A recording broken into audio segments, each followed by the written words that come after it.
Holy shit, are we good? It seems like we're good. God damn. Okay, well, we're out here. We're out here, we're back. Oh my god, wow. Welcome back to the Ashes Zone Arcade. Holy shit, it's been a minute. It sure has been a minute. He has returned, thank you for the... My alerts are working, holy fuck. But yeah, guys, we are back, except not really. Not really, alright? Listen. Much like the collective fathers of chat, right?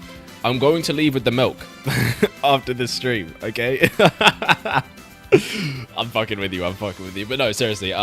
So I'm not back full time just yet, but I wanted to take today as a little bit of a one-off. You know, I wanted to come back out here, do our thing, and yeah, because one, the Switch 2 is coming out, or at least that's what the streets tell me. You know, I'm not 100% sure on that one, but you know, I'm pretty sure that Switch 2 is supposed to be coming out soon. So you know, I don't know. We might just fuck around and you know look back on the Switch era because you know it was honestly a crazy one.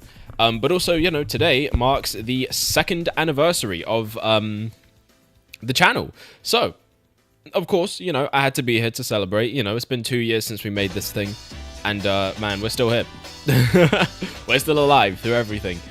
So yeah, it's crazy stuff. But yeah, so I'll be back full time when the full time, you know, in as much as I can, in the sense that you know I have real life responsibilities to you know uphold. But yeah, so once the Switch 2 is out, you know we're gonna be back to streaming. I wanted to do weekends. I was thinking we go back, we do weekends, and we make that the whole vibe. You know, moving forward. So, you know, because obviously, you know, I work weekdays, and that shit can be very tiring, okay? I'm not gonna lie to you, man. I'm tired right now. And I didn't even have one of my longer overtime ones that I like to do because, you know, your boy likes to make money. So, you know what I'm saying, you know what I mean? But of course, you can help me make money by subscribing to the channel and stuff. So, I mean, you know, I'm just saying, bro. That would be pretty damned cool. Also, what if, right, we did a Sonic CD race when we get to 3 subs, either a Miracle Edition or not to give the time stones some meaning. I don't know what a Miracle Edition is. I would say for a CD race, you could do it either way. I think you could do it either way. But I think an interesting stipulation for that would be that you have to make sure that you get the good future ending, alright? Which means if you're going for time stones, that does carry a risk of like not being able to go back if you fail one too many times, right? So I don't know, I feel like you could do it that way, but like other players could do the time travel method, which is how I prefer to do it, and find the generators. I don't know, you could do that. We could make that happen.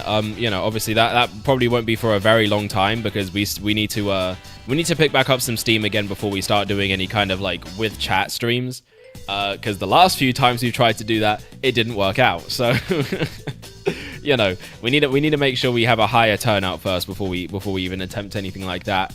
And I'm really not gonna lie to you, that won't be anytime soon.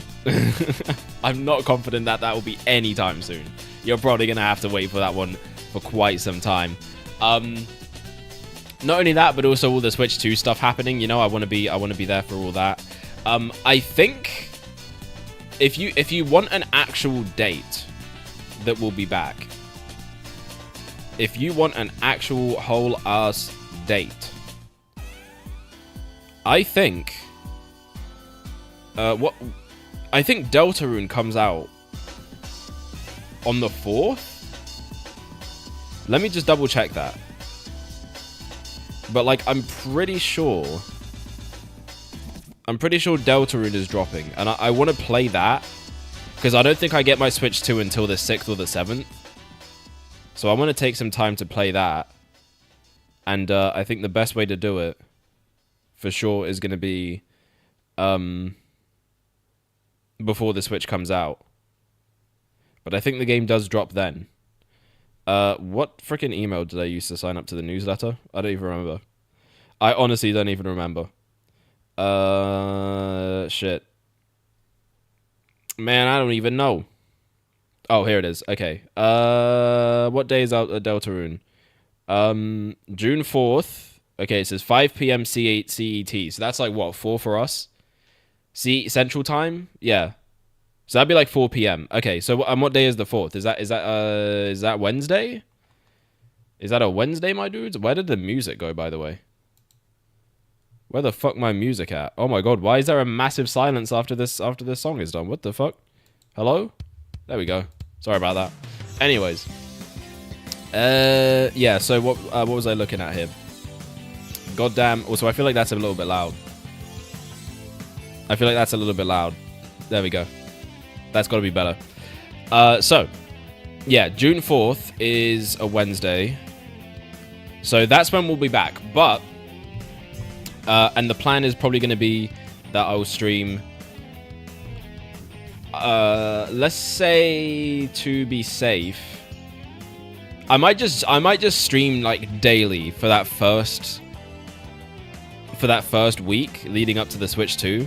Then once the Switch 2 is out, we'll do like a Mario Kart stream, because obviously that's going to be the big new game. And then I'm probably going to be doing Mario Kart for a bit, but yeah. So that the plan is though, once we get back into some like actual normalcy, I'll stream Saturday and Sundays, same time as usual, just you know, different days, because yeah, obviously weekends would just be so much easier for me, and I feel like weekends in general would just be better, because, you know, like, that's when people are actually online. So, you know, I mean, that helps. Once we get back to normal streams, if I'm allowed to give away to set up the decomp, to let us wait. If I'm allowed to give away to set up the decomp to let us have more mods, then can we have Sonic CD Future in the mix too? It's where you destroy the robot generators to make the time stones appear in the future goal rings. And you need to at least be in the future to finish the stage. That sounds interesting. Sure, I don't see why not. If you can figure out a way to get that to work, then sure. I don't see why not. But yeah, that could be a way to do it. But yeah, so just in terms of that whole plan, I think that's what we're gonna do. I don't know necessarily what the kind of game length for Deltarune is looking like. Obviously, we know it's chapter 3 and 4. Chapter 2, if I'm not mistaken, I remember being like a 4 to 5 hour game. So assuming both chapters are about the same length as chapter 2 was, yeah, that'd probably be like a good 3 to 4 streams if I had to put a number on it. So yeah, most likely we won't finish the game by the time the Switch 2 comes out, but I'm gonna try. Obviously, if we don't finish it by then, I think I will just move on to Mario Kart, because I think that's kind of the thing that people are going to be actually looking forward to for me to play. That's the thing I'm really looking forward to. Don't get me wrong, obviously I'm really hyped for Deltarune. I love Deltarune. Chapter 1 and 2 were incredible, some of my favorite games ever. But like, come on, man, it's Mario Kart. Like, what do you want me to do? You know what I mean? I gotta be there for Mario Kart. You got me all kinds of fucked up if you think I'm not there day 1, frame 1, minute 1. Come on, man. So, you know, if need be, Deltarune will have to wait. But, you know, the plan will be to at least do that. I want to at least beat Chapter 3 before Mario Kart. That is the goal. The goal is to at least beat Chapter 3 before Mario Kart. I think we can do that. Easily. It would be so awesome. It would be so cool. I play with the 2 mods every day. It works. Nice. That's pretty awesome. It's pretty awesome. I guess just before we actually really get into this, just to kind of fuck around a bit, and talk about stuff. So, you know, I mean, you guys, you know, maybe you want to know what I've been doing in all this time. Obviously, you know, like I said, I've been working a lot, just real life stuff. You know, and it's good. You know, I like my work. I think it's pretty chill. But you know, when I'm not doing that, pretty much 90% of my time is spent working on this little thing right here that you've probably seen. Also, my screen is like zoomed in a lot because of the because of Tier Maker. They like to put some ads on there. They like to put some little ads on Tier Maker, and sometimes those ads might end up with me getting doxxed. So yeah, let me you know, I'm just trying to be careful and cover all my bases. So anyway, I have a Tier Maker screen right there, as you can see. But anyways, Yeah, so what I've been doing in the meantime though is this little series right here, and this is where I'm gonna plug. All right, so you know, if you're watching live, I'm afraid there's no skip button. You are locked into this unskippable cutscene where I tell you that I have a Mario retrospective series that I'm currently working on. You know, we're 9 episodes deep, 10 episodes deep. Actually, no, sorry, we're 8 episodes deep, 9 episodes deep as of tomorrow. All right, we are dropping another episode of this series tomorrow, 6 p.m. Super Mario Galaxy. All right, if you like Super Mario Galaxy, if you have a friend who likes Super Mario Galaxy, a family member who likes Super Mario Galaxy, you got a pet who likes Super Mario Galaxy. All right, and who doesn't? Okay, who doesn't like Super Mario Galaxy? Make sure that they check out this video, all right? Make sure you check out this video, because listen, man, it's going to be great. It's going to be great. And if you haven't watched any of the other parts, check them out. Even if you're not that much of a Mario fan, I like to think that, you know, these provide enough, like, enough of a kind of window into the franchise and my perspective on why I love it so much, my opinions on each individual game. I think that there's a lot of good, you know, it's not a good reason to watch these, I think, even if you're not really into Mario like that. I think, I like to think these are very nicely made videos. I put a lot of effort into all of these. They're starting to pick up some steam now, especially these ones here. So yeah, definitely do just check these out, give them a share, whatever, stuff like that. Like, this is, it's all good stuff. It's all good stuff. I promise you it is worth your time. I promise you it is worth your time. And, you know, after Galaxy, you know, there's a ton of other games. We're going to be doing New Super Mario Bros. Wii. We're going to be doing New Super Mario Bros. U and New Super Mario Bros. 2 and Super Mario Galaxy 2 and 3D Land and 3D World and Odyssey. And we're probably going to do an episode dedicated to Bowser's Fury. Probably. I will update you on that. But anyways, yeah, so check it all out, man. Mario 40th anniversary. Going crazy. All right, so definitely give that one a shout on the main channel, and subscribe to it if you haven't already. Okay, I think we should get into the actual topic of this stream. So this is going to be a bit more of a kind of relaxed stream where we just kind of talk about stuff. We just kind of have a bit of a discussion. This is kind of almost like a more podcasty kind of situation here. Also, actually, before I... You know, actually, wait, hold on. There's one more thing. I want to test something. Before we continue, I just want to see if... I don't know why that's so laggy. I just want to see if this works. Yo. Let's see. Oh my god. Okay, hold on. That's not the one, though. That's not what I'm looking for. Does it come up on here? It does. Okay, so... Oh, fuck, sorry. Whoa. Hey. Let's not take a look at those, let's not take a look at how I make my stuff now, guys. All right, let's chill. Let's relax a little bit, okay?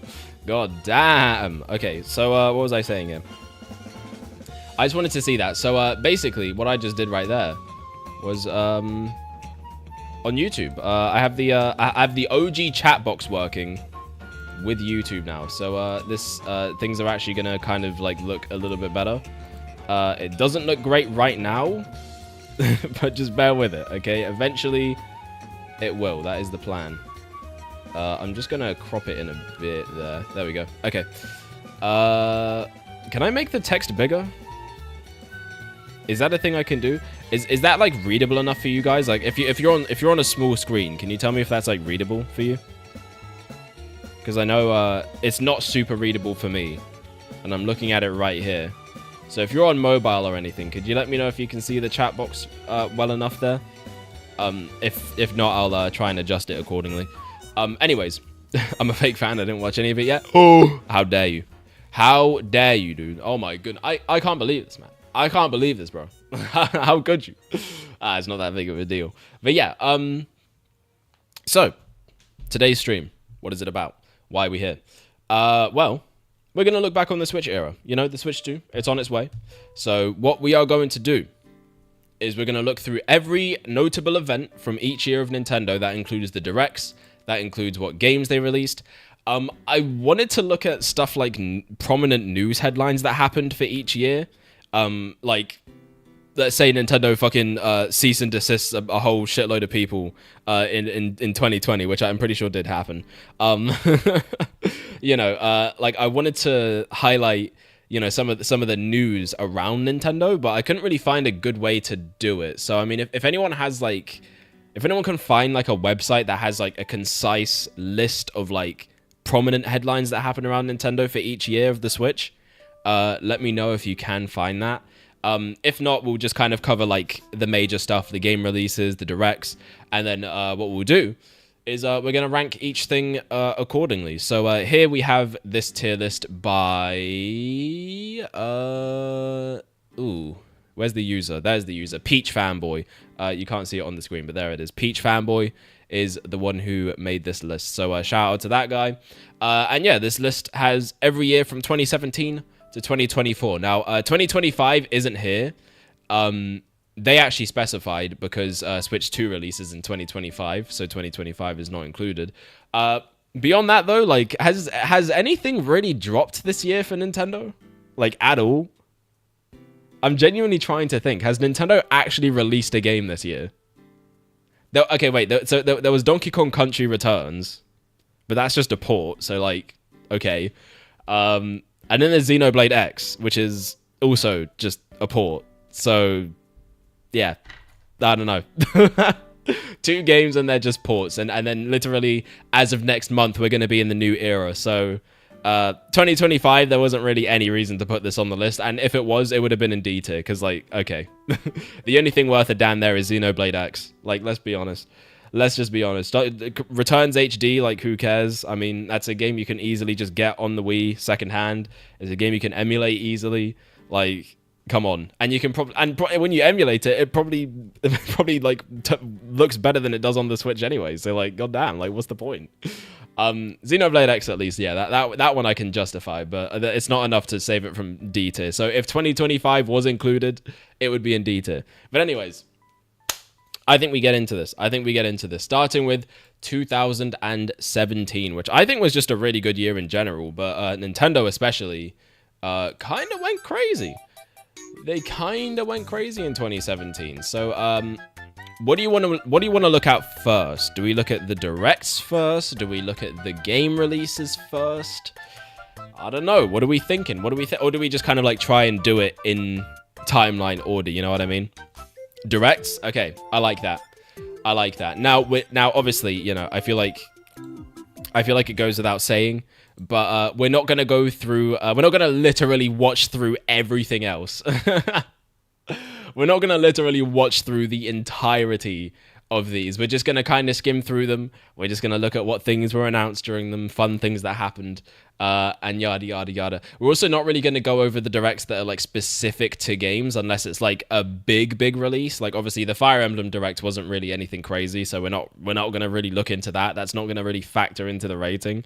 Whereas something like some of the Smash directs we are going to look at because Smash is like a big deal. So yeah, not to shut on Fire Emblem, obviously. Like, you know, Fire Emblem's cool, but you know, it's not pulling Smash numbers, and it's not like it I don't think overall that has the impact on a given year for Nintendo quite the way that something like a Smash Brothers would. So that is basically what's going to be cooking there. So just the major events like the presentations, the general Nintendo Directs, the partner showcases, and yeah, maybe the occasional Smash Direct just because, you know, it's Smash. So yeah, without further ado, let's get into the Switch presentation of 2017. You know, crazy, bro, crazy. Guys, you had to be there for this. You just had to be there for this. I mean, okay, great. Well, this is what I get, man. This is what I get. Why is this a re-upload, by the way? Is there a reason why this is a re-upload? Where is Nintendo? Did Nintendo not upload this? Why don't we have it? This is actually so crazy. So they talked about Switch Online before it launched, but they never actually they never actually like went ahead with that. What was man, this is like Nintendo Switch has inherited DNA from each of the many hardware systems Nintendo has released to date. Was that true? In the end, would we say that was also no one freaking told me I was on the wrong screen. Give me a sec. There we go. All right, sorry, that looked really scuffed. The Nintendo Entertainment System included 2 controllers in the base system. Game Boy made it But yeah, possible man. to bring video games out of the home. Look at this PNG, bro. What are they cooking with that? But yeah, man, like freaking okay. So Super NES added the X and Y buttons and the L and R buttons to enhance Okay. fun.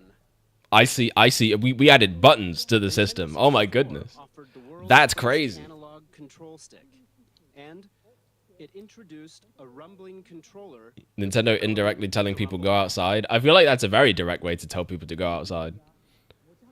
We put a handle on Nintendo GameCube so it could slide around. Bro, I forgot so much about this fucking presentation, dude, honestly. I forgot so much about it. Time we were considering a home game system that you could take with you, but it seems we were a little too soon. Were you though? Nintendo DS added a touchscreen. I feel like they could have With the Wii remote, motion I feel like they control could have made it was work. possible. And the Wii U gamepad enabled you to play games off the TV. And now, Nintendo Switch has inherited all of Nintendo's entertainment Graphic DNA design is my and has passion. packed Why does it every look like that? one of these features into To be fair, I don't know how I would make it look. Nintendo's constantly pursuing new forms of entertainment to bring more fun and more. But yeah, so I would okay, to be honest, like dude, I forgot they even freaking put that in. But yeah, I mean, I would say that yeah, the Switch definitely has all those elements to it. Is a video game system. Yeah, so you know, they talk about the system a lot.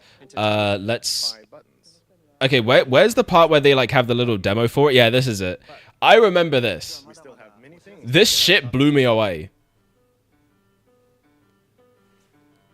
I remember seeing this and being like, holy fuck, bro. I can feel the game. It's like I'm really there. We have prepared Joy-Con color variations. Neon And the Joy-Con color variations, bro. Where are my Switch 2 Joy-Con colors?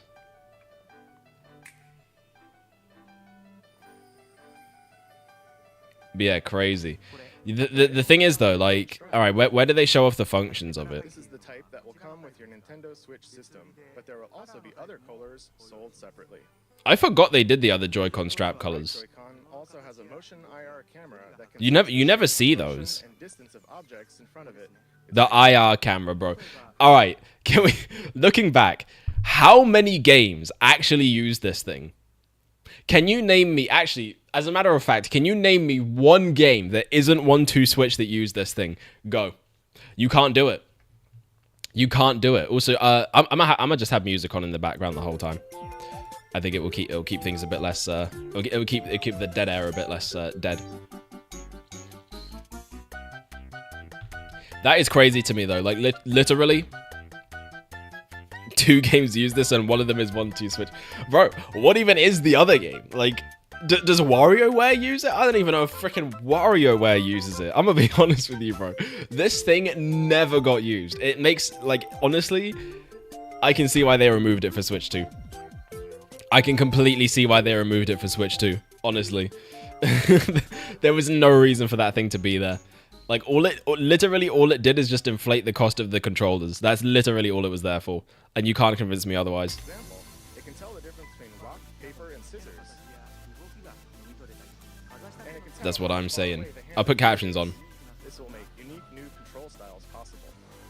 It really didn't, though. It didn't make unique control styles possible. Because nobody ever used it. Hold up. Turn on a bit. The Joy-Con can convey to you the feeling of ice cubes colliding in a cup. This was cool. See, this was the part that, like, I was like, oh shit, because like there's a lot of potential in that. I feel like this feature got some pretty good use out of it 2, 3, overall. the number of ice cubes. But yeah, so anyway, let's kind of skip around a bit. So this is where they show off 1-2 Switch, obviously, which ended up being the pack-in title, and you know, really the essentially just the you know, the tech demo for this thing. Was that Jack Black? Okay, no, that's not Jack Black. It looks like him though. I don't even know the other one, honestly. Look at this, bro. Freaking 1-2 switch, man. Honestly, this game could have been... This game could have been, you know, pretty fun for like a few minutes. The only problem is that, like, why was it a full price game? This, like, listen, Nintendo is super, and I mean super anal about packing titles. Like, I don't know if you guys know this, but apparently, like, Reggie back in the day had to really fucking fight, and I mean fight, to get Nintendo to pack Wii Sports in as a packing title for Wii. I'm not even joking. Like, he had to deadass be like, guys, all right, listen, there will be problems if you don't do this. He had to fight them to get them to do that shit, bro. It's actually insane. And look how the Wii turned out. You know, it sold so well, bro. And it's literally just because you had all these games that were there for packing titles, to push units. And it's like, you know, the Switch sold it better than the Wii, regardless of that. But I think 1-2 Switch would have been a really easy packing title. I mean, it's not like that it was a super high budget game either. Like, I just don't understand why this needed to be sold as a full price separate fucking product, you know? It just made no sense. But you know, so yeah, they kind of demo 1-2 Switch a bit. They show us how it works, blah blah blah. And then this is where we find out about ARMS, you know? I remember this first trailer as well. Like, this was hype, all right? I don't care what anybody says. This shit was so hype, all right? We were getting a new Nintendo IP, and it was going to be a fighting game? Like, hell yeah, man. Come on. Give me that. Like, what are we doing? And then, you know, it really was going to be the next big thing. It really did seem like it was going to be the next big thing. Obviously, you know, you had this slow burn trailer, and then it's like, whoa, she got springy arms. And then it's like, holy shit, he got springy arms as well. Dude just got back from his 9 to 5. She just got back from doing her fucking exam finals, and here they are throwing hands. You know, crazy stuff. By the way, I know it's exam final season right now, so if any of you guys are doing exams in chat, good luck. Hope you pass. But anyways, yeah. So there it is, man. ARMS, and it's just like seeing the character designs for the first time was like, yeah, this looks like it's gonna be a big deal. This absolutely looks like it's going to be a big deal. And you know, just in general, like, seeing all of it come together. Like, come on, man. This looked like it was going to be it. But then, you know, you play the game, and it's like, there's not a lot of modes. The gameplay's pretty... the gameplay's pretty basic for the most part.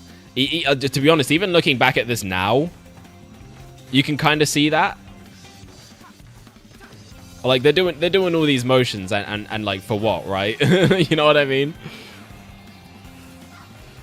So I think that's kind of an issue that has... I feel like that's been an issue that's been fairly prominent during the Switch era in general. But we'll have more of a conversation about that, you know, as this goes on. So yeah, and then we get a look at some of the other characters. I remember thinking it was very Overwatch coded. Like, I felt like the character designs were very, like, it almost felt like Splatoon meshed with Overwatch. That's what I thought back then. That was like my initial like perception of it. It was like very much like the art style, the character designs. It was very much like if Splatoon and Overwatch like had a baby, this is what it would look like. So I feel like, again, that was a good style for them to have gone for. I feel like it could have worked. Just, you know, by the time the game dropped, it didn't really have, well, ironically enough, it didn't really have any legs to stand on. So there we go. Today, ARMS. So yeah, they talk about ARMS pretty extensively, actually. And then we get a look at Splatoon 2. And yeah, this was hype as well, bro. Seeing Splatoon back was absolutely crazy. I remember at first, this was one of the games, I think, at first where people thought it was just going to be a port of the first game. I feel like that was a thing. I feel like I can remember some discussion around Splatoon 2, Splatoon 2, where it was like, oh yeah, mate, this looks like it might just be a port of the first game. But then, you know, more details came out. They started to show more of the mechanics. I think with this, you can already see some of the differences from the first game. I mean, it moves a lot faster. You know, especially with the dual ease weapon. This was like a big part of the marketing, just being able to like roll around and strafe and do all that stuff. That was a big part of it. Nintendo is scummy as shit now. All the accessories for Switch 2 along with the console itself cost like $1,000. The console is half of that. Yeah. I mean, we already talked about it pretty extensively. I feel like the cost for the console for Switch 2 isn't that big of a problem. It more just comes down to like the games, the accessories, all that stuff. No reason for it to be as absolutely high as it was. But Splatoon 2, man, this was definitely one of the like flagship games that released for the Switch 2, especially in the early years. I think a lot of the community ended up kind of getting tired of it by the time 3 came around. But coming off of 1, like, this game had a lot of improvements. You know, they didn't shake up the formula too much, but they did take everything that worked, made it better. And I still think Splatoon 2 is a great game, you know? I mean, it's not like there's much reason to go back to it now with 3 being a thing. But, you know, I do think that at least it has the value of just pushing the series forward. Just pushing the series forward in some good ways. So, yeah, Splatoon 2 was pretty great. And then, yeah, so obviously they talk about that for a while.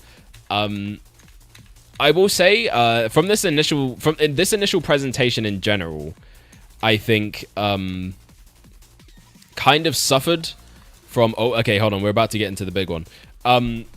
I think this whole presentation kind of suffered a bit from kind of staying on one thing too much. Like they definitely learned to pace these out a little bit better. I think the Switch 2 presentation was definitely much better paced compared to the OG. Despite the Switch 2 one being longer, I think they showed a lot more. I think ultimately, though, that just comes down to them having to show a bit less of the console itself. Because obviously, the jump from the Wii U to the Switch obviously was much more significant than the Switch to the Switch 2. Obviously, the Switch 2 is an iterative console, where the Switch is something completely different from the Wii U. So obviously, they needed to like really hone in on what made the Switch different, what made it unique, what made it new. Whereas the Switch 2 mainly was just like, all right, here's what's different from the Switch. Here's what we've like upgraded, and then here are all the games, because that's really what this is all about. You know, the Switch 2 is more of a vehicle to drive the actual games themselves. So that's kind of what I'm. That's kind of where I would say it's at, and why they were able to focus more on just the games. But anyways. We're about to get into the big one. Man. Oh my god, dude. Super Mario Odyssey. This initial reveal was so insane, dude. Because I remember before this, when, like, if you remember during the Switch's very first trailer, like the one where they revealed it, and then there was some Mario gameplay in there, and we were like, damn, ooh. Is that our new 3D Mario? Is that our new 3D Mario right there? And then this trailer opens up, and you see this realistic New York City looking ass thing, and you see New Donk in the background, you see like Diddy's Mart in the background, and you're like, okay, is this, and then you see that the freaking lamp post there with the question mark block on it, and it's like, interesting. Is this but this can't be Mario, right? This doesn't look like a Mario location, so there's no way this could possibly be a game featuring none other than motherfucking Super Mario himself. No goddamn way. And there he is, bro. So yeah, this was crazy. This was absolutely insane. And if you remember, bro, just seeing Mario next to realistic humans and in a realistic city was like, bro, this shit was crazy. This is dead ass like the Sonic Adventure moment of the Mario franchise, dude. I'm telling you, bro, you had to be there for this. You had to be there for this. This shit was crazy. And then as well, I can't remember if it was after this presentation or if it was after one of the future directs, but they dropped renders for the game. And people were taking like screenshots of the footage and stuff, and people were noticing that Mario had like individual hair follicles. And I remember that was like a big thing that people were put off by. Like people unironically complained about Mario having like defined like detailed hair on his model. So like I think that's kind of hilarious. He has like paws as well. He has like visible paws in some of the renders, I think, which is another thing that I think people were a little bit off put by. You don't really notice it though, you know. I mean, it still looks like Mario. He's still cartoony as they'll come. So I mean, you know, You gotta love it, man. But yeah, this was just absolutely insane. They also didn't show Cappy at all in this initial reveal. They kept that shit hidden, bro. They kept that shit extremely hidden. But yeah, so you know, we got to look at New Donk City for the first time. We got a better look at Toast Arena, which ended up being which was the one we'd seen in the original Switch reveal. Then we get the Wooded Kingdom here. And yeah, just in general, you know, we're getting to see... We got to see so much more of this game, and it really looked like... It looked like the ultimate combination of, like, 64 and 3D World. In a way, like, it had, like, the polish of 3D World. It had, like, the visual fidelity of 3D World. Obviously, it looks better. But, you know... It also had the more openness of 64, and you got Mario dancing, and oh my goodness, man. Just everything about it. Like, we were so back. We were so back with this one, bro. And honestly, man, also, okay, I'm gonna try and do it like this from now on. But yeah, so, okay, they did show off cap throwing. Okay. They did show off cap throwing. I don't think they show any of the captures, though. I don't think they show off any of the captures. Yeah. They kept that hidden until the, I think it was the E3 trailer. I think it might have been the E3 trailer. I don't remember. But yeah, man. It's crazy though. You can barely see, like, many differences from the final game here. Despite how much, like... despite, you know, how much earlier this was. I mean, the game wouldn't release for like another 9 to 10 months after. And there's Cappy. There we go. So yeah, they don't show any of the capture abilities. Yeah, I don't think we get to see that until the E3 trailer. And then you get Koizumi out here doing his thing. You gotta love Koizumi, man. He's always just having fun whenever he's on screen. Is this Sonic? What's up, Nosferatu? No, this ain't Sonic. I don't think this is Sonic, but it is the most Sonic game that does not feature Sonic, if we're being honest. And that is why, that's why Odyssey is peak.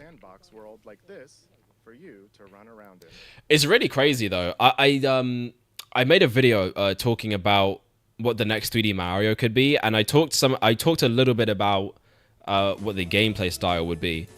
It's interesting going back to this because I forgot that they referred to like 64 and Sunshine as also being like the open world kind of games, because that's how I would refer to them. So it's interesting to see that Nintendo actually does it like that as well. Also, I don't know why my YouTube chat like doesn't show up here. So if I miss anything, I'm sorry. It's not showing up on my main window though, so I have to actually look at the tiny ass chat box on my screen to see you. But anyway, shout out to the YouTube viewers. Except for the fact that I think the dude just dipped immediately after I said it wasn't Sonic. So, shout out, man. Shout out. Let me see here. Let me pull this up. Let me pull this up. But anyway, I'm glad my shit's actually working today, though. That's crazy. I didn't expect that. I wonder where Cappy was in Wonder. Dead. I wonder where Cappy is in literally anything that came out after, after Odyssey. Bro, isn't it actually so crazy that the talking flower from Wonder has appeared in more games than Cappy has? I just want to let that sink in.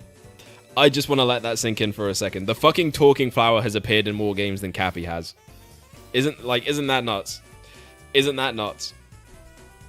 We need to have some serious conversations about this. Because honestly, how does that even happen? Alright. But yeah, so obviously, you know, they explain that it's a game all about exploring the world, and they talk about Cappy. But yeah, they don't show you any of the capture abilities, though. They've really kept that shit absolutely hidden. And then, what was this? Oh, okay, this must have been Xenoblade 2. I forgot. Bro, I forgot they showed Xenoblade 2 here.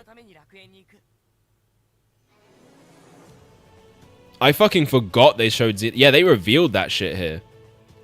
That's insane, dude. Oh my god. Odyssey came out 8 years ago. Holy shit, it really did. It really did. What I will say, going back to this after the Switch 2 presentation, I think they didn't show as many games, but what I will say is I think the games they did show, were just a little bit stronger. I think the actual showing itself was just a little bit stronger. Like this first party lineup was kind of cracked. Like let's just keep it a stack here, bro. This shit was insane. All right, they were dropping straight bangers left and right.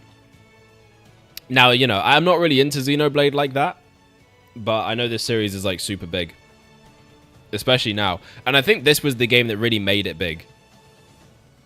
Like Xenoblade 2 was really when the series took off.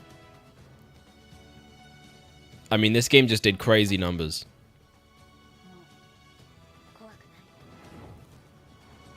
And, you know, there you go. And it's kind of crazy because it took like, what, 7 years after the first one? The first Xenoblade was 2010, wasn't it? Or 2011? So it was, yeah, it was quite some time between releases there. I mean, I think, when did Xenoblade 3 come out? Was that 2022? I think that was 2022. So you didn't even have to wait as long between 2 and 3. Not to mention that 2 had like an expansion as well. So there was even more content there. But yeah, this was an insane launch year for Nintendo, honestly, it really was. So yeah, Xenoblade 2, then they show off, was this Fire Emblem Warriors? I think this is Fire Emblem Warriors, yeah. I didn't remember much about this game. Like, I know obviously, you know, it being Fire Emblem, like, it doesn't get as much attention as some of the other series. But, over 80 games in development. Damn, Dragon Quest. Was this how they announced it? Making an appearance. Dragon Quest Heroes 1 and 2 for Nintendo Switch. Was that how they announced Dragon Quest 11? Wait, no, it was already out by that point. Now, take a look at this. But they announced that they were developing it for Switch. Which I guess is interesting. Ooh, what was this? I don't remember this. Atlas? Oh, was this wait. Was this goddamn Tokyo Mirage sessions? I think it was. Yeah, it is, isn't it? I don't even remember. No, it's not. What was it? Was it SMT? Oh no, hold on. This was Is this SMT5? I genuinely don't even remember. Like, what did this end up being? I mean, obviously, I can't read that shit, so I mean, I don't know. Then we got what game was this? Square Enix. Was this Triangle Strategy? No, Octopath Traveler. That was it. Yeah. What you just saw, 25th. So yeah, that game ended up being a huge deal. That they got a sequel as well. Sega sees a tremendous amount of appeal in Nintendo Switch and we intend to be present on the platform. You don't sound very excited about it, buddy. You sound kind of bored, like you're about to fall asleep. So yeah, they had a bunch of different. Oh yeah, okay. This part was where they kind of lost me. I remember. Because this was when they just started having a whole bunch of devs just come up and talk about how excited they are for Switch while like not sounding like they're interested at all. Like I dead ass think I started to fall asleep during this. Yo, snipe and murder that person on the spot, please. Thank you, mods. Clean that up real quick. To create games for, especially for indie developers. I'm sorry, bro. What was going on during this event? Can we run that one back? Hold on. Let's. All right. So we need you to read out the translation from this Japanese game developer. Now, I don't want you to sound too excited, okay? You gotta really rein it in, all right? You don't want you to sound like you're too enthusiastic, all right? Go ahead. I've heard that it's an easier platform to create games for, especially for indie developers. I'm sorry. I'm not trying to clown too much, but I just think that's funny. I don't know. There's just something hilarious about that. Anyways, so yeah, I think this kind of ended up being the rest of the presentation, at least up until the finale. And you know, EA talks a bit about FIFA. Who gives a fuck? Did they ever actually drop any FIFA games on Switch? I honestly don't even remember them doing that. Okay, then they do their sizzle reel bit. There's Sonic Forces. Love to see it. Which is not accurate at all. There's Bomberman. Was that how they announced it? Minecraft coming to Switch, Mario Kart 8. Yeah.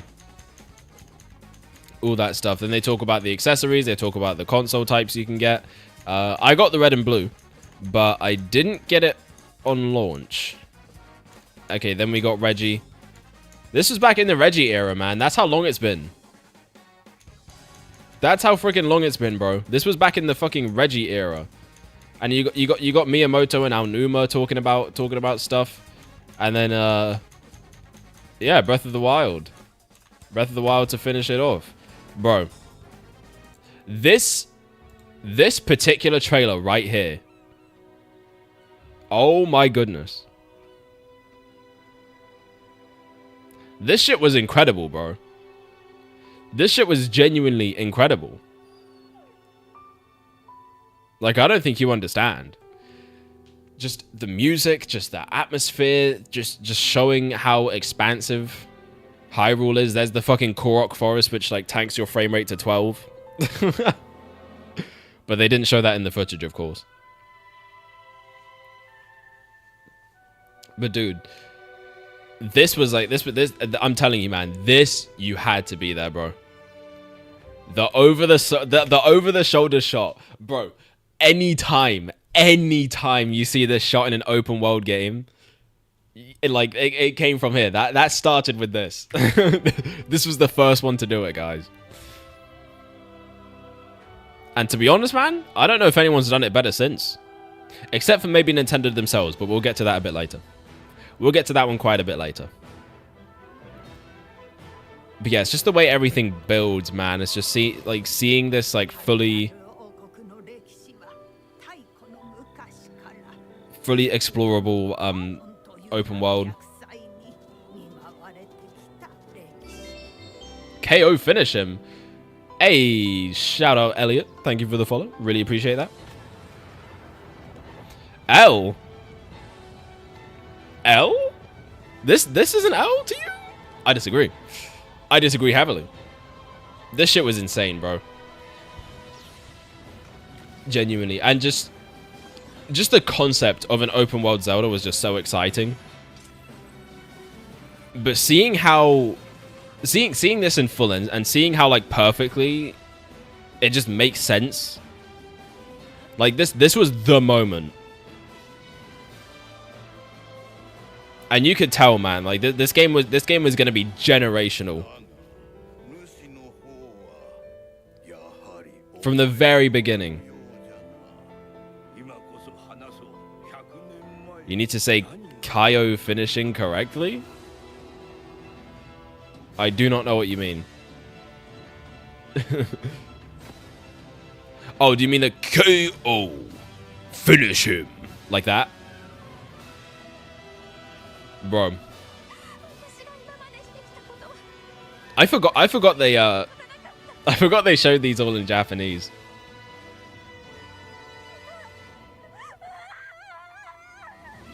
I remember that shot as well. People were going crazy over that because it's like, holy shit, we're gonna finally have like a serious Zelda story with stakes again. But yeah, man. Going back to this after Tears of the Kingdom is so crazy. W chat.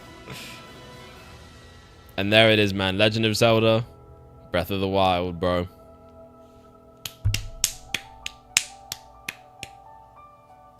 Shit was insane. Like this was such an incredible way to close out the show. And I think, like, honestly, man, like, Tears of the Kingdom, the hype cycle was incredible. But, man, I don't know if, like, anything realistically could have topped this. In terms of just, like, a Zelda trailer. In terms of, like, getting people hyped for a new Nintendo console. I think overall, the Switch presentation was pretty fantastic.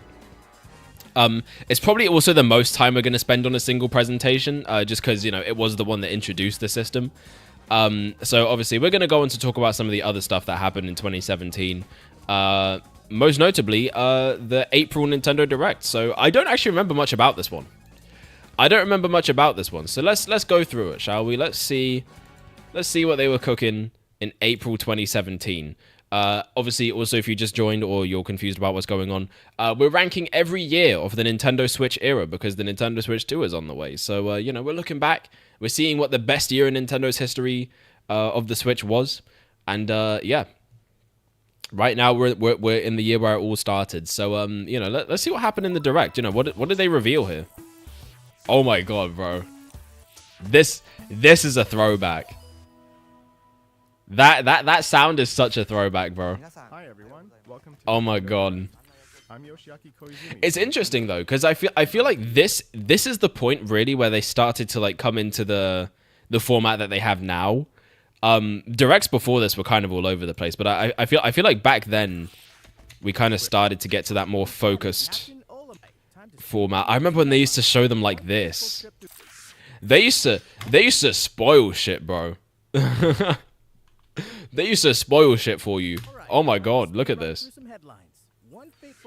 And yeah, they talked about 3DS game. Now obviously we're not gonna take any of the 3DS shit into account. Because like, you know, obviously we're focused on the Switch stuff. Obviously the 3DS was still coming out with games during this time. Don't worry, that won't be the case for much longer. Bro, the fact that we have Miitopia. The fact that Miitopia showed up in a Direct on the 3DS in the same era that we got Miitopia on a Direct in a Direct for the Switch is like, bro, how did that even happen, bro? That actually fucks with my perception of time heavy. That really does. And yeah, they talk about Fire Emblem. So I think that the first half I think is all about 3DS, and then they talk about. And then they talk about Switch stuff more. So yeah, they go more into depth about ARMS. They talk about the gameplay mechanics. They talk about some of the characters, I remember. And then I don't remember if they talk about any game modes. I forgot how much time they spent on this, though. It's been like a solid 3 minutes. Like 4 minutes now. Wow. Okay, wow, they really had this dude yap. Oh my fucking god, I don't remember this. Speed run through some more headlines for Nintendo Switch. Well, speedrun for... Yeah, you have to after that. Holy fuck, how long were they talking about ARMS for? Bro, 8 minutes. They talked about ARMS for 8 straight minutes. Oh my god. Surely not, right? Holy fuck. Why do I not remember that? Bro, that's insane. So obviously, you know, Mario Kart 8 Deluxe, I've kind of glossed over it, but it was just nice to have a new Mario, not a new Mario Kart, but it was just nice to have Mario Kart ready to go on the new system. Mario Kart 8 obviously being pretty much the best game in the series, so it was nice to have it on Switch. It was nice to have it with all the DLCs there, and also fucking good battle mode. Did they show off? Yeah, here we go. Yeah, so they did show off the souped up battle mode, which is so much better than the original 8. And yeah, they talked about online a little bit, which I don't remember being much improved over the Wii U version, but there we go. And then, yep, that was April 28th. We got Street Fighter 2. Pretty cool. That was nice. It's interesting to see, even back then, a lot of Capcom's like classic titles were getting... What's it called? They were getting a lot of their Capcom was putting a lot of their classic games on Switch. Even back then, you know, they were announcing them through directs, which pretty much has continued up to this day. And then yeah, man, this takes me back, bro. This takes me back. This era of the old Minecraft console editions, that was the best. That was the best, bro. Does anyone remember the Spleef minigame? The minigames, the Spleef one, the gliding one? Those were great. Those are pretty fantastic. I remember playing a lot of those. I played the Wii U edition, though. I played the Wii U edition a lot. I never had Minecraft on Switch when it was the old console edition. I didn't get it until after they transitioned to Bedrock for all versions. And the Minecraft Bedrock edition on Switch is actually the most dog shit version of the game you can possibly play. Don't do it. It's buggy up the arse. It's broken. It barely runs. It is terrible. For a multi-billion-dollar game, that shit is actually inexcusable. Anyway, at least you got the Mario mashup pack, though. Texture pack, whatever it was. And then, yeah, they show off some SNK games. Sonic Forces, man. Sonic is here to face the danger. I think this was like the first like actual trailer we got for the game. Was this the first actual trailer we got for Sonic Forces? Terrifying new power. I think it was. Sonic is here to face the danger. Now fight back. Free the world from Eggman. Yeah. Blue Blur's stylish high-speed moves. Stylish is not the word I would use to describe Forces gameplay, but sure. Sonic, summoned to this world by Eggman. Can he survive all the traps and return to his home world? His home world, as if... Bro, this was back when they couldn't decide if Classic Sonic was from the past or not. Bubsy! Yo, who remembers the Bubsy era? The Bubsy era was insane. But hey, we got Sonic Mania, so I mean... A new installment in the classic series original style is almost here. In addition to brand new Bro. stages, some popular stages This was so peak. Did they give us the release date during this? Sonic Mania will dash onto Nintendo Switch. Oh, okay, they didn't actually have the release date yet. I remember. What else do we have here? Puzzle game. I don't even know what that is. But yeah, so this first direct... Oh, is this Puyo Puyo Tetris? Nice, okay. That's kind of cool. Man, I forget some of this stuff was even here. Monopoly for Switch, We Sleep. Rayman had a port for Switch. That was nice. The one time that happened. And, yeah. They talk about Splatoon 2 a bit more. Oh, is this... Oh, this is where they revealed Salmon Run, isn't it? Yeah, it is. It totally is. I forgot they had, like, this, like, 90s style, like, infomercial thing for it. That was pretty great. That was pretty fantastic. So yeah, they talk about Salmon Run here, which is pretty cool. This mode was fun, man. I didn't like how they made it like a weird timed thing. Like you could only access it at certain times for some reason. It was like completely random what time you'd be able to access it at. Also, they spent entirely too much time talking about it here. Talked about Amiibo. I remember when you used to be able to do that, man. Oh my god, bro. But unfortunately, the man baby ruined Twitter, so you know you can't do that anymore. Sad. Sad, bro. And we don't even have Miiverse to make up for it. We don't even fucking have Miiverse to make up for it, bro. This is upsetting to me. This is genuinely upsetting to me. So yeah, pretty much all of that stuff would happen. Nintendo Spotlight E3 2017. So this is only a 20-minute show, really? None of the above. I don't give a fuck. What are you asking me to do? I don't even like... Was it really only 20 minutes? What did they show here? Nintendo Spotlight. E3 2017. So this was where... The game is fun. The game is a battle. Speak to them, Reggie. Fun, why bother? Speak to the people. Not a battle. Where's the fun?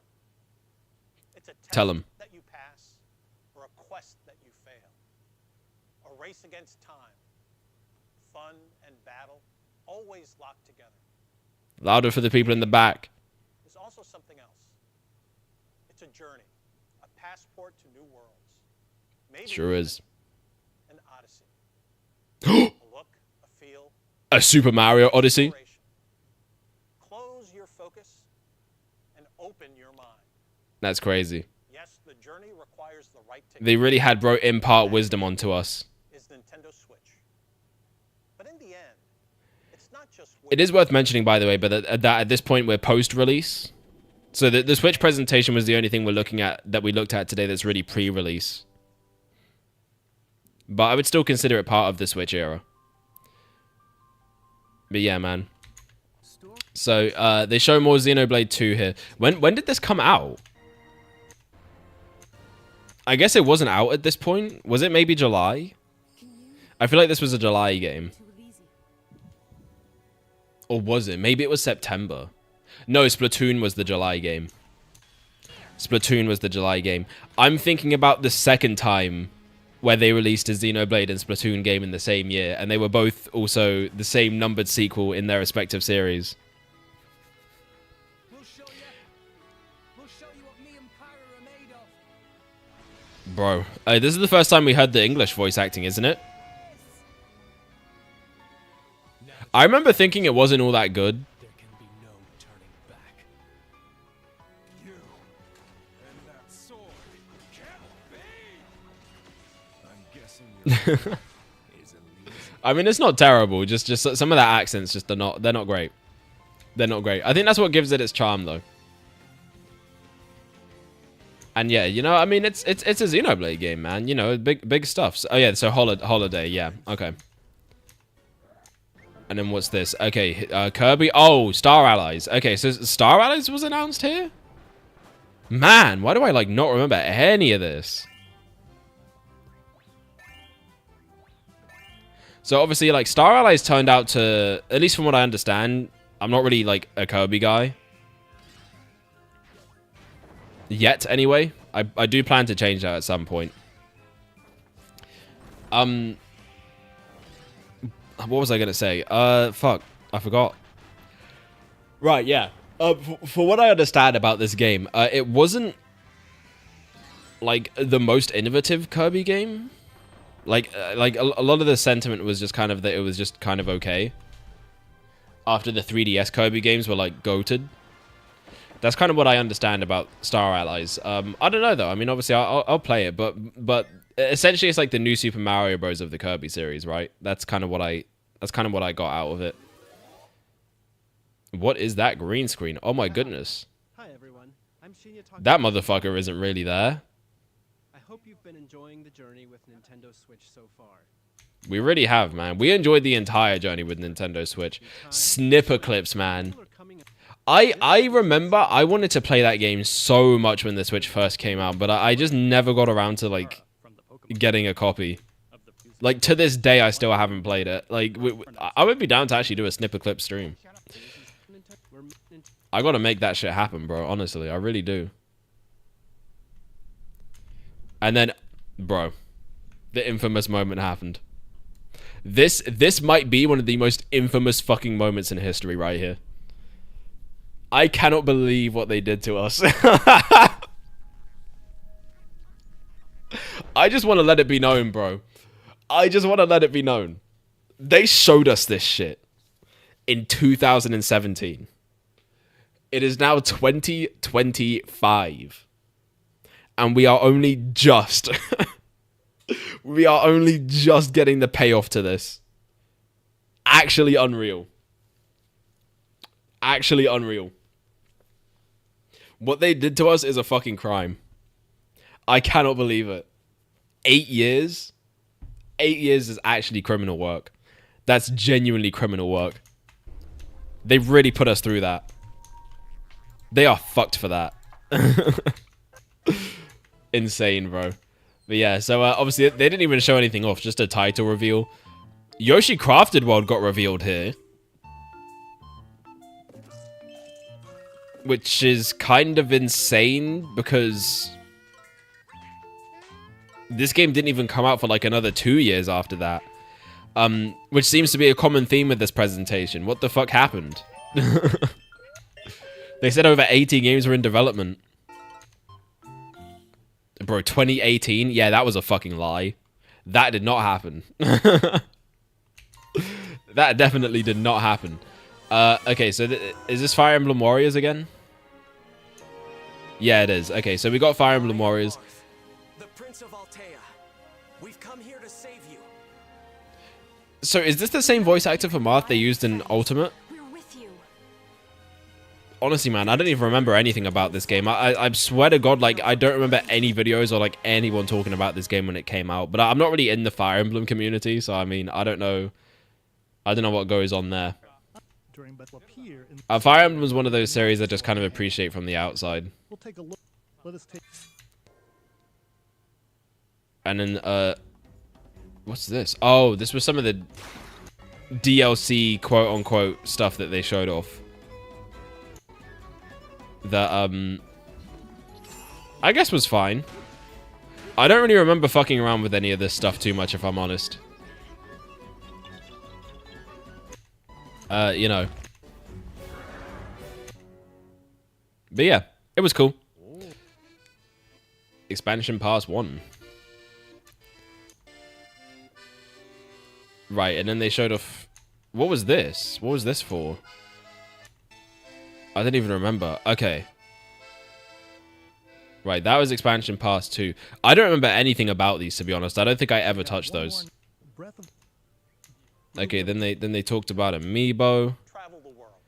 Also, that might be the last time that Wii U ever shows up in one of these. If video gaming is a journey, He's not really there, man. include a stop right here in LA during E3, But you're not there, buddy. You're not there. They green screened you. where booths buzz. What the fuck was that? Wait a minute. This What is that Mario Kart character select screen? Is that Wii U? It is. Wow. Oh my fucking god. They were showing off beta. Why are they showing off beta Mario Kart footage? What the fuck? We had Deluxe out by this point. later on are Okay, they announced the ARMS Invitational. Blah, blah, blah. Mario and Rabbids. Okay. Mario and Rabbids was cool. I never played it. The first one, anyway. I never played the first one. I did actually play through and beat the second one, which was fun. Rocket League coming to Switch. This was back during like the height of Rocket League's popularity. And then we end the show with fucking Peak. Bro, you really did just have to be there for this. You really did just have to be there for this. Oh my god. Come out. But yeah, and they showed off the capture for the first time. You know, Mario's a fucking dinosaur. That shit's crazy. We also got Jump Up Superstar revealed. Man, this trailer was amazing. Like, for me, this was like on par with the Breath of the Wild trailer from the presentation. Genuinely. Dude, like this, like as a Mario fan, you gotta understand, man. This shit was generational. 2017, man. We're not done talking about it just yet, but like this year truly was one of the best that Nintendo ever had. Like it really was. Just like from that output just being really strong, from the actual games they released being like some of the straight up best they've ever put out. The Switch itself dropping and being just like the massive console that it is. Like looking back on 2017, man, like that year was genuinely incredible. It gave us so much, so much. Honestly. And even outside of Nintendo, just in general, like I just think 2017 was just a good ass year, bro. It was. Then you get all the costumes revealed. Bro. This had me geeking, bro. I was fucking geeking when I first saw this. I was 14, bro. I didn't even know what a tax was at the time. And there it is, man. And then we got the release date as well, which was just amazing, man. Just amazing, honestly. And then yeah, I think that's it for 2017 though. So all we got left for 2017 is the September Direct, which I'll be honest, I don't think it was that great. I feel like I vaguely remember this one, and I feel like it wasn't very good. Like, especially coming off of that E3 showing that they had, which was, like, kind of fucking goated. I mean, it doesn't help that half of it is 3DS. Well, okay, not half of it. It's only 10 minutes, which, you know, the 3DS segments are starting to get shorter and shorter. Eventually, though, With a trailer for our next spotlight title, Xenoblade Chronicles 2. Please take eventually, though, you know, there won't be any 3DS. You know, I mean, and again, you're not going to have to wait too long for that. So this is where we kind of get to learn more about Xenoblade 2. Obviously, you know, again, this game isn't really like my thing, but this game was definitely a big deal. Definitely one of the biggest releases they had, just in general. The soundtrack for these games is so good, by the way. It's got to be said. My name is Azota. Oh yes, that's me right there. I may be relatively Bro said, small, "That's but me I'm right also there." touching. Wow, oh my fucking god, how long did they spend on this game? Oh my god. Protagonist of our story, Bro, Rex. they used to be so bad with this. Look, bro, I'm his landlord. it started at 11 minutes Into- and ends at 9. Why did this have to be 8 minutes? into something more. Why did that need to be 8 minutes? Speaking of Nintendo Switch, we have some more headlines for you. Like, are we actually being for real? Did that really need to be 8 whole entire minutes? 2 is one happening game. Back That to is popular insane. demand. It's now with refreshed So, you know, obviously, cover is the they talk more about Splatoon 2, some map updates.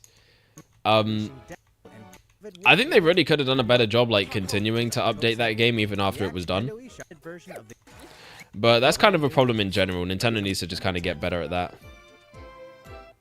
Oh yeah, Snippet Clips Plus, bro. I forgot they even updated it. online shifting robot. They updated that shit and I still didn't play it. Crazy. I really should do it at some point. I really should, honestly. From E3 22 version along with first Okay. So yeah, they talk about Rocket League. They talk about Mobile Legends. No one gives a fuck about that. Mobile Legends is the most like 2017 ass game. No one has played it since. Ever. Talk about Skyrim, which, you know, was already like a 10-year-old game at that point. Can I show this? America. Only you have the guts. I'm not even sure if I can show that. Rolling out a new and it's packing a new online I know what Wolfenstein is, by the way. I just don't know if I'm allowed to, like, I don't know if I can actually get away with showing that imagery on stream. But anyway. And then they talk about Flip Wars was the thing they would. But finally, What? after many years, our arcade title. Oh, was this Arcade Archives? And the first one is Mario Brothers. By Yeah, this sharing was your Arcade data, Archives. You can run, jump, and compete. Cooperate to win. Notice the little visual details from the arcade version. Other arcade classics are on the way too, including Versus Yeah, that was Super this was cool to see. Versus Super Mario Bros. I think this was like the first time you could actually play it like at home. I think for Versus Super Mario Bros. This was like deadass the first time you could play it at home. Versus So that was really cool. versus pinball. It's interesting though because most of these games would go on to just be playable on Other subtle differences you can't find NES. in their NES counterparts. See if you can spot them. Arcade Archives Mario Brothers is coming down the pipe September 27th. Yeah, so that was really cool to see. Other amiibo. They talked about the amiibo, which were already revealed Launches when they're by this point. Pokemon Tournament, man, I forgot that got a port as well. Is this Octopath? I don't think this ended up coming out in 2017. This was 2018, wasn't it? Did they just... Did the trailer play twice? Dude, I'm so confused. Is this another one of those games that they spent entirely too much time on? Alright, let's see. 29 minutes. Okay, they didn't spend like that long. Still, 5 minutes is fucking insane. Like, by today's standards, that would be pushing it. The game is a big hit in Japan, mixing the fun of building with an overarching story. And the Okay, is this Dragon Quest Builders? Yeah, okay, I remember that. That was on 3DS as well, though, wasn't it? It's fun to mix up your alliances. Okay, they talk more about Star Allies here, which was nice. You may have a chance to defeat the Dark Oh my Lord god, the frame rate, bro. They really showed that off with full confidence. Kirby Star Allies is coming to Nintendo. Okay, and I think this is where we got the title reveal as well. This is the first time we actually saw the title for the game. A whole lot of fun in store thanks to Nintendo. Okay, this is the eShop sizzle reel. Very nice, very nice. You know the vibes. Okay, so and then this is where we go into just mega detail about Odyssey, and you know, you can bet I'm not going to complain about it here because it's Odyssey. Still, But also reveal some new information. 6 minutes is definitely pushing it, bro. inner treasure hunter hungry for more. 6 minutes is definitely pushing it. Also, speaking of that Power Moon list, all I'm saying is, There are even more power keep an eye on the main channel, bro, because I'm going to be doing it. I'm going to be doing it for that retrospective episode. I mean, some of these For the things are first really time. hidden. I've never gotten all the Power Moons in this game. Acquire one by solving a puzzle or defeating enemies. I forgot that he does a little animation like that, They're hiding everywhere. if you're in the So right make spot. Sure to explore every corner of the world using every move at your disposal. They really meant that shit, by the way. When they said explore every corner of the world, they fucking meant that shit. That wasn't a joke. They were not fucking around. For better or worse. I mean, I know a lot of people complain about how many moons there are, but it's like, I don't really get that complaint, right? Because it's like, if the gameplay is just fun, then like, why does that matter? You know what I mean? Like, you're just getting more game to play. I know that some of them like aren't like the most interesting ones to grab, but like, I don't know, man. It's just like, I just like being in this world. Like, I don't know what to tell you. Some I just outfits like are it. thematically tied to the kingdom you're in, or to a game from Mario's storied past. So don't be This afraid was to really try a nice, little bro. I feel like this game really opened up the platformer costumes rabbit hole in a way that like we hadn't really seen before. So that was really neat. That was really neat to see Odyssey do that. Like Crash 4 would do it, and some of the Sonic games have kind of started to do it. They haven't really fully committed to it though, just because I guess there's just less to choose from in general. match your surroundings, or just because. Because you know they don't really have outfits like that And don't forget to let necessarily. the Odyssey in on the app and And nail yeah, it. they really talk about everything, man. They talk about photo mode. They talk about some of the captures you can do. They talk about the amiibo, which I completely fucking forgot existed. Official site of Super Mario Odyssey, and on Twitter as you await Mario's next great journey. Man, oh, it's been too long, bro. It's been too long. Bring me back. Where's my 3D Mario, Nintendo? God damn it, bro. Oh my god, they're killing me out here. They are killing me out here. It has been entirely too much time. So, that's it in terms of all the presentations. Obviously, we've kind of covered a lot of the major releases that happened. So, obviously, Breath of the Wild came out. We got freaking... what's this? Let me see. I feel like this could be organized in a much more readable way. But yeah, we got ARMS. We got Pokken Tournament DX came out. We got Mario Rabbids Kingdom Battle, Splatoon 2, Mario Kart 8 Deluxe came out, Super Mario Odyssey, and yeah, just in general, there was a lot. There was a whole hell of a lot. Oh, they actually do have events here. They actually do have events, and characters debuted here. There we go. Some of the notable characters to come out of 2017. But yeah, so a Kirby franchise celebrated its 25th anniversary this year. Mario Kart celebrated its 25th anniversary. There was an Animal Crossing Direct, was there? In 2017? Where? That... okay. I mean, I don't think so. The Wii Mini was discontinued, rest in peace. Miiverse was also discontinued. That's right, yeah, Miiverse did shut down in 2017. I remember that. That's kind of insane, bro. I forgot that was even the same year. That's fucked up, bro. Oh my god. The 64 celebrated its 20th anniversary in Europe and Australia. Pokemon Anime celebrated its 20th anniversary. Insane, man. The GameCube celebrated its 15th in Europe.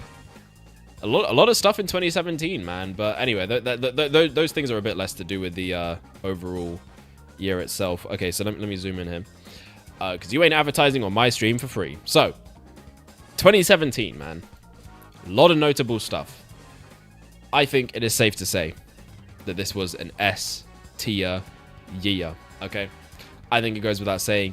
Shit was absolutely peak. In the interest of time, I'm not going to spend too much longer on the following years.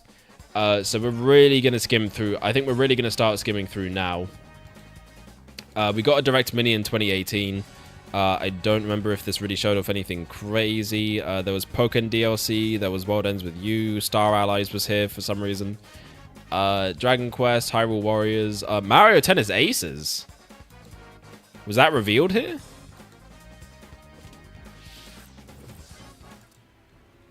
It totally was, wasn't it? Tennis game is bringing a new level of skill and competition to Nintendo Switch. Mario steps onto the I swear I don't remember this game looking this... Okay, hold on, wait, never mind. I was going to say, I swear I don't remember the game looking this crusty, but never mind, it doesn't. It doesn't. It was just that one shot. So yeah, Mario Tennis got revealed here. What else did we get? We got, oh, this is where they revealed Luigi's Balloon World. So obviously, we're in 2018 now. This is post-Odyssey. Let's see, SNK Heroines? Isn't that a mobile game? I don't even. What the fuck? Kingdom Battle DLC. Oh, this was the Donkey Kong expansion. Okay. There was some stuff here. There was some stuff here. That's actually kind of interesting for a 14-minute show. Celeste was here. Tropical Freeze HD. Donkey Kong Country Tropical Freeze is powering up for the franchise. Or not HD. I mean, the game was already HD, but you know what I mean, like the Switch port. Diddy Kong, Dixie Kong, and Cranky Kong for this critically acclaimed adventure, which you can now enjoy in a chill new mode. It's kind of funny. New funky mode. There he is, bro. It's kind of funny that we got Tropical Freeze before the original returns. Thanks to his sturdy surfboard, even spikes can't slow him down. That's crazy. Bro is easy what's mode. Going on here? Man, this guy really knows how to keep his cool. Thanks to this righteous dude, even stages packed with perils can be. This righteous dude. Of course. Yeah. All right. So anyway, yeah. Bro said bodacious. Anyways, that's enough of that. That's enough of that. You know, not too bad for a direct mini. Okay, so at this point we're still in the 3DS trenches, but I promise it won't be for much longer. Okay. Then they show off more Star Allies to start the year out, pretty much, as well as a release date, which was pretty much a week after this presentation happened. So that's kind of crazy. There was an update? A free demo is available now in Nintendo Damn. Shop on Nintendo Switch. What else are friends for? Guys, it's available right fucking now. See, now this was where they really started to use the format they got now for the Directs. You can tell, like, it's practically the same style that they're still doing. So they talked about Octopath, Dark Souls Remaster. They talked a little bit more about Mario Tennis and some of the features of this game. I didn't pick this one up. I didn't pick this game up. I was never really interested in the Mario Tennis games, or the golf ones, to be honest. I don't know. I just wasn't. I just was never really too much into them. I like Strikers a lot, but I just was never into some of these other sports games quite like that. I like the Olympic games as well, but that's about it. Those are like the only Mario sports games I've really ever invested any time into. But you know, I heard this game was actually surprisingly really good, and it's kind of almost like a fighting game. So that's fun. How long did they spend on this game though? 14 to 20 minutes? Okay, why did we spend 6 minutes on this? Nintendo? 6 minutes for Mario Tennis? Okay. Okay, so this is the Captain Toad Treasure Tracker Switch port, which was cool. Now you can explore locales from a variety of. This was neat, man. Check out New Donk City. This was kind of the first taste of 3D world we would actually get on the Switch, in a kind of weird roundabout way. Did you know Captain Toad also appeared in Super Mario Odyssey? I did know that. Captain Toad is the fucking GOAT, bro. With a friend by sharing a pair of Joy-Con He really is. While one player controls Captain Toad, the other can assist with things like turnip cover fire. Nintendo needs to stop doing this, by the way. Nintendo, for the love of fuck, this is not what people want when they ask for co-op, okay? Please stop doing this. For the love of God, bro. You gotta stop doing this, alright? Please. Nintendo, I love you, but you cannot keep getting away with this. You cannot keep getting away with this. Then we get some pretty huge ports next. We get Undertale on Switch. I love that, by the way. Coming eventually.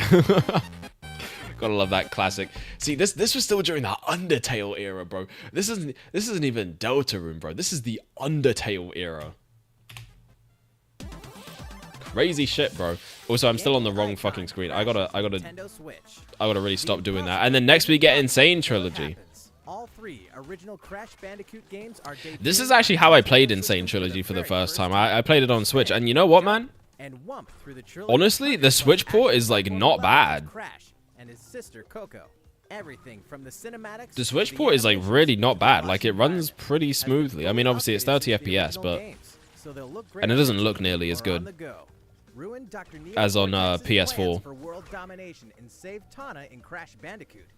Form an uneasy alliance. But yeah, this shit was good, man. Honestly, it really was.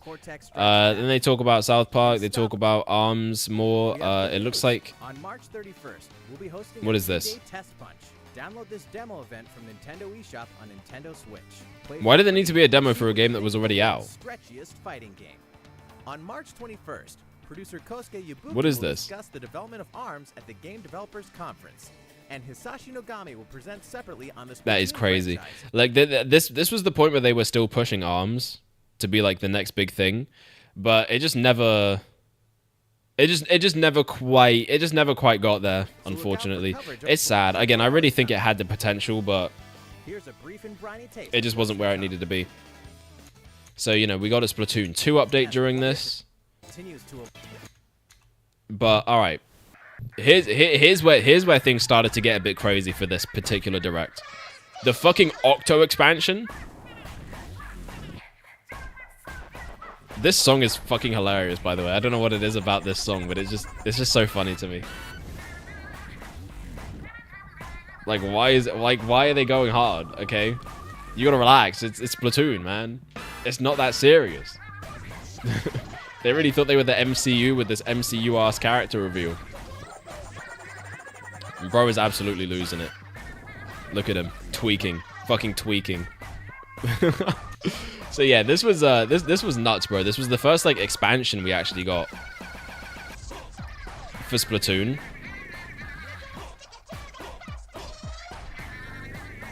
And it's kind of interesting because I feel like this was the first like trailer they did for Splatoon that was like really in this particular style that they do now, where it's kind of like a slow burn reveal. Like they really build that atmosphere before showing you what the mode's all about. I to this day though, I never actually played this.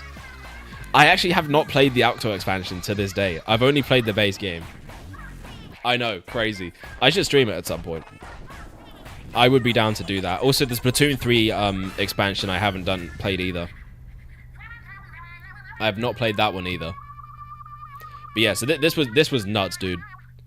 This was nuts. But you're not even prepared for what the fuck's about to happen next, because honestly, man, this was like the only fucking way they could have ended this that would have made things even more insane. So, you know, obviously they talk a little bit more about it. You know, the guy does his little pose.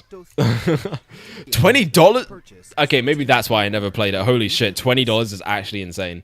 But That's all for one more announcement. But so they had one more announcement, man. They had one more announcement. And in the back of everyone's collective minds, we were like, okay, surely it couldn't be that, right? Surely they wouldn't. Surely it's too early for that, okay? And, you know, at first, it didn't seem like it would be, all right? Because, you know, it's like, this just looks like Splatoon. Like, is it maybe the first game that they're porting to Switch? Because, you know, it's the OG Inkling designs from the first game, you know? So is it Splatoon 1 coming to Switch? Like, that was the mindset, right? Everyone remembers where they were. Everyone remembers where they were during this. And it's just like, dude, it all seems normal, okay? It goes dark, and then it's like, okay, what the fuck is happening? Is this another like expansion? Is it a Splatoon 1 port with a new expansion added onto it? And then there it is, bro. The ultimate mic drop. I could not fucking believe this. I genuinely might have shat myself. I genuinely might have shat myself upon seeing this. I'm not even gonna lie to you. It might have happened. And then there we go, bro. We got the silhouette of Mario. We got the silhouette of Link, bro. We were so fucking back. Super Smash Brothers was coming to the Nintendo Switch, dude. Oh my god. Shit was crazy. And Link had his Breath of the Wild design. And this would be another one of those situations where people thought it was a Wii U port. I don't know why. And there you go. You got the release here of 2018, which was also insane because we'd never seen a turnaround that fast for a Smash game, at least not since Melee. So 2018, man, what a year it already started out with. New fucking Smash Brothers announcement, ton of other games, expansions to games that had already come out. It really seemed like, you know, things were going full steam ahead this year, and just in general, it was crazy. But seeing Smash Bros there, obviously so soon after Wii U wrapped up development, like, yeah, I guess a lot of people were like, damn, you know, obviously it's got to be a Wii U port because it hasn't been enough time to make a new game. But it was enough time to make a new game. It was enough time to make a new game. They made it happen. Obviously, because a lot of Ultimate was built off the back of Smash 4. But, you know, that's getting into details that we don't really have, like, all the time in the world to get into. But, yeah, I just remember that it was such a debate whether or not it was actually a new game. Even back then, right, my logic was like, why the fuck would they go through all the trouble to have this mysterious-ass trailer for Smash for Wii U on Switch? You know what I mean? They would just tell us that that's what it is, you know what I mean? Because that's what they did for all the other Wii U ports. It's not like they revealed Mario Kart 8 Deluxe as if it was going to be like this big mysterious new thing, you know what I mean? So it just didn't make sense. It had to, I just knew it had to be a new game. There's no way it wasn't. And yeah, so obviously I did turn out to be right, you know, spoiler alert. Spoiler alert for the highest selling fucking fighting game of all time. And then we're straight to E3 after that. Crazy. We're straight to E3 after that. And, you know, if you don't remember, I forgot they had this whole ass intro, bro. Yo, what happened? Bring this one back. What the fuck? That shit was sick. Bring that back. Okay, so what even was this, bro? I don't even... What? Demon X... I remember this game. Dude, I used to get so sick of this game. I remember in every direct, it felt like they were talking about this. Every direct for like a year, I swear to God, this game was in. I don't know what was up with that. You could not go a single direct without seeing a mention of this game. It was actually crazy.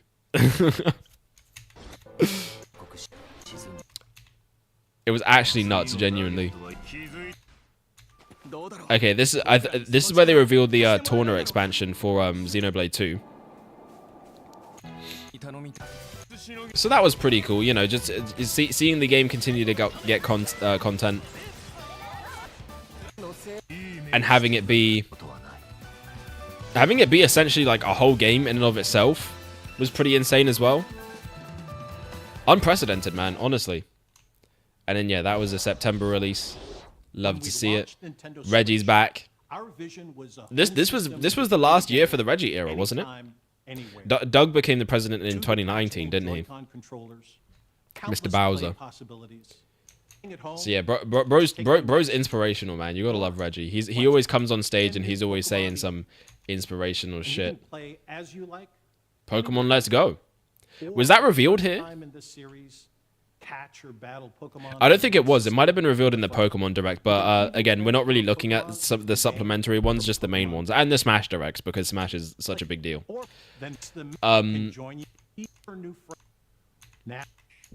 So yeah, speaking of Smash Direct though, so this one, as you can see, starts off pretty slow. We get Mario Party Superstars though. No wait, Super Mario Party even. Super Mario Party revealed here. You know, this game ended up being pretty alright. You know, it was definitely a step in the right direction for the franchise after it had been fumbling for so long. But, you know, we would get to the really good Mario Party shit a little bit later. Give me orders. And, oh, is this 3 houses? That was here? Damn, why does this seem early? When did this game... Wasn't this game like 2020? Give me orders. It's time to measure your worth. Fuck, man, damn. 2018? See, that gave me whiplash, because it's like Crafted World as well. That game didn't come out for like 2 years after they fucking revealed it. God damn, dude. That actually jump scared the shit out of me. But yeah, this game really was the second coming of Fire Emblem. Like, after Awakening, basically saved the series. Do you dare to walk this path This one pretty much like And we fall to our ruin. So this one pretty much like propelled it to like the heights that it like never seen. Like Fire Emblem is at the biggest it has ever been thanks to this game. I will And I think return like here someday, my teacher. Promise me. I want to say it was pretty well received. Okay, of course they showed us Fortnite on Switch because you know this was the height of Fortnite. All right, this was like the peak Fortnite Ninja era. Wait, hold on.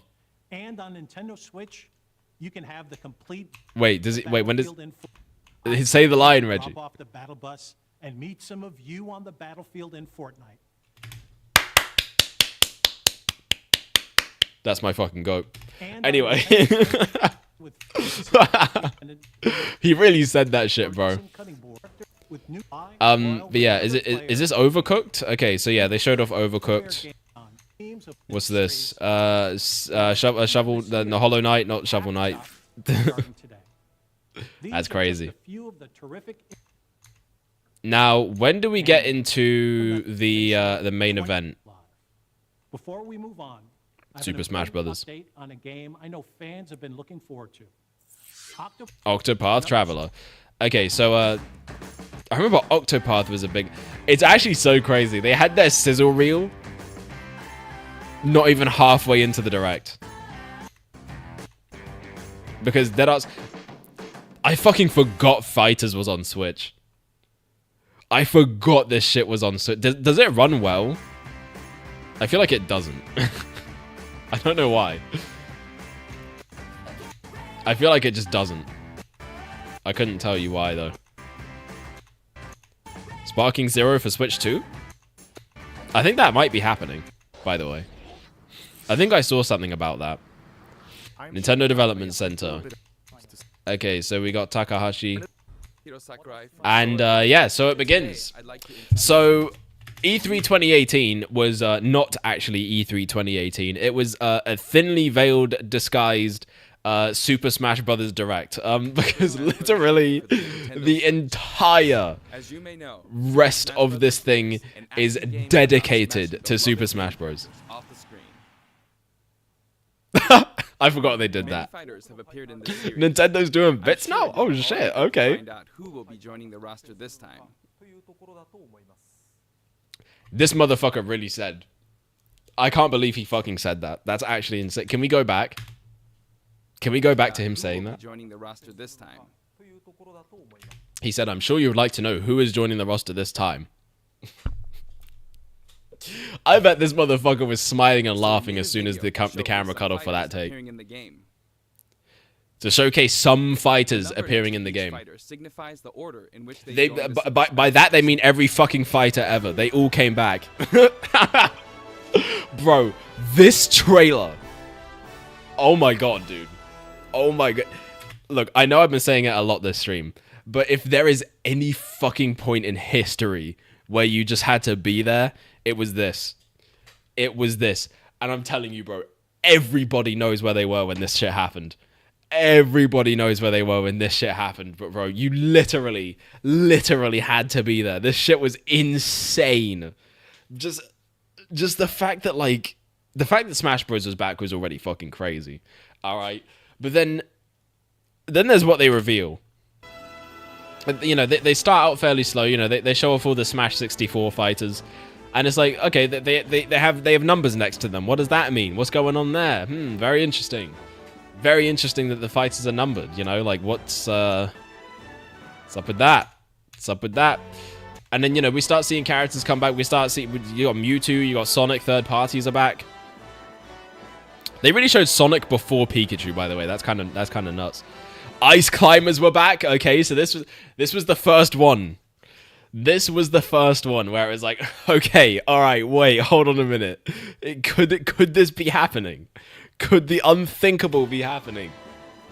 Because Ice Climbers were back after being cut, so like that was fucking insane. Inkling got revealed, new character.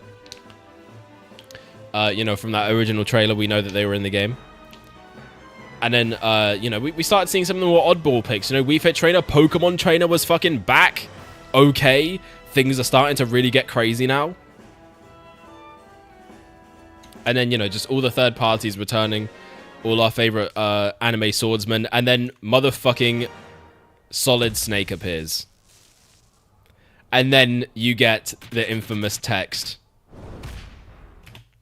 When I say that there was an audible, and I mean audible, just scream all at once around the world. You could hear it, bro. You could be in the Himalayan mountains and you would hear everybody, just everybody in unison popping off at this exact frame right here. Dude, this actually changed the world. This deadass changed the world. I don't even like... I'm just gonna let it play. I'm just gonna let it play. And, you know, immediately after showing Snake, as if to, like, confirm that what you were seeing was real, they show you Pichu. Of all characters, they show you Pichu right after that to be like, yep, this really fucking is happening. When we said everyone is here, we meant that shit. Everybody is back. And, dude, honestly, man, this, to this day, I don't think any trailer in game history will ever fucking top this. And that's not even a joke. That's not even a joke. I genuinely just don't think it's possible. Like, somehow, unless the next game ends up being Ultimate 2 and everybody comes back and then some, like, that we will never see anything like this again in our lifetimes, ever. Like, this truly was a moment in history that you just had to be there for, honestly. Just insane. Wolf was back, bro. Just a highly requested character that was cut. Bro. Super Smash Brothers Ultimate. That's where we got the title reveal as well. I still remember Etika's screams. Dude, we got to talk about that as well. Like, something that definitely... Something that's going to be missed is just, like, the atmosphere. And I think... And Etika was a huge part of that, man. Honestly, I think it would have been his birthday, I think, as of like a couple days ago. So happy late birthday to the GOAT. Obviously, bless up. But like, dude, honestly, man, he was like his reactions and his community and everything like that. Like that was like one of the best things about this era, I remember. And like him and his streams and that energy is like something I would love to just be able to, you know, at least just put out even a portion of into the world. So like that is such a huge inspiration for me. That's something that has stuck with me and has really resonated with me for all this time. Even now, even 5 years after you know, his passing. And bro, honestly, man, just such an influential figure in the community. The dude really was something completely entirely different.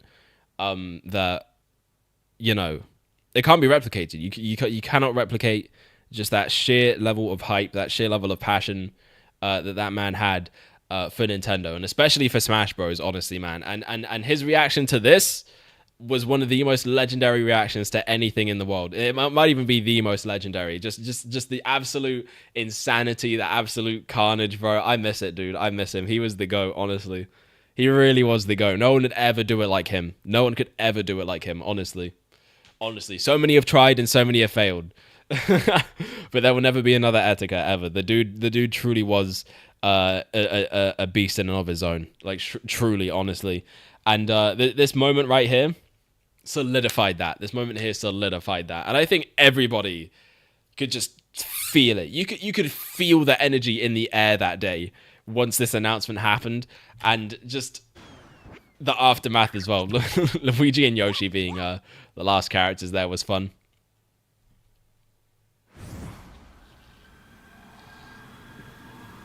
And then there's this, man.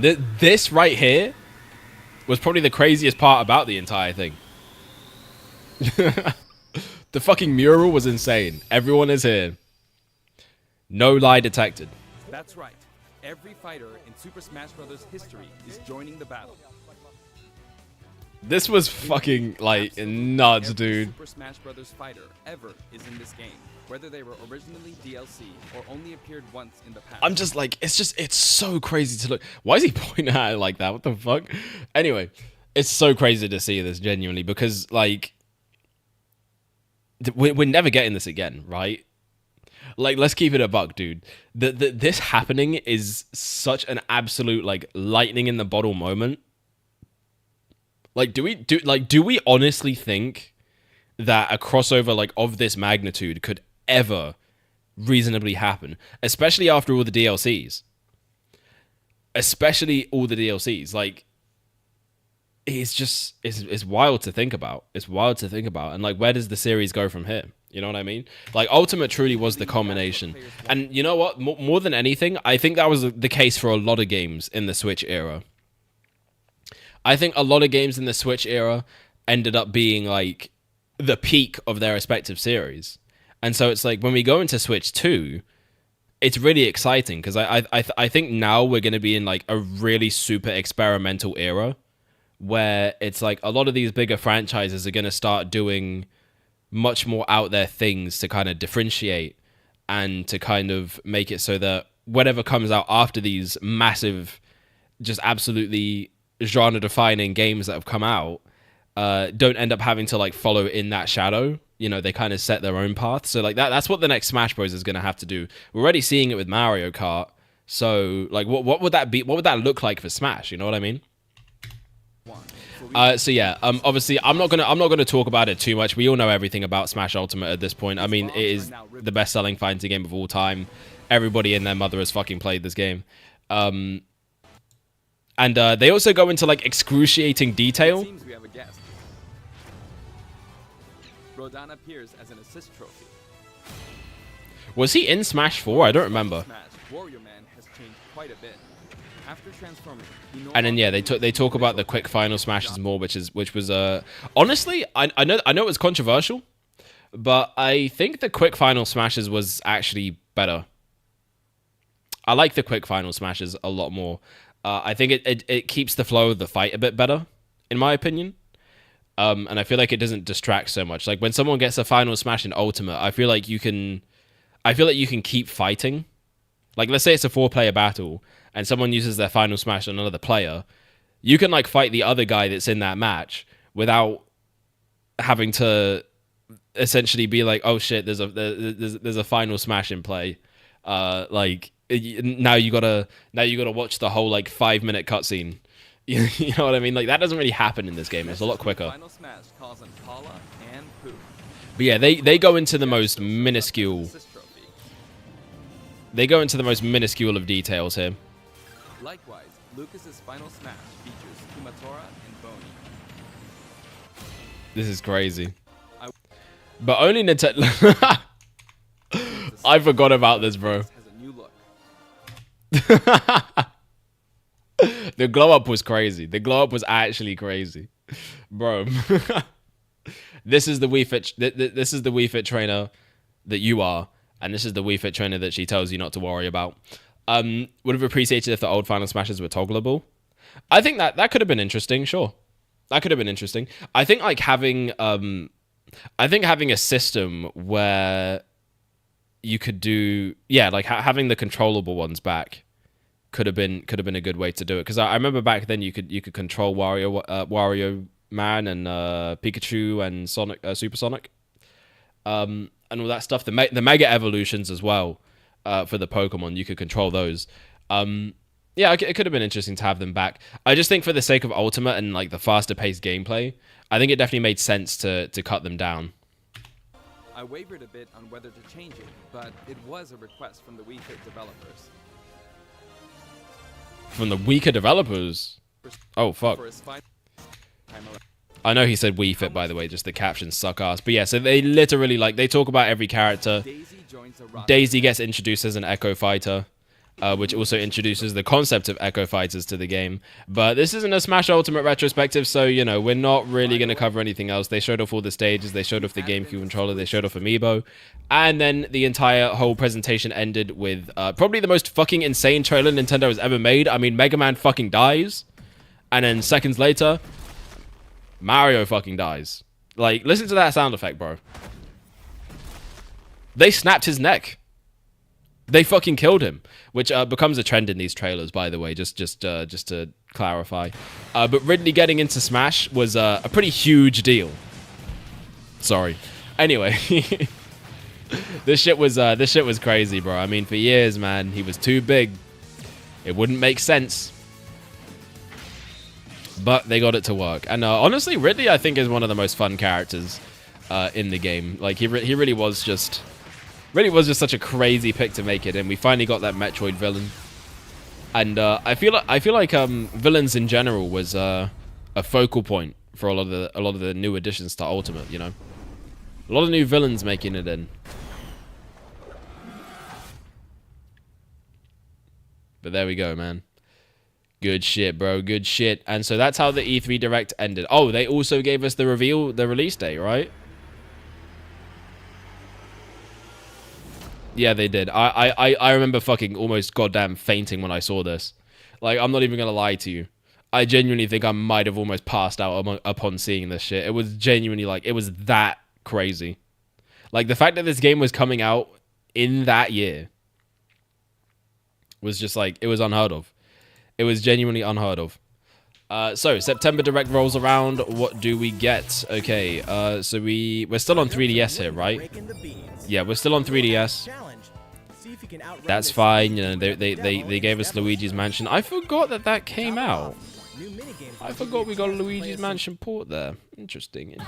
But yeah, again, you're seeing the 3DS sections are getting shorter and shorter in these. And I think at some point in 2019, that's when we're going to stop seeing them all together. Bro's charging a Spirit Bomb. And, okay, so this is a new Splatoon update. Return in Mega Man 11. Oh, shit. Marking the 30th anniversary of the iconic series. Is this where they revealed Mega Man 11? For greatness on Nintendo Switch. Jump, slide. Oh, that's kind of crazy. Of the colorful, challenging stages and try to take down a gallery of. Or is this the Switch port specifically? In timeless fashion, you must defeat the 8. Yeah, this was cool, man. It was nice to see Mega Man back, even if it was kind of short-lived in the end. The Mega Man amiibo figures. You can tap one to rock. Yeah, that's nice, bro.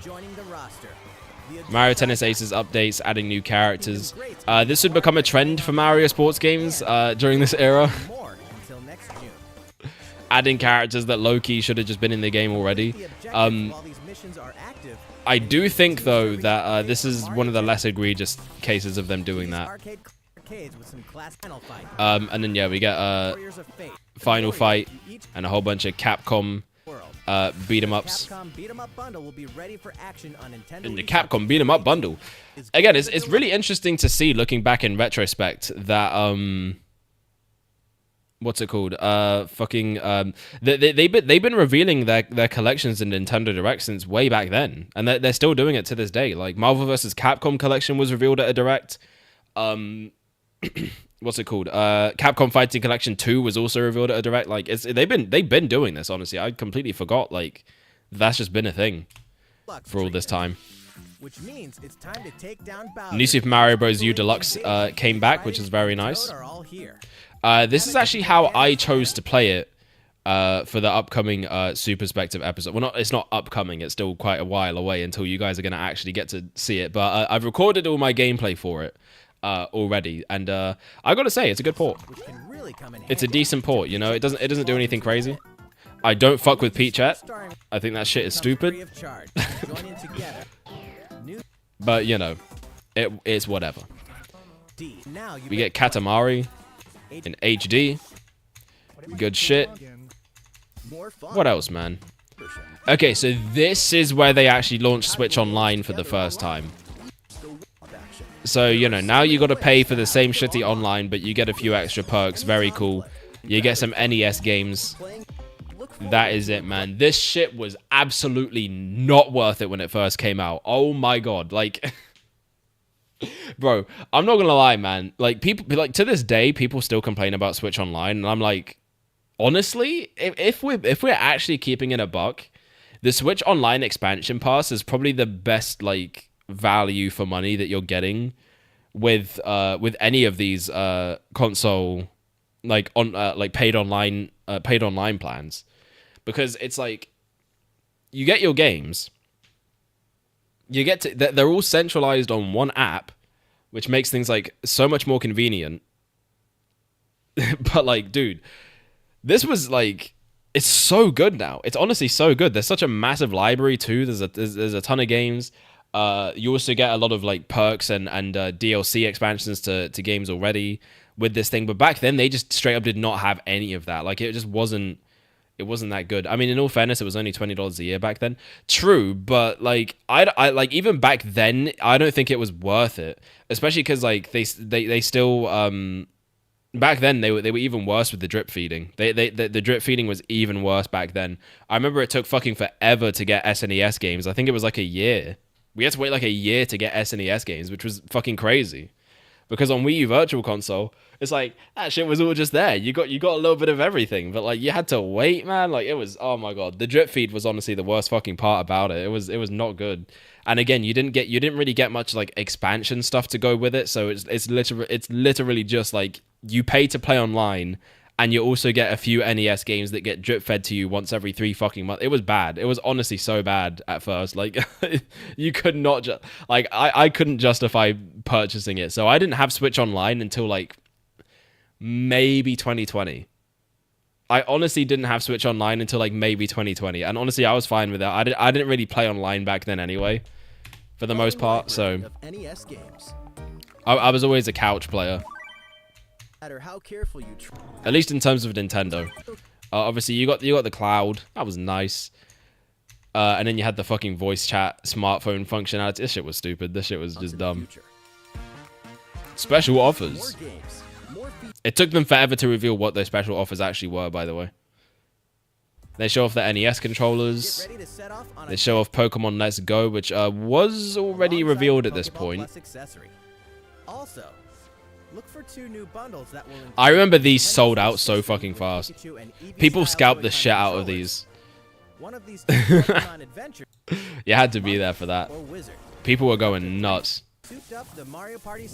Okay, so here they show off more of Super Mario Party. They really love showing you the stake minigame. It's probably the best thing about this game. The high quality stake. The high quality stake went crazy. Okay, what else did they show off here? Was there really much else interesting about this one? Okay, so they show off Crafted Mod again. In spring 2019. Okay, and then this was the first instance of a delay. No, it was the second instance of a delay, because I think it was originally supposed to be like early 2018. Then they pushed it back to holiday, and then they pushed it back again to 2019. So the game was delayed twice, I think, if I'm remembering correctly, which I usually do. I want to say. This is just the beginning for tabletop gaming on Nintendo Switch. So yeah, there was that. There was Civilization. There was Star Fox content in Starlink. There was more about Xenoblade Torna. That's a week early. There's tons in store. They showed some Final Fantasy stuff. Don't really know what that's all about. They showed the Smash Bros. Switch, which I also remember being scalped to absolute shit. I feel like, by the way, I feel like they don't really do these anymore. Like we got two of these in one direct. Do we even ever get, like, when was the last time they did one? Was it Tears of the Kingdom? I deadass think it was Tears of the Kingdom. I'm trying to think here. What was the last time they actually did like a custom Switch? It must have been. Because, like, to be fair, like, yeah, Tears of the Kingdom, I guess, was, like, the last, like, major release that they've had. So I guess that would be it. Huh. Crazy. On the way. That's kind of insane. And obviously they show off the GameCube controller. And then we get the ending to this direct. And it's like, holy shit, we are getting Animal Crossing on Switch. That's fucking insane. Oh my god. So yeah, obviously she gets the letter. They want me in Smash? Oh, it's not a new Animal Crossing. Isabelle is coming to Smash Bros. What the fuck? What a random reveal this was, by the way. This shit shocked me, dude. I was like, Isabelle of all characters? Like, I wasn't against it, by the way. I'm all for it. I love Isabelle. Okay, she's great. I'm glad we left the Isabella's a kawaii serial murderer meme era. They did that with like every Animal Crossing character in Smash. I remember when they did that with Villager in Smash 4. And they used to do like they used to put like the Shining clip, but like edit the villager's head onto it with the axe. That shit was funny, bro. I'm not gonna lie, that era was kind of peak. We should actually bring it back. And then we get this part, and it's like, okay, what's going on here? What's with all those boxes? Why has he got a Nintendo Switch on his desk? Are we actually getting Animal Crossing on Switch? And then, you know, we'll skip forward a little bit, and then it's like, holy shit. It actually was Animal Crossing on Switch. By the way, this date is a complete fucking lie, by the way. This did not happen. There were so many delays in the early Switch era. Oh my god. There was so... I don't remember there being this many delays. Holy fuck. Bro, none of these games came out when they said they would. Isn't that crazy? Isn't that fucking crazy, dude? Damn. So yeah, they kind of debated us, bro. Like at first we were like, damn, it's a new Animal Crossing. And then it's like, no, wait, hold on, it's Smash Bros. And then they're like, actually, psych, it's both. There you go. This shit was crazy. This shit was crazy. Again, had to be there. Had to be there. And then pretty much 2018 ends with the Smash Ultimate Direct, where we just got absolutely everything given to us right here, everything we all ever wanted. So, you know, they give us a little intro part. Ken and Incineroar get revealed. This particular moment was crazy. So if you remember the Smash Ultimate hype cycle, there were two major leaks that happened before the game dropped during the hype cycle. There was the Vergabin leak, which was that Ken and Incineroar would be the final characters added to the game. But there was also the infamous Grinch leak. Now, I've talked about the Grinch leak a lot on stream, but I was actually a Grinch leak believer because it just everything about it just lined up so perfectly. It's the fact that like it linked back to that poster printing company or whatever. The guy that posted it that supposedly worked for the company also had like unseen renders of the Grinch, which is why it's called the Grinch leak.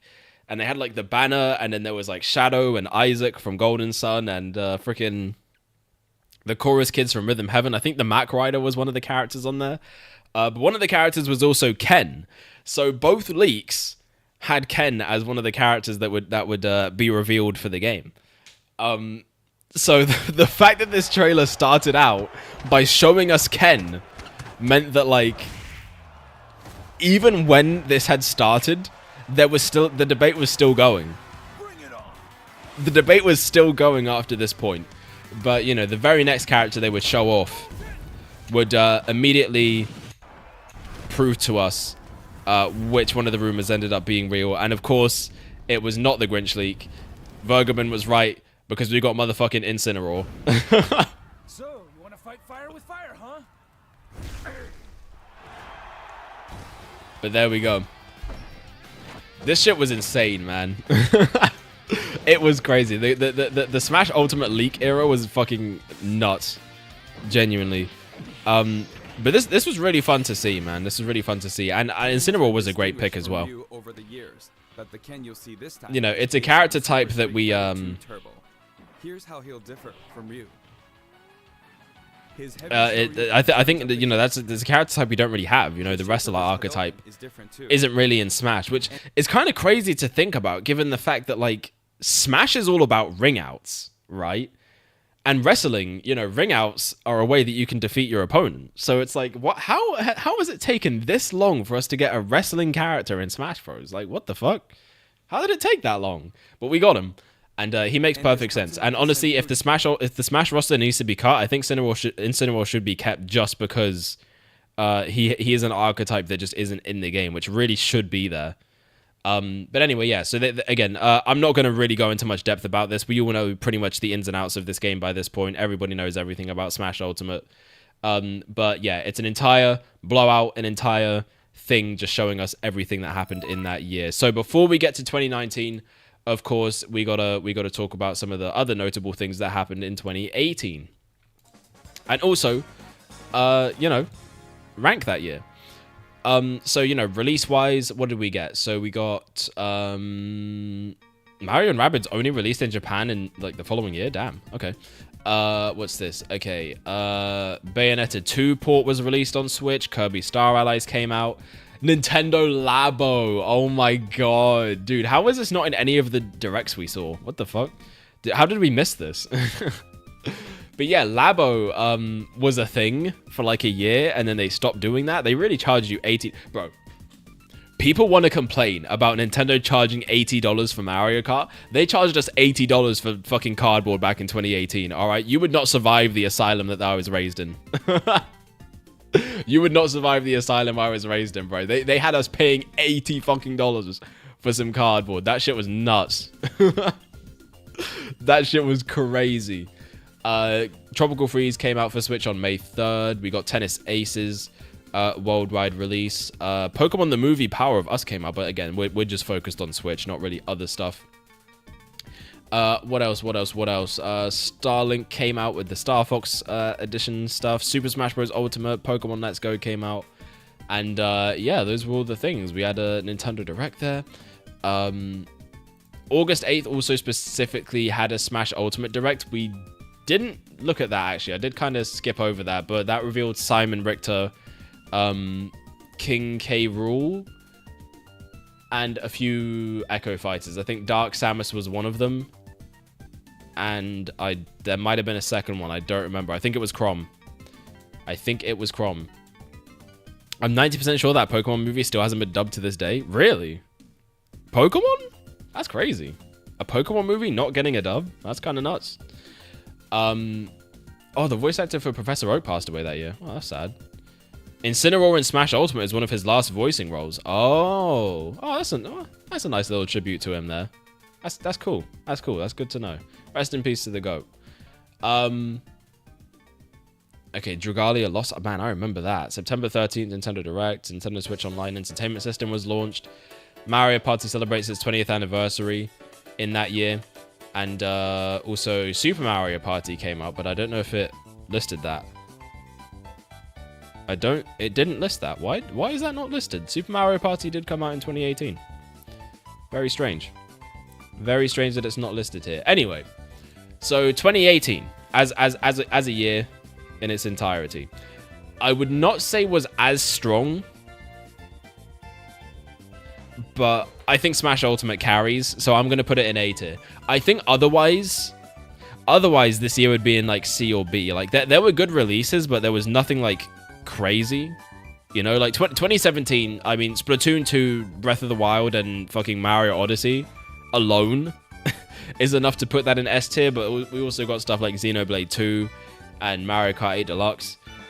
It was just an absolutely fantastic year, just incredible. And again, that was like the launch year for the Switch. I think that was like, you know, it was a new era. You know, it was a lot of hype, a lot of expectations going into things. So I think 2018, following up on that, was already going to be like, that was already a tough act to follow.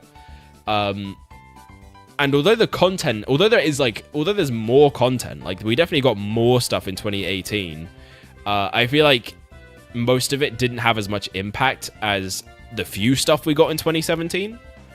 So that's kind of why I would rank it lower. But I think Smash Ultimate definitely is like the thing that really carried this year into being like in A tier. So I would give it that. I would say that's what's kind of going on there. And yeah, I think we keep it moving into the next year. Again, I'm gonna try and speed things along. And I know I said I would do that. It ended up taking long. But you know, it is what it is. So we start off 2019 with Mario Maker 2 getting revealed, which is kind of crazy. And you know, obviously in this game they added a new gameplay style, being the 3D world style, as you can see right there. But yeah, this was great.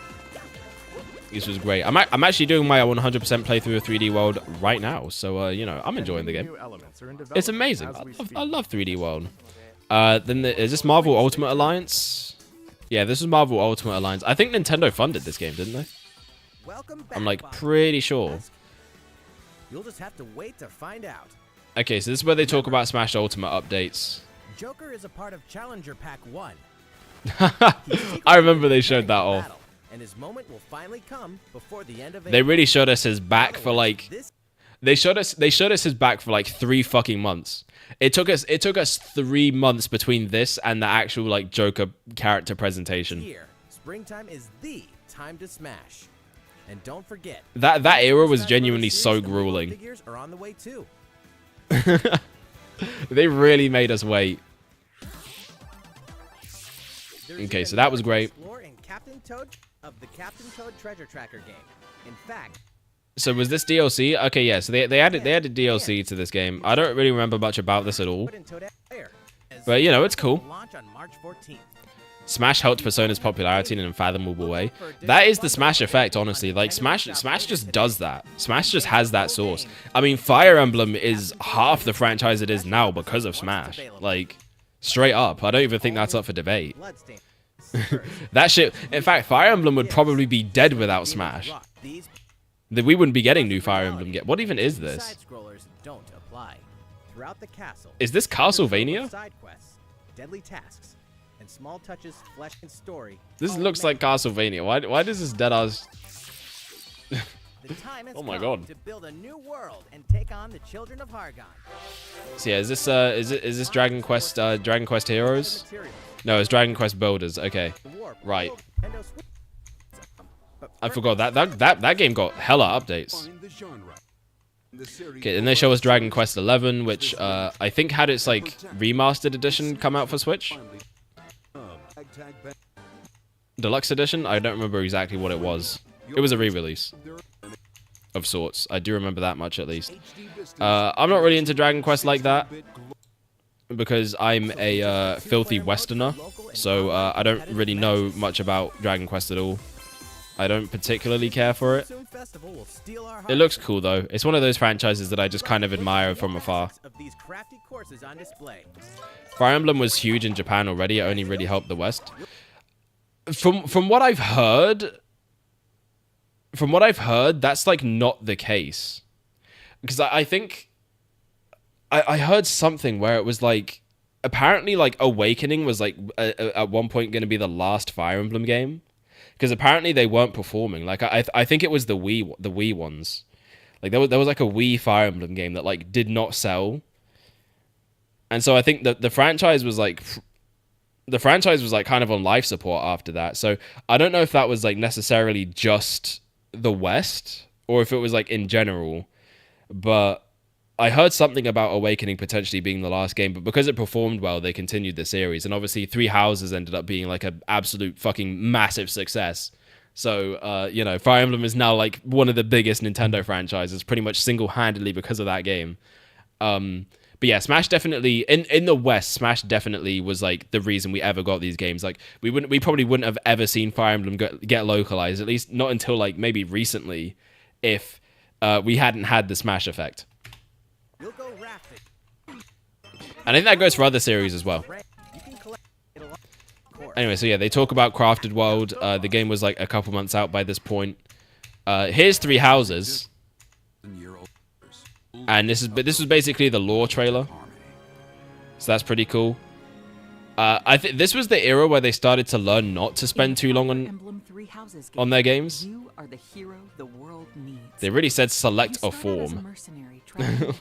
Take your form. After an unexpected incident reveals an unknown power hidden. If you're attacked with garbage, Tetris 99. Oh, that was wow. You know what's actually crazy? This game is like still going strong today. This is like the only battle royale that isn't Fortnite that is like still getting like consistent support to this day. Isn't that actually insane? Look forward to battling it out in upcoming online events. I've got to switch my screen, by the way, again. I keep doing that. Okay, Dead by Daylight on Switch, we do not care. Deltarune on Switch. You really just gotta love the... really just gotta love the Deltarune Undertale trailers. That is incredible. There aren't actually that many dogs in the game, as far as you know. As far as you know. This was fun, though. will not be free. This was a lie, by the way. This particular line was a lie, because literally Chapter 2 was free. I mean, Chapter 3 and 4 won't be, though. Those are paid. Which, like, honestly, good, man. Because low-key, I'm not gonna lie, bro. I feel like Toby Fox... I feel like we're reverse scamming Toby Fox. I feel like Toby Fox has reverse scammed us. Like, he's giving us too much. He's giving us too much to eat, bro. For free. First time on Nintendo Like, those games should have been paid. That's the only time I'll ever say some shit like that. Those games should have been paid. But yeah, so then they ended it with Astral Chain. I feel like this game... I feel like this game ended up being another ARMS situation. Like, they were promoting this game so much as, like, their next big thing. But it just never... I think it sold well. Like, again, like, ARMS also sold well. But I think this game sold well also. But... Sorry. It just, like... It just never caught on for some reason. And I guess, like... I really don't know... I really don't know why. It's curious, you know? I mean, I don't know if any of you guys played this. What the hell are they? Why did you make them? But yeah, essentially, you know...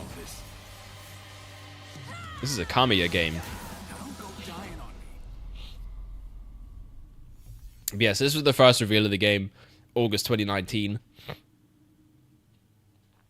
But yeah, this really was looking to be like the best... the next best thing, but it just kind of didn't pan out that way.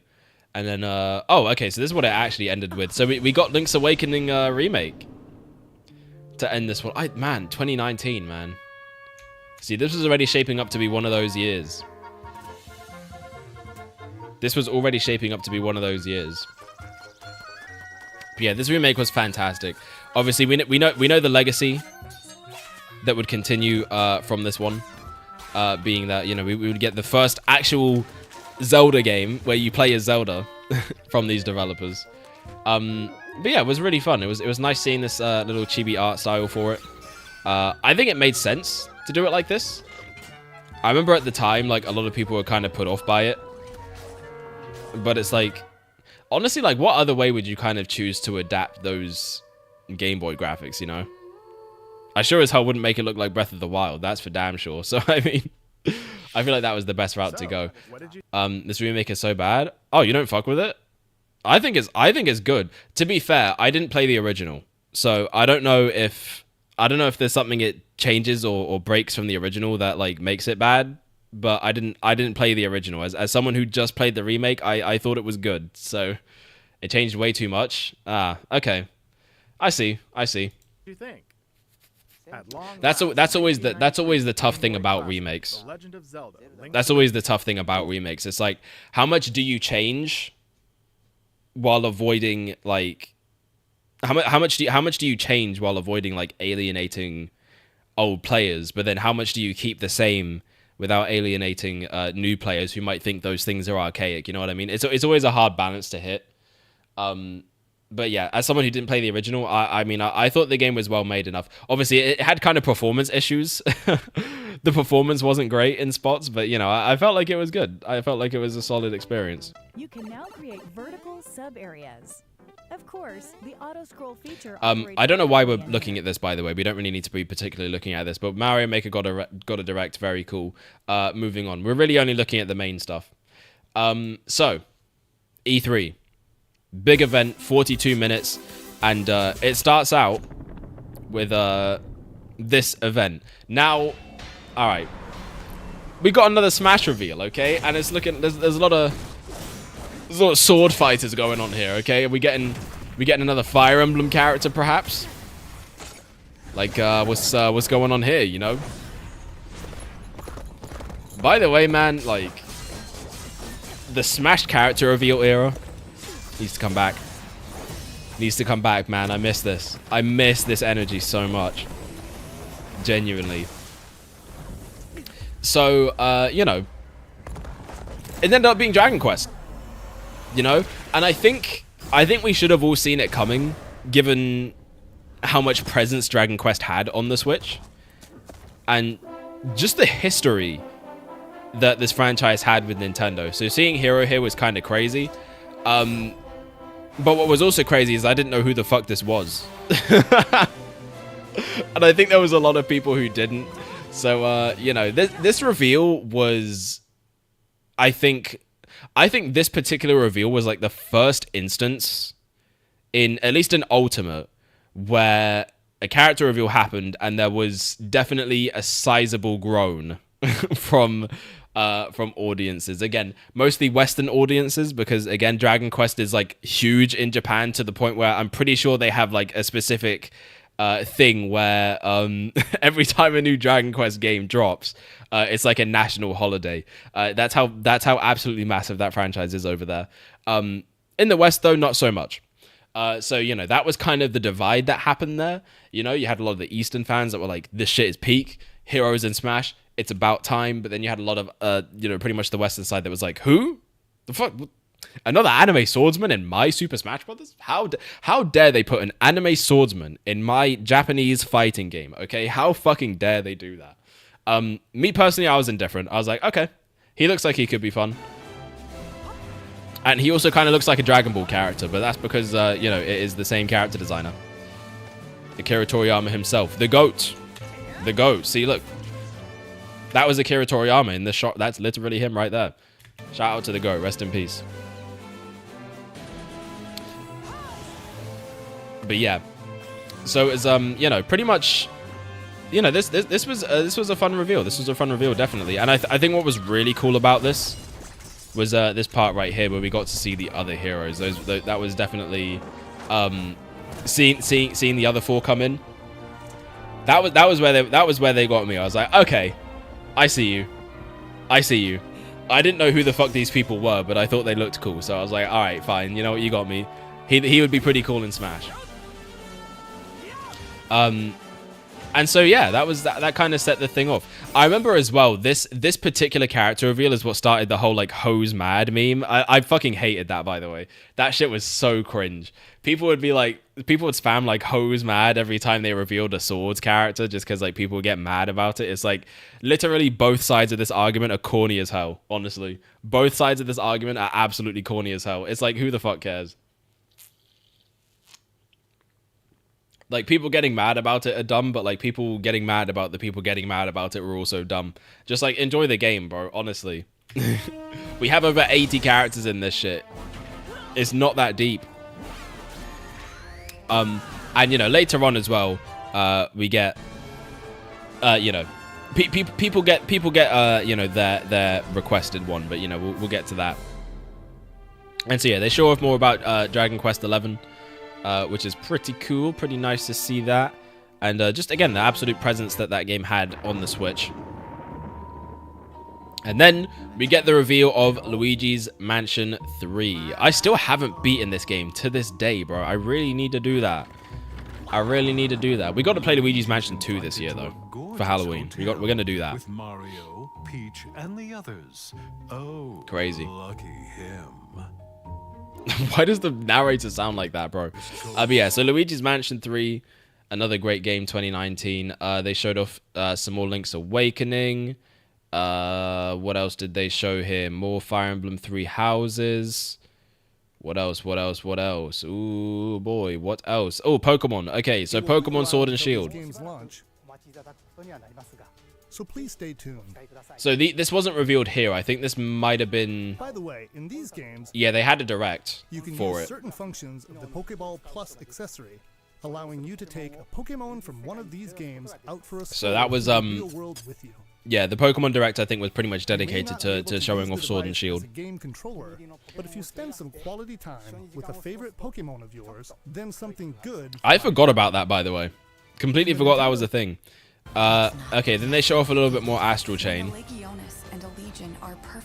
Which, like, again, man, it's like, it really seemed like this was going to be the next big thing. It just never...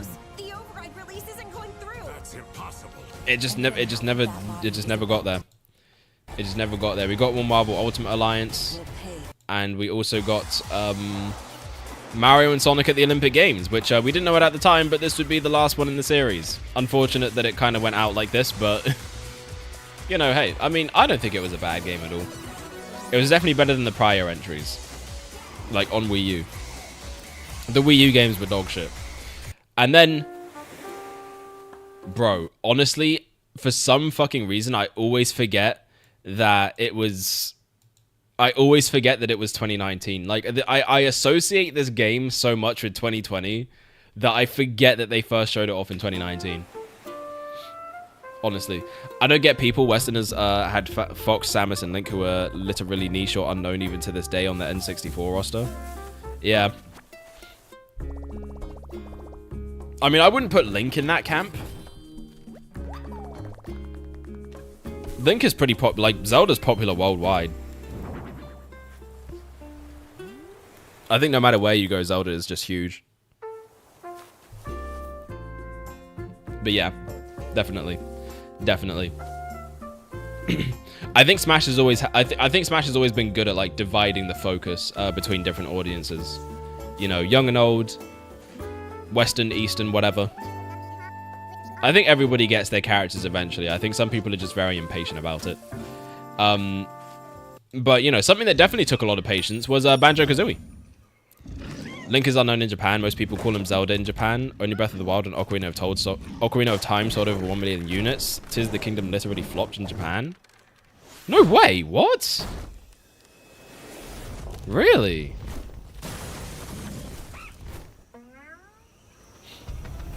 Huh. That's actually insane. Is it really that bad? That's like Sonic in Japan numbers. That is deadass like Sonic in Japan numbers. That's bad. Really? So that fucks with me, because I was always under the impression that Zelda was like popular in Japan as well. I see a lot of, like, on Twitter, I see a lot of Japanese Zelda fans. I guess it's just because I'm in that space. That'd probably be why. But like, yeah, I see Japanese Zelda fans, like, honestly, a lot. Like, almost as much as I see Western Zelda fans. That's interesting to me. I guess it must just be a very vocal fan base. Like, maybe there's not a lot of them, but they're very like, vocal. Zelda is very much a Western-focused franchise. That's why they panded to Americans for Twilight Princess. That makes sense. That makes sense. I mean, to be fair, like, that was just kind of the popular thing to do at the time. I think a lot of Japanese game devs that, like, in the early 2000s were like, we got to appeal to Western audiences. Nintendo didn't do that as much, but like, it makes sense for Zelda, because that, I think, yeah, a lot of their base was there. There's no Zelda merch in Japan Nintendo store, but a whole section in US stores. That is wild to me. No pun intended. That is wild. That's crazy. I genuinely didn't know that. That's genuinely not the impression that I got. Like, just based on what I've seen. That is nuts to me. But yeah, so this reveal was incredible, bro. Like the tease at the start, the actual reveal of Banjo. And listen, I'm not gonna pretend like I give a shit about Banjo, if I'm honest. I'm not gonna lie, I was actually more excited about Hero. I was actually one of those people that was more excited about Hero, because I was like, he looks cool. I think this guy fits in Smash. Banjo is one of those characters where I'm like, this motherfucker is so overhyped. Like, there's no way that... there's no way this many people want this bum-ass bear in this game. Because, listen, man, I'm not from that era, okay? I'm a Gen Z, I'm a GameCube, I'm a Wii kid, okay? I didn't fuck with that N64 shit, okay? That's too old for me. It's too outdated, alright? So, like, I didn't really get the hype around Banjo, but I was like, okay, he finally got in Smash. That's pretty cool. Like, you know, obviously, like, seeing how much that had built up over years, like, naturally you're going to be like, yeah, okay, it finally happened. That's crazy. So, you know, finally seeing him there next to Mario, next to Sonic, you know, it just kind of felt natural. Obviously, once he actually dropped in the game, his moveset fucking sucked and, like, nobody ever played as him. So, you know, there was that. And then this is when it happened, bro. This is when dreams were made, and also where dreams were shattered all at once.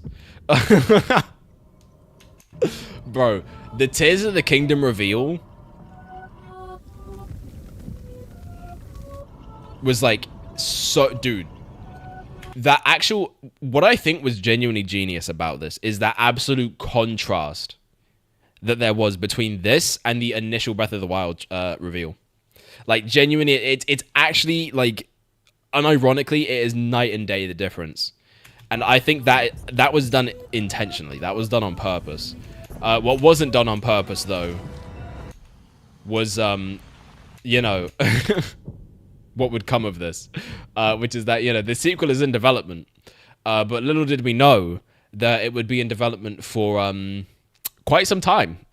So, you know, don't get too used to seeing this, because you ain't getting it. So yeah, that was a pretty great E3 showing overall. Then we head into September. They talk about Overwatch coming to Switch.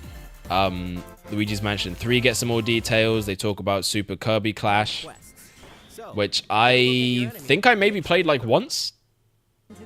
If I'm honest, I played it like once. Trials of Mana, Obra Dinn, Little Town, Hero. The only thing I remember about this is that Toby Fox made the music for it. The game was composed by Undertale creator Toby Fox. There you go. I literally. What are the odds that I would go to the exact point in the freaking stream where they revealed that? Okay, then they announced the Smash Bros. Banjo presentation, and then this is where we got the trailer for Terry in Smash. Now, I had no fucking clue what I was looking at. I just knew that it was something to do with Smash Bros. But at the time, right? Dragon Quest, so Dragon Quest, like, obviously I had seen because it had been in Nintendo Directs before. There had been some, like, SNK stuff shown in Nintendo presentations and you know, that kind of thing. But it was never something I really paid much attention to, and it wasn't like we were seeing it often. Dragon Quest at least was something where it's like, okay, I know the name, I've, like, maybe seen a character or two from it, but that's about it. So this was a complete blind spot for me. I knew shit all about Neo Geo. I knew shit all about SNK. I knew shit all about Fatal Fury. I did not know anything of what I was looking at. I just saw the guy fly off the building, and I thought that shit was funny as fuck. That was pretty much all there was to it. But yeah, genuinely, I did not know what the fuck this was. But nowadays, you know, I'm kind of a bit more fighting game pilled, so I know a little bit of SNK lore, and I have played the King of Fighters of two, but that is thanks to Smash again, man, the Smash effect.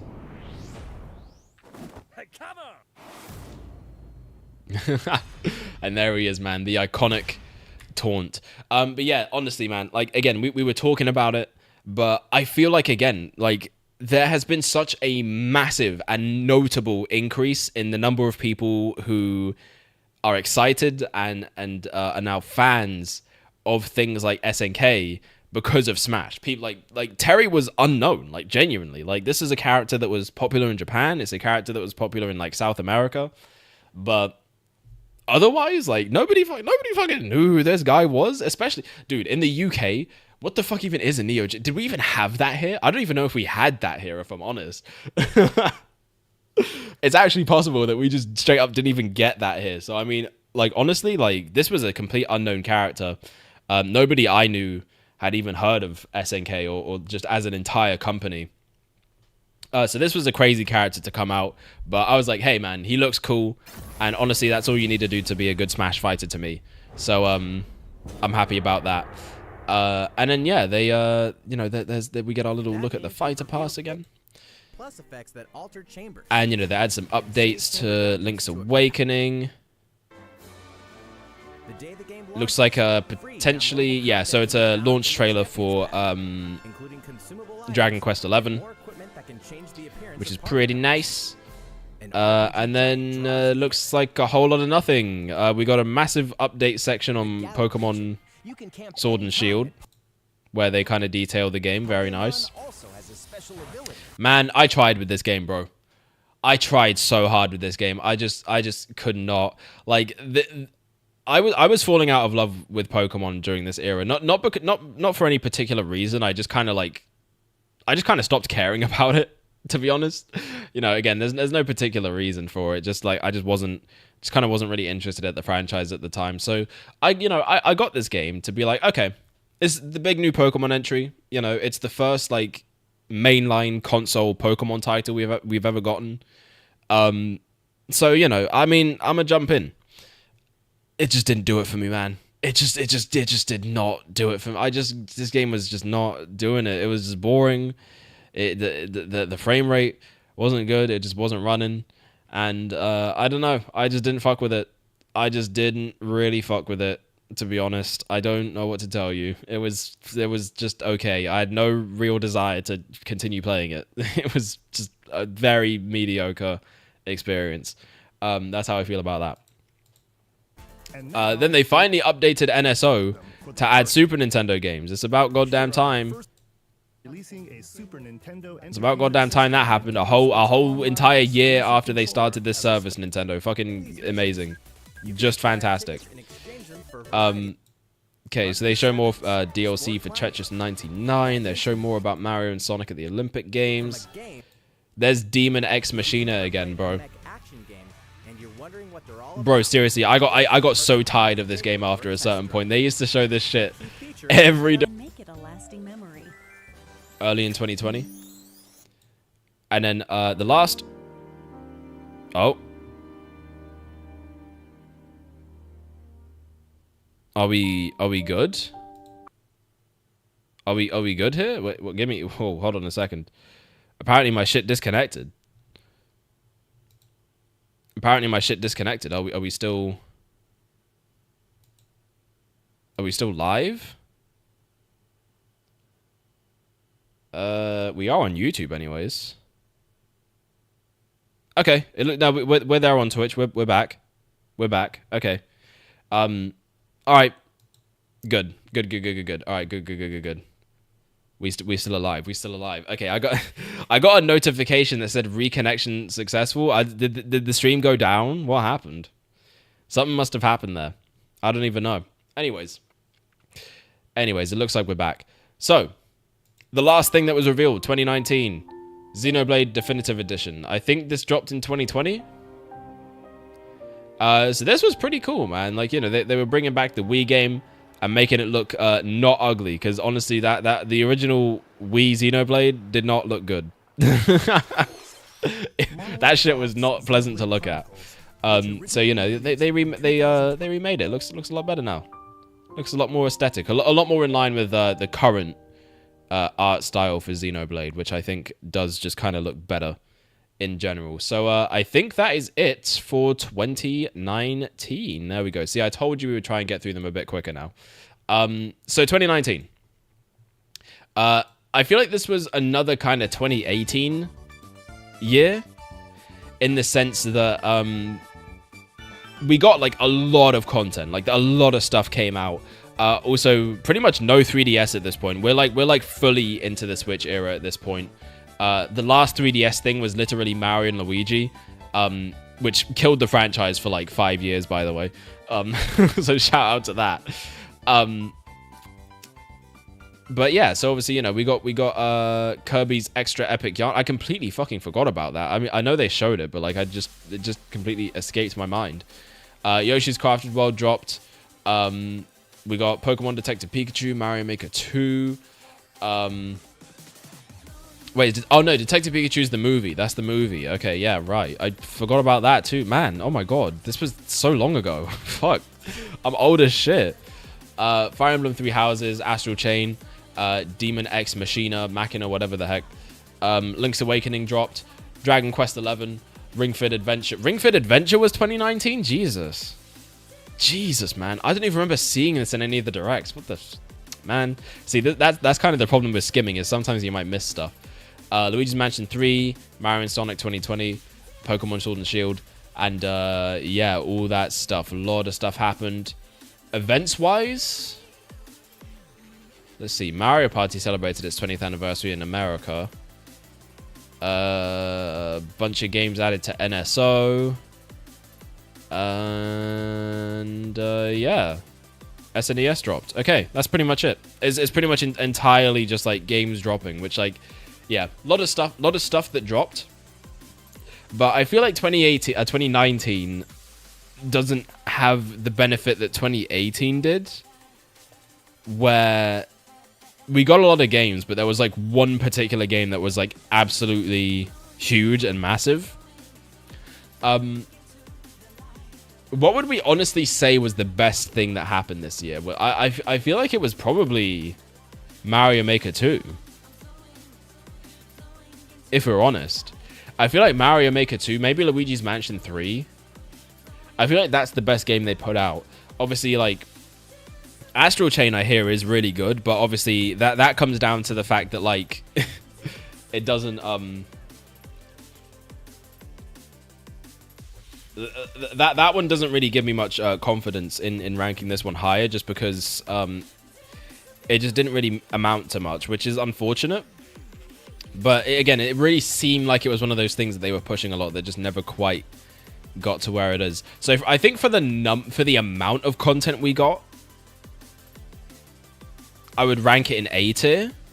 But I feel like it's like a low A tier. If any of these other ones get into A tier, like 2019 would get moved down, just because like I feel like the quantity is definitely there, but the quality is like maybe not quite there as much this year.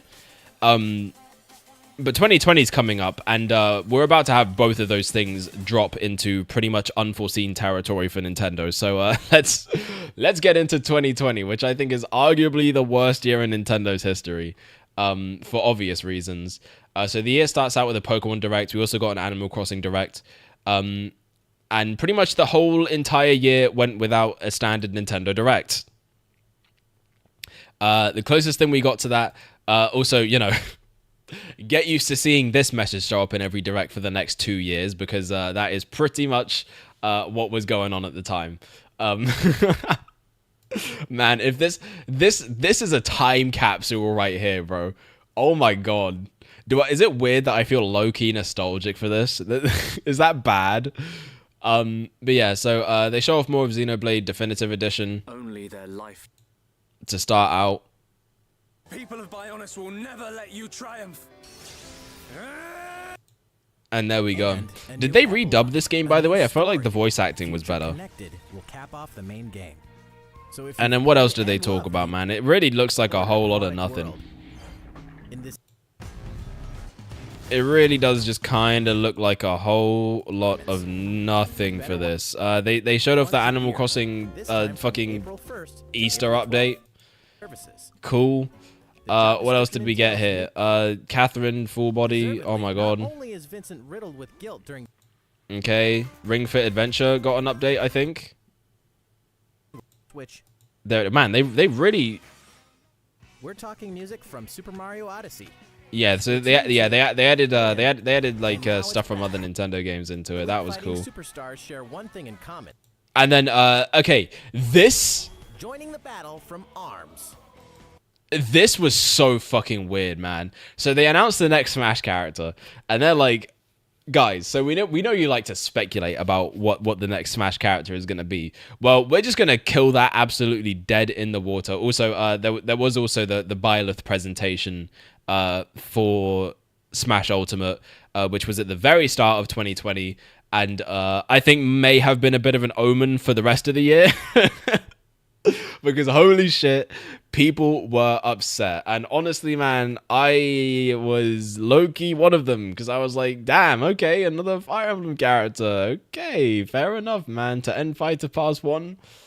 All right, you know, I mean, it's fine. I don't really like, I'm not really going to get mad about it. But I'm like, okay, I'm also kind of like, wait, this is a bit much. You know, like we had 7 of these characters already. I get that it's from the new game. Fair enough, you want to advertise it. But like, this is like, it's a bit egregious. You know what I mean? It's just a little bit egregious. That being said, I do like Byleth's moveset in the game. So I think Byleth, if we're gonna like cut Smash characters for the next game, I think Byleth should be one of the characters that stays, especially because they actually represent the like weapon system from Fire Emblem, which is like not done in any of the other character movesets like whatsoever, despite that being a core mechanic of the series. So I think that's like, they got to stay at least for that.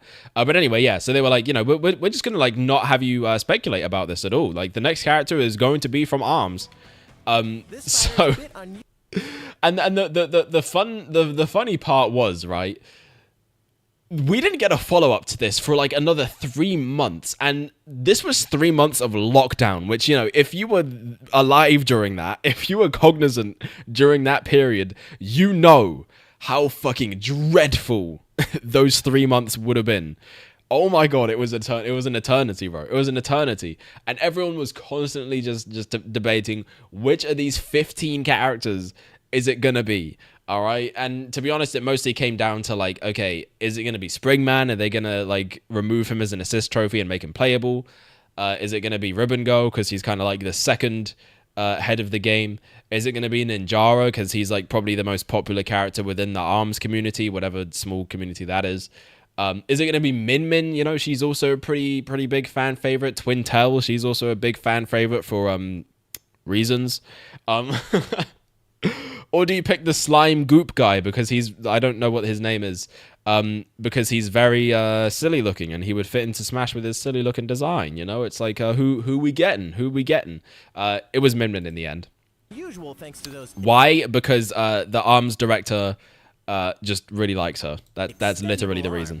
So extend super-powered arms to create so yeah, you know, they talk about that. They also dropped a free trial for ARMS, so I remember as well, it felt like they were kind of almost trying to resuscitate the game, like they were trying to almost bring it back from the dead.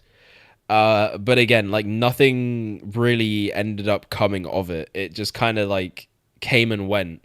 Like they were definitely trying to use Smash as a platform to like relaunch ARMS almost, but like it just completely fell through. It just kind of never ended up panning out for them.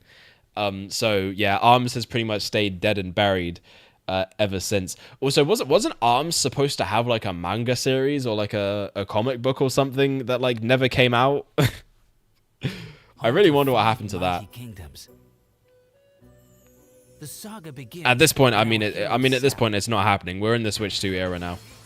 Should you manage to fell and We are on the cusp of that shit just not mattering. Mancala.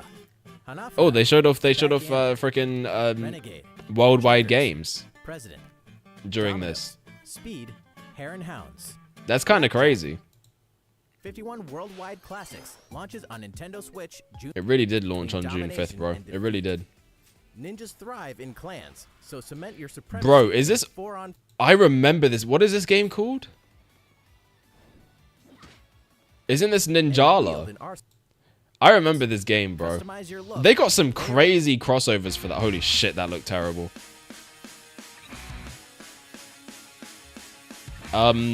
Yeah, this was not great. This was just not a good start to the year, honestly. And then from there on, we pretty much just got like partner showcases, which, you know, I mean, we got stuff about Cadence of Hyrule. That was fun. But again, it's like, you know, even the actual content that they were showing off here was just nothing particularly great. It looks like we got some SMT here. Fade into nothing. Yeah, SMT 3 remaster. I guess that was cool. And then they showed off the new one, SMT 5. Yeah, that got revealed here. So I guess that was like the only real notable thing to come out of that. And then there was another partner showcase in August, and again the splash screen. You know, this fucking era, man. I do not miss it. I do not miss this era. Puyo Puyo Tetris 2 was here. That is it, bro. Nothing the fuck else happened during this. We got the Mario 35th anniversary direct. This was, man, it is insane to think we're on the 40th now. This was 5 years ago. Jesus, man. Jesus fucking Christ. We old as shit out here. So yeah, obviously we got Mario 3D World and Bowser's Fury revealed there. We got Mario 35. I bring back Mario 35 though. That shit was peak. That shit was so peak. For the like 3 months you could play it. That was amazing. We got Mario Kart Live, which like nobody played because like it was $100 and also like you needed to have a large living space to do so. Mario 3D All-Stars got revealed, and then that ended up being a whole controversy. Just not great, man. September Direct, can you bring it back? We got Monster Hunter Rise revealed. Okay, fair enough. Not a bad start. And that is pretty much all the fuck there was to this. By the looks of things, Balan Wonderworld. Dude, I forgot about this game. I forgot about this whole ass game that existed at one point in time. That alone should put this in D tier. When did that game come out? It wasn't until 2021, was it? Still though, they had it here, and I think that's like reason enough to like fucking throw this shit into the Shadow Realm. It was all just partner showcases, man. I'm surprised they didn't start this off with that. Never mind, there it is. I was gonna say, Bravely Default 2, I mean, I guess that was cool. There were people who were into that. No More Heroes 3 was here. I honestly forgot that game even dropped. I feel like for as big as that franchise is, like, no one talked about it. Age of Calamity was here. But this game kind of ended up being whatever.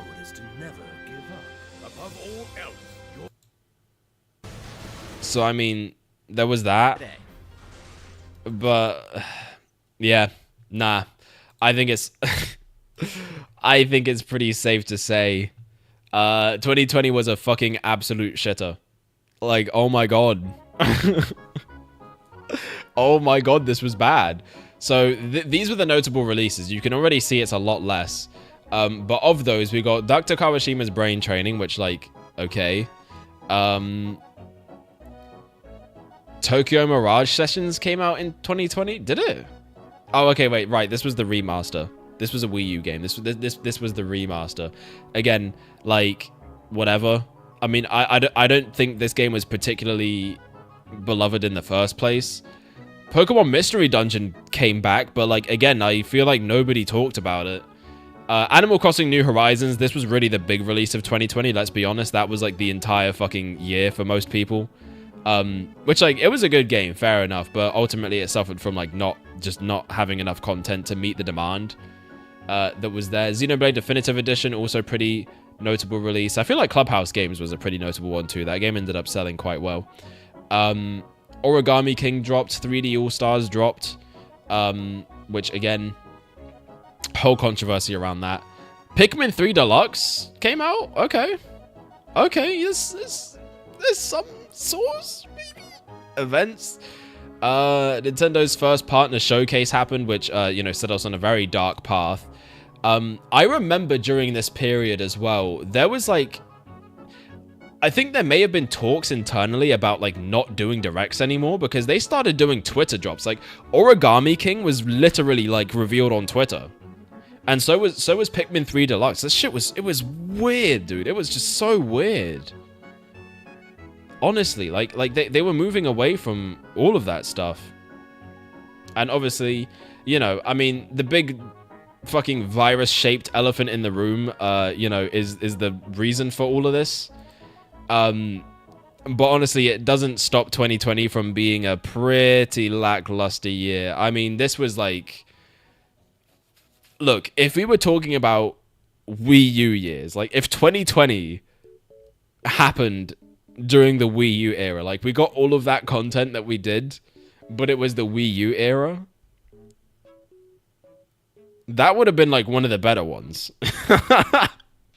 Which sounds insane to say, but we're talking about the Switch era here. Like, comparatively speaking, this was not it, dude. This was just not it. We also got Steven Sephiroth for Smash, as well. Forgot to mention that. But, oh, as well as... Yeah, that's it. Just Steven Sephiroth were the characters added to Smash. Min Min and Byleth as well, which we already talked about. So, yeah. 2020, though, I think earns a D tier. I just think it just... There just wasn't that much content. The stuff we did get was mostly, like, remasters, and the few actual new games we got just really didn't make much of an impact. Some of them even had controversy around them. It just wasn't great. It just wasn't great. We were not eating in 2020 in any regard. That year was just dog shit all around. Like, not just for Nintendo, not just for gaming, but just in fucking general. That year was absolute just unmitigated hell. Like, it was bad. But, you know, we'll move on to a slightly better year, at least from my estimation, being 2021, which they started the year out strong by showing us that Nintendo Directs are not, in fact, dead, and also this splash screen is not dead, and it probably won't be for quite some time.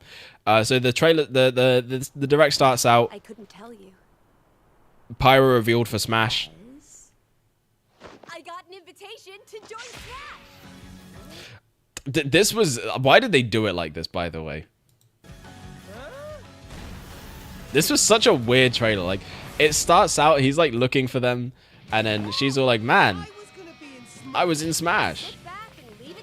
Also, fun fact about that line, Rex was actually considered to be a character for the base roster in Ultimate, but it didn't happen because Xenoblade 2 came out a little too late.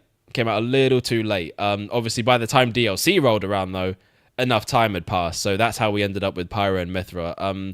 Why they were chosen over Rex when Rex was already considered, I don't know, but I think it might have been a choice for the better. I think they made the right call by going for by going with these two, especially having them be a fighter that switches out.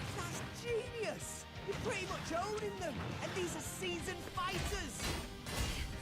There are no pushovers. But yeah, it's interesting to see though. I mean, again, this was another one of those fighter reveals that I think people just weren't vibing with. Talk about a tight spot.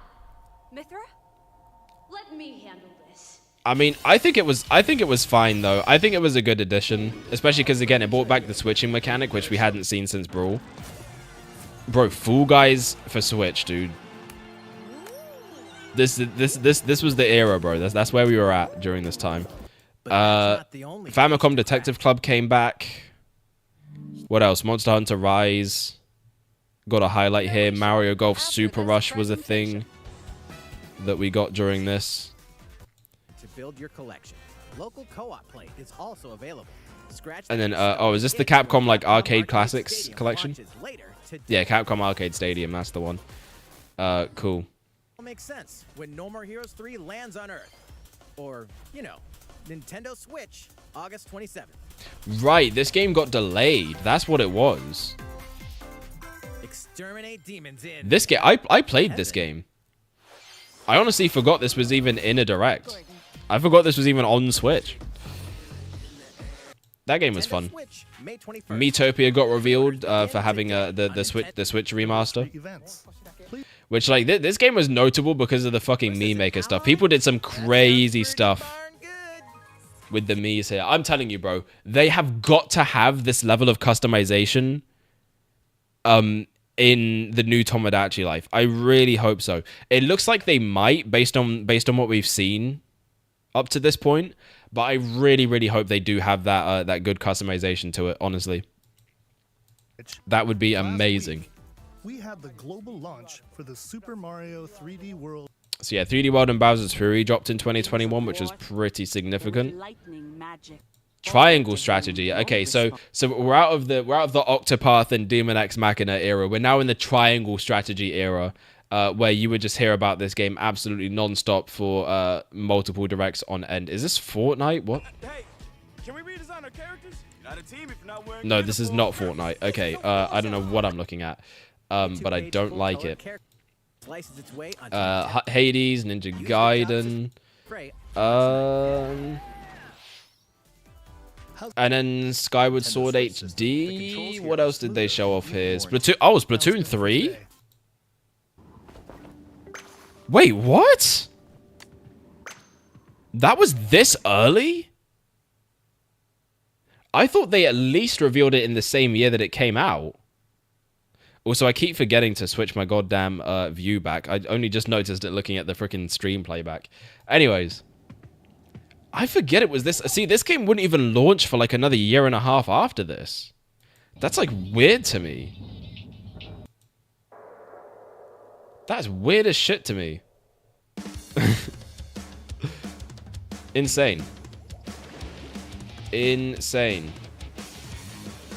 So yeah. Also, I forgot. I just saw a comment about Metroid, but I just remembered Metroid Prime 4 had its they restarted development in 2019. I forgot to mention that during that part. I feel like that should have been in the events section on the wiki, but you know, whatever. Anyways, so I feel like that last direct wasn't really anything crazy. I think Splatoon 3 definitely was like the major thing to come out of that.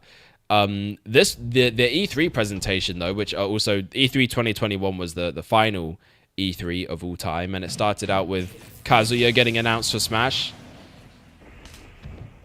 And you know, I was vaguely familiar with Tekken at the time. Like I played a couple of the old ones. I didn't recognize Kazuya though, which I know it's crazy given that he's like one of the main characters. But I just like, I genuinely like, I don't know. I guess I always just kind of glossed over him in favor of some of the crazier looking characters, because obviously on the roster screen, you know, you don't get to see that he has fucking devil powers. So yeah, I don't know. He just never really caught my attention, I guess. And so seeing him in Smash was like, okay, we got Tekken in Smash finally.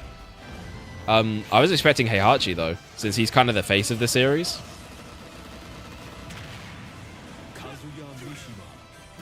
But yeah, Kazuya was a great pick though. Obviously, they explained that the reason they went for him was because he has the devil gene, which I think they literally do explain in the very next part of this show.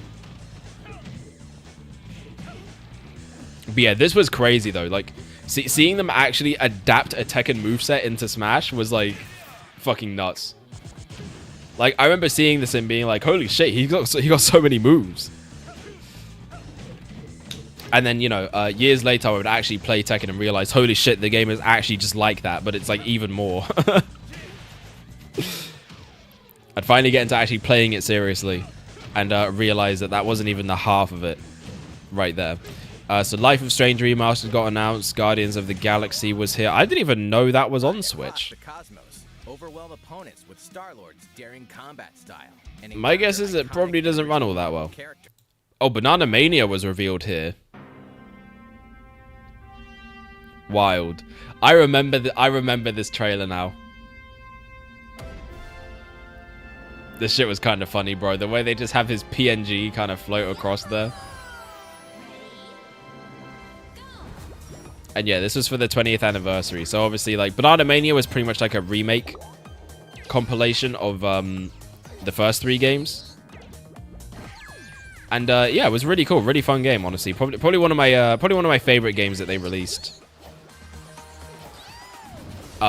You know, in that year of 2021. It was great. It was great. Love Monkey Ball. Fun ass game. From the Nintendo 64. Mario Party Superstars got revealed. Mayhem? Of course you are. During this amazing game, and then we got, dude, Metroid Dread. They literally revealed it as Metroid 5. This game was like 20 years in the making. Like, this was supposed to come out, I think, after Zero Mission. I think it was, yeah, Zero Mission. This was supposed to be the next game after that, but it just didn't happen. It just straight didn't happen. The game got cancelled, plans got moved around. It was going to be on GBA, then it was going to be on DS, and then it went silent for ages. And then, you know, during the Metroid is Dead era, they finally fucking brought it back, and holy shit, it's like the greatest fucking thing they've ever made. Metroid Dread is absolutely incredible. If you haven't played this game, do that right now, because seriously, this shit is immaculate. It is honestly, completely, and entirely immaculate. Just what a fantastic lineup for this direct already. Forget Dragon Ball Z Kakarot is on Switch. Bro, oh my god. An epic showdown with the most fearsome foe. God damn. That's crazy. That's crazy to see.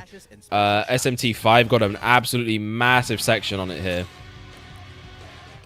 I feel like I remember watching through this. See, I think we're getting to the point where I think I can more consciously remember like what I was thinking during these. In some cases. Because, you know, now we're only like 4 years out from now. Sparks of Hope got revealed here. New adventure of cosmic proportions. Advance Wars got revealed here, but this game wouldn't this game wouldn't drop for another couple years yet. This game wouldn't drop for another couple years. Yeah, Age of Calamity expansion pass. AG Aonuma basically comes on stage to talk about Tears of the Kingdom and how we're not getting Tears of the Kingdom. So that was great. Skyward Sword HD, Zelda Game and Watch system. We did get a trailer. We did get a trailer. And I think this was the first. Yeah, this was the first like real trailer we got. And it's a good thing too, but it took us 2 years, man. It took us 2 years. So obviously, you know, we got the reveal that it was in development.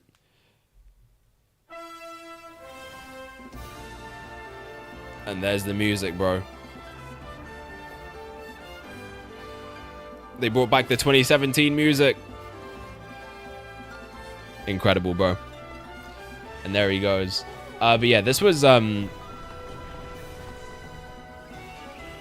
like, I wasn't sure at first, honestly, like about actually getting a sequel. But this trailer is what kind of convinced me. Just seeing the Sky Islands was like, okay, I'm in. I'm down to explore. I'm down to explore a little bit of Hyrule again. You got me in a second time. And did they show the depth during this one? They didn't. They didn't. I don't remember. I don't remember even when they showed it off. But yeah, there it was, man. Did they give us a release? They gave us the year. Okay. Yeah, this was a fucking lie, just for the record. This was completely untrue. And then we have September 2021. Is this the infamous farming direct? I think this might be the infamous farming direct. Or was that 2022? That might be 2022. Okay, so it starts out with what? Monster Hunter Rise. Starts out with a Monster Hunter Rise expansion. It's almost time to okay, they talk more about Mario Party Superstars, which great game, by the way. Great kind of best of hits. Basically, it was Mario Party Top 100, but done right. You know, all the best mini games were back. All the iconic N64 boards were back. It was great. Chocobo GP, I don't even remember if that shit was good. The game's director will reveal this fighter in the final Mr. Sakurai so this is where they talk about the final Super Smash Bros. Ultimate Fighter, which ended up being none other than Sora from Kingdom Hearts, which was fucking insane. Forgotten Land was shown off. Yeah, I guess it would have been. Wow. I remember seeing this, and my first thought was that it was Crash, but and you know, this shot is very Crash Bandicoot coded right here. But yeah, it was crazy, bro. Seeing a 3D Kirby game. I mean, for a franchise that at this point was approaching 30 years, like actually finally getting its first 3D game was absolutely insane. I remember trying out the demo, but again, I just really haven't been into Kirby like that, so it didn't really click with me. So I don't know. I think I gotta play the other ones first to really feel the impact of this one. Also, that's a straight up Mario Boo sound effect. I never even realized that. That was the trailer. Yeah, so spring 2022. See, that's the first time they haven't fucking lied about a release date. That's a joke, by the way. They had more Animal Crossing updates. Pretty much after this, though, the game would die out. They didn't really update it with much of anything. Looks like they showed off some more triangle strategy. Yep, we got a bit more Metroid Dread showing off some of the abilities. Embarks on a new mission to the uncharted planet ZDR. Hey, this game, man. Up next, we have news about Nintendo Switch on. Okay, this is when they finally added N64 games, bro. The fact it took 2 years. It took 2 whole entire years. What the fuck were we doing? What the fuck were we doing? Okay, just why? What for? Also, those who have existing. But there we go, man. Also, Mega Drive Genesis games were announced as well. Furthermore, such as the Legend, like to announce the games that change over. It doesn't want to show it for some reason. Anyway, yeah. So there you go. They rarely update the Sega They really update the. They really rarely update the Sega one. Deltarune Chapter 2 was announced for Switch here, which was cool. That was neat. Still a few more announcements in today's. Nice to see Deltarune come back. Oh my god, this. In holiday 2022. And this is it, bro. The release date for North America is on December 21st, and we'll be announcing release dates for Japan, Europe, and other. Also, this was a fucking lie as well. That did not happen. Dude, the Mario movie reveal, the cast reveal. I also wanted to reveal our key cast members who will be voicing Mario and his friends in the movie. First, of course, is Mario. Bro, this was another one where you just had to fucking be there. This was absolutely another one where you just had to be there, dude. The fucking fallout from this shit was hilarious. Oh my god, people were losing their shit. That was funny as fuck, honestly. Like, I remember going into college and it was just like, because even there, like, right, I was the Nintendo guy. So it's like, I go in, and it's just like, everyone's just looking at me, just glaring at me. Like, did you see the Mario movie cast reveal? And I hung my head in shame. And I nodded. Yep. That shit was arse. But it was funny as fuck, though. Honestly, man, just the way it was revealed, the actual casting choices themselves, even the fucking pictures they use for the actors, bro. Something about this shit was just like, why does it look like he died? Like, rest in peace, Chris Pratt, Mario, Chris Mario Pratt, his full name. Like, what the fuck is, bro? It's just the way this thing happened, dude. It was like so out of nowhere. Like, the casting choice was so weird. Charles Martinet is in the movie, but just as apparently as like some random guest voices, like, and will be appearing in surprise. It didn't seem real. We also have straight up, man. Talent joining the film to play some of our other beloved characters. It just did not seem. That is all I can share with you. Like a real thing. Like this just like it had to be fake. But nah, it really happened, bro. We were really out there. So it looks like we got another look at Splatoon 3. But yeah, I forgot about this trailer, bro. Hard-ass trailer, Return of the Mammalians. I actually have not played the Splatoon 3 campaign at all. So that's what I need to do. I need to play through the Splatoon Octo expansion for Splatoon 2. I need to play the Splatoon 3 campaign, and I also need to play the Splatoon. Yep, that's the one. Jesus Christ. I forgot what I was saying. I need to play the Splatoon 3 expansion. That's all the Splatoon stuff I need to play. Man, I love these games, bro, but I need to really invest myself into it. To release in 2022. So there we go, man. They didn't lie about that, at least. And then we got Bayonetta 3. I don't know how good this game ended up being. I don't think it dropped in 2021, though, did it? Yeah, this game was 2022. I remember the controversy that happened around the voice actress for Bayonetta. I remember she was like complaining that they didn't pay her, but then they like did actually pay her, and then it was like a whole situation. I don't even remember what the fuck happened with that, but it was kind of strange. I remember she got cancelled because of it. It was like a whole situation. And then they had the final the final New Horizons direct that happened at the end of the year. So that's about it for 2021. I would definitely say a notable improvement. A notable improvement over 2020. Definitely, shit, that's not what I wanted to do. Definitely a lot more stuff released, and I feel like the stuff that released was also generally of better quality. So first of all, we got 3D World and Bowser's Fury, which like Bowser's Fury alone is like fucking amazing. But we also got 3D World kind of remastered in there, which was nice. They did change up the controls, which honestly, up until my playthrough I've been doing, I didn't think that was good. I didn't like the faster control, but now that I've kind of gotten to grips with it, I think I maybe do like it better. And honestly, I don't know if I'd be able to go back to the original.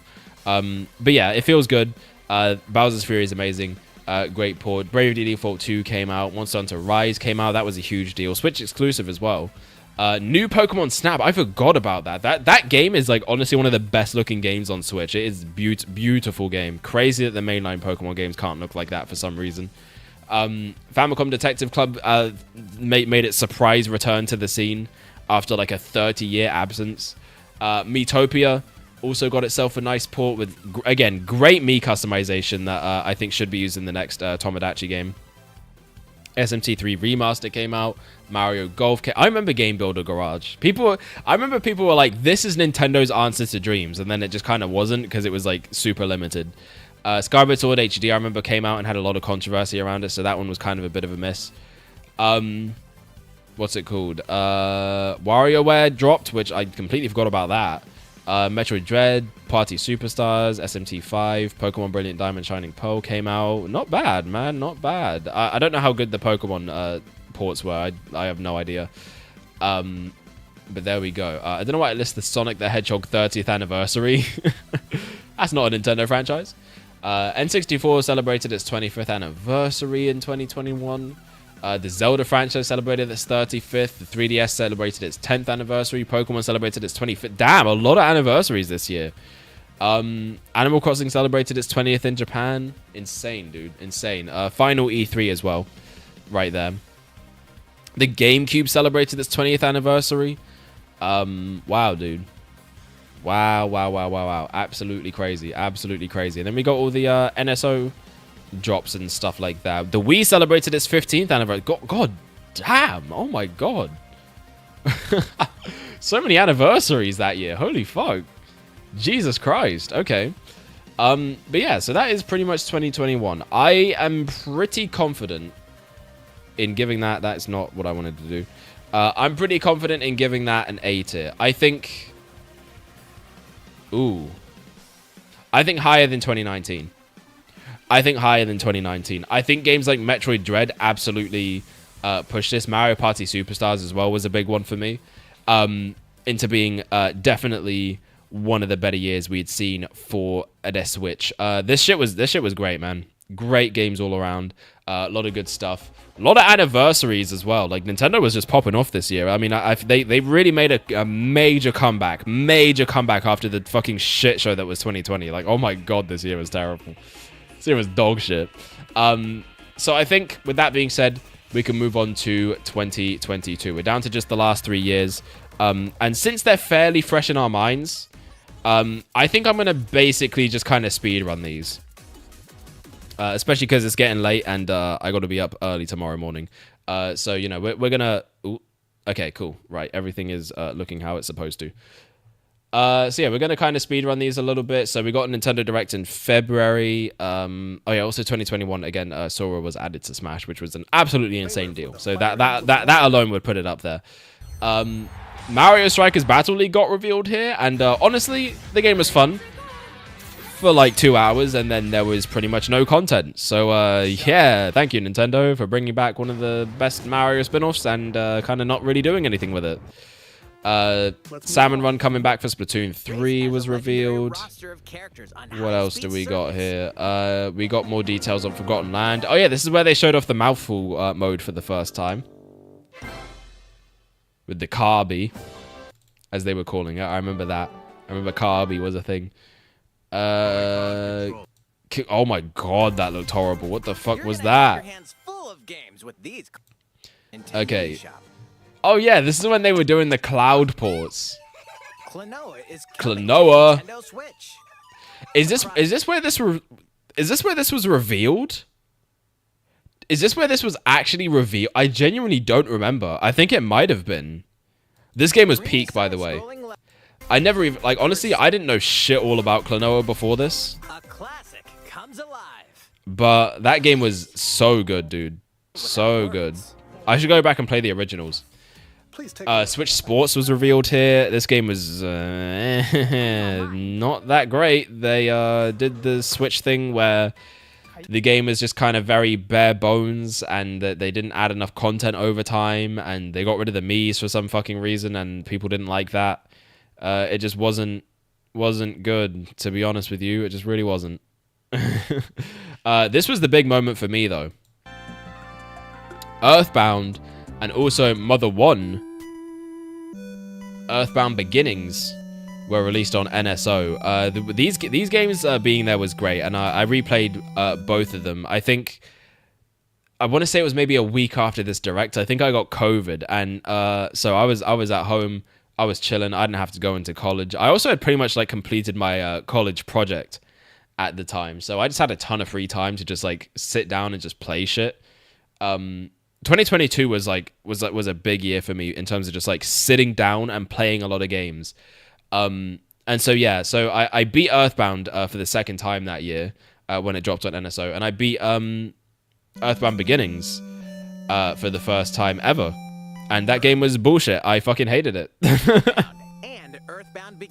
That game sucks ass, dude. It kicks your absolute shit in. So I had COVID, bro. I played through both games, and yeah, that was I kind of just sat in bed. That was my morning to evening, pretty much, while I was fucking dying.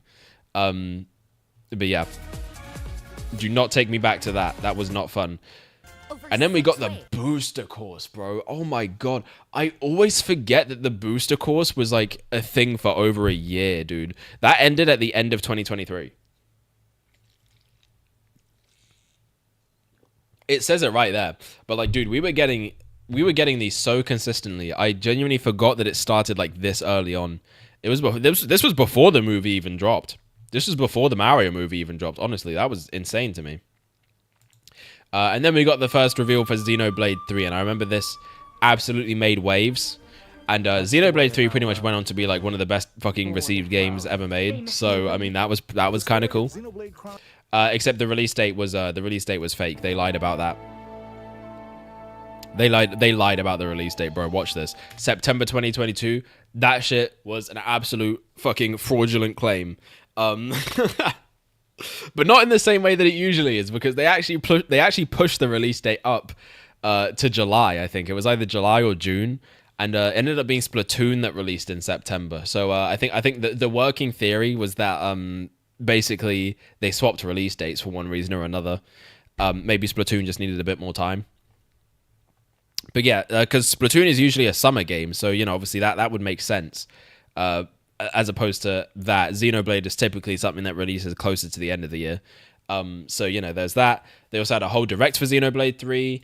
We got a direct mini partner showcase, which I remember this particular partner showcase was this. I think to this day, this is the best one they ever did.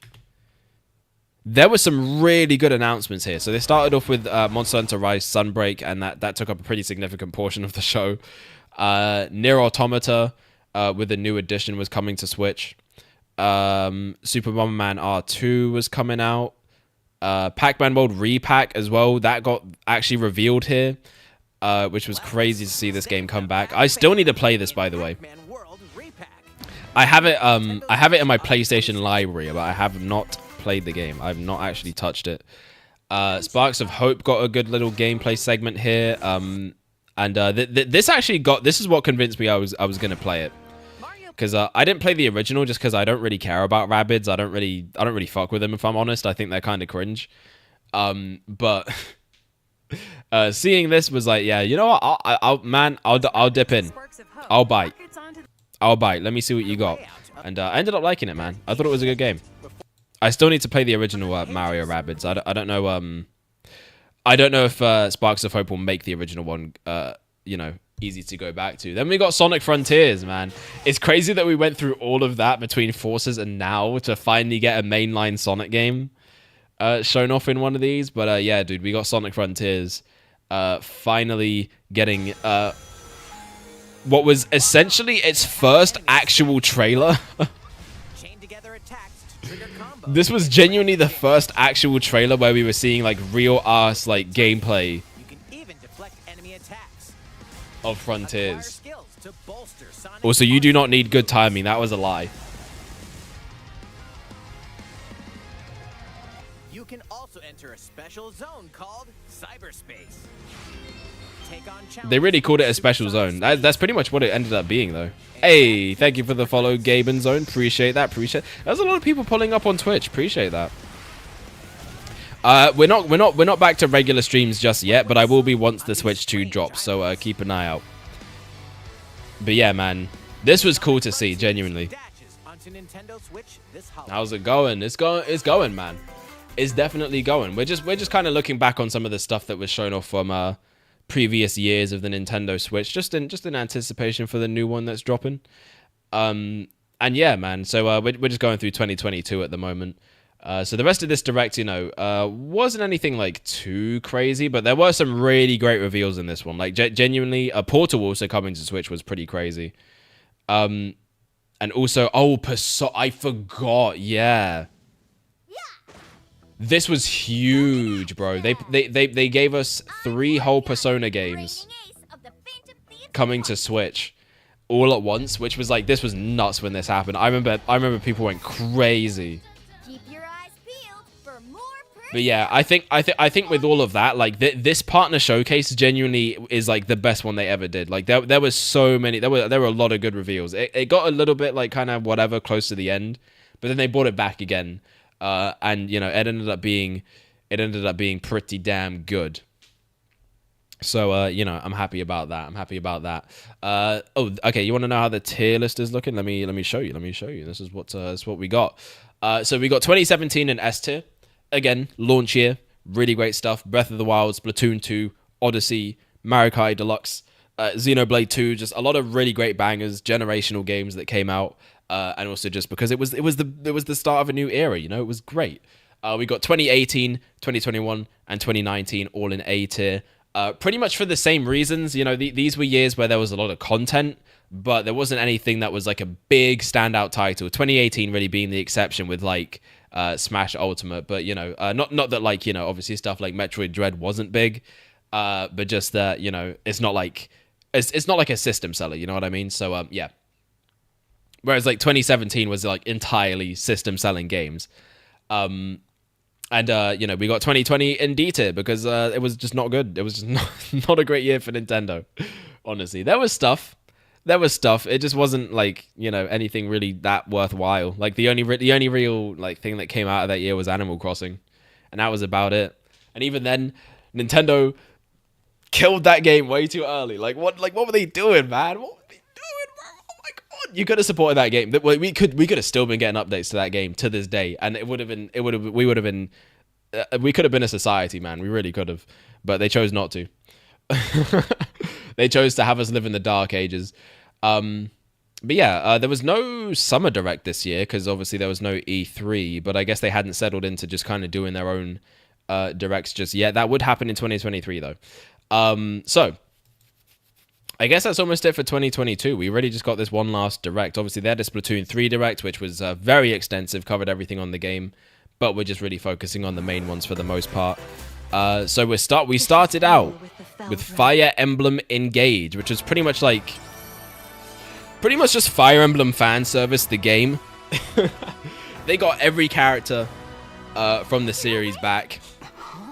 You're really awake, yeah? And 1,000 years? That's how long I've been asleep.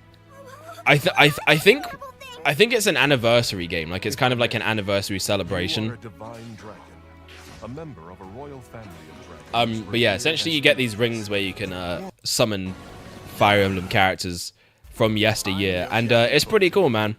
It's pretty cool. Team up and cooperate with a friend in this critically acclaimed. Okay, It Takes Two coming to Switch. Fatal Frame came back. Forgot about that. 2020 was a rough year for Nintendo, but I can't really blame them considering what was good. Yeah. So that's what I was saying. It's like literally like it was the reason everything was so out of whack is because it had to be like that. Like no one had a choice. Like we were all suffering that year, bro. It was just not good. Like 2020 wasn't just a bad year for Nintendo. It was just a bad year in general. Like nobody was having a good time. Nobody was having a good time. I do not miss that era. Do not take me back. All right. Please, no more worldwide. I've had my fill of worldwide pandemics for a lifetime. Okay, no more. I'm done. I'm tapped out. No more, please. No more. What else did we get here? Was this the farming direct? It was. Dude, okay. You had to be there for the farming direct, bro. Literally, every other game they showed off in this direct was a farming game. Story of Seasons, farming game. Okay, we get Splatoon 3, we get Octopath 2, cool. Fae Farm, alright, a farming game. Rhythm Battle, Final Bar, okay, cool. Sparks of Hope, great, amazing. I actually really like that game. Rune Factory 3, does this have farming elements? It does. It's a farming game. He said cultivate crops. It is a farming game. Switch Online expansion pass. You know, they talked about some more games they were adding to that. What is this one? Vicarious Daylife. Is this perhaps a game in which you harvest crops? Perform over 100 types of daily tasks. To build character and deepen your relationships with the locals. In doing so, you'll gain access to different job classes. Job classes like farming. I don't even know. Okay, see, that one's not a farming game. That one's a building game. So I'll give it a break. The Diddy Kong revealed for Strikers Battle League. I mean, whatever. This game has farming in it. I can tell. I can tell that this game has... Yep, okay, that looks like... I mean... Okay, hold up. Various skills, teamwork is paramount, new features. Okay. They talked more about the booster course pass. Very nice. The booster course pass is such a good era, bro. Pikmin Bloom, man. I still play this game. Where are my Pikmin Bloomers at? wait, hold on. That sounds kind of crazy. Where are my Pikmin Bloom fans at? All you need to do is take it with you on your daily Dude, walks. this game is actually so peak. If you don't play Pikmin Bloom, you got to start doing it, bro. Honestly, this game changed me as a person. Dude, Pikmin 4 was revealed it? Okay, I can't be mad. I can't even be mad about this direct, bro. Pikmin 4 was revealed here. From the Pikmin's perspective, I can't even be mad about that. Then we get Harvest Stella. Travel the world and find I mean, it looks like... to the calamity in this life simulation RPG. It looks like there's crops. Along the way, allies with different motives will join your cause. It does look like there may be perhaps... You'll begin to uncover the truth. A demo containing the... Okay, yeah, there it is. Okay, we got more details on Bayonetta 3.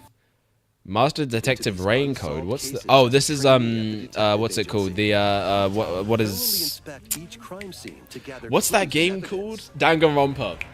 It's the Danganronpa guys. It's one of their games. Resident Evil Cloud editions. Yeah, I don't know what they were doing with the cloud versions, but they needed to just like cease that immediately. Yeah, then they did their sizzle reel. They showed off Return to Dreamland Deluxe, which ended up being a pretty good Wii remaster there. And then we got another direct ending with Tears of the Kingdom. By this point, I'm not gonna lie, I felt like this had kind of run its course. All right, how many directs have they ended with Tears of the Kingdom by this point? Like 3? It's kind of a lot. It's kind of a lot. But given the fact that the game was like delayed and everything, I guess it makes sense. And also, listen, man, it's Zelda, okay? I'm fine with waiting. All right, listen. You don't need to show me. I'm gonna buy the game. All right, you like, so listen, man, you already had me convinced. You don't even need to do all this. You didn't even need to do all this. I feel like we might be getting Wii games on NSO expansion pack during Switch 2 lifespan, and that scares me. The Wii is turning 20 years old next year. That is insane work. That actually really is. But yeah, no, you're 100%, yeah. 100%, yeah. Because I mean, they're kind of doing it chronologically, right? So next would be DS, because we got GameCube coming. So next after that would be DS, and then yeah, I guess after that's Wii. So probably in the next 5 years, we are going to start seeing Wii games pop up on Switch 2. Just, you know, let that one sink in for a sec. We're old. We are old-ass individuals, bro. Damn, dude. Fuck, man. This can't be happening to me. This can't be happening to me, bro. Ah, shit. We have officially reached Unk status. Anyone who grew up with GameCube, we're Unk now. We're Unk now, bro. It's over for us, truly. Our time has passed. But yeah, man. So another Tears of the Kingdom trailer. This one was a bit more chill. I think at this point they had already kind of settled on when the game was coming out. I think they revealed the release date here, didn't they? Yeah, there it is. May 2023. I just remembered something funny about this direct. I just remembered something absolutely hilarious about this direct. Does anyone remember when this direct got delayed in the UK because of a certain event that happened, you know, aka you know, the Queen's passing, you know? Does anyone remember that happened? I just think it's fucking hilarious that the game's title is Tears of the Kingdom and the direct had to get delayed after that news. I'm just saying, bro, that there's there's a correlation there. Also, I forgot to zoom my thing back out. My bad. You've been looking at the wrong view, but I'm gonna have to pretty much put it back anyway in a sec. That shit was hilarious though. I remember that. There was so many memes. Shit was funny as fuck, bro. Oh my god. You had to be there.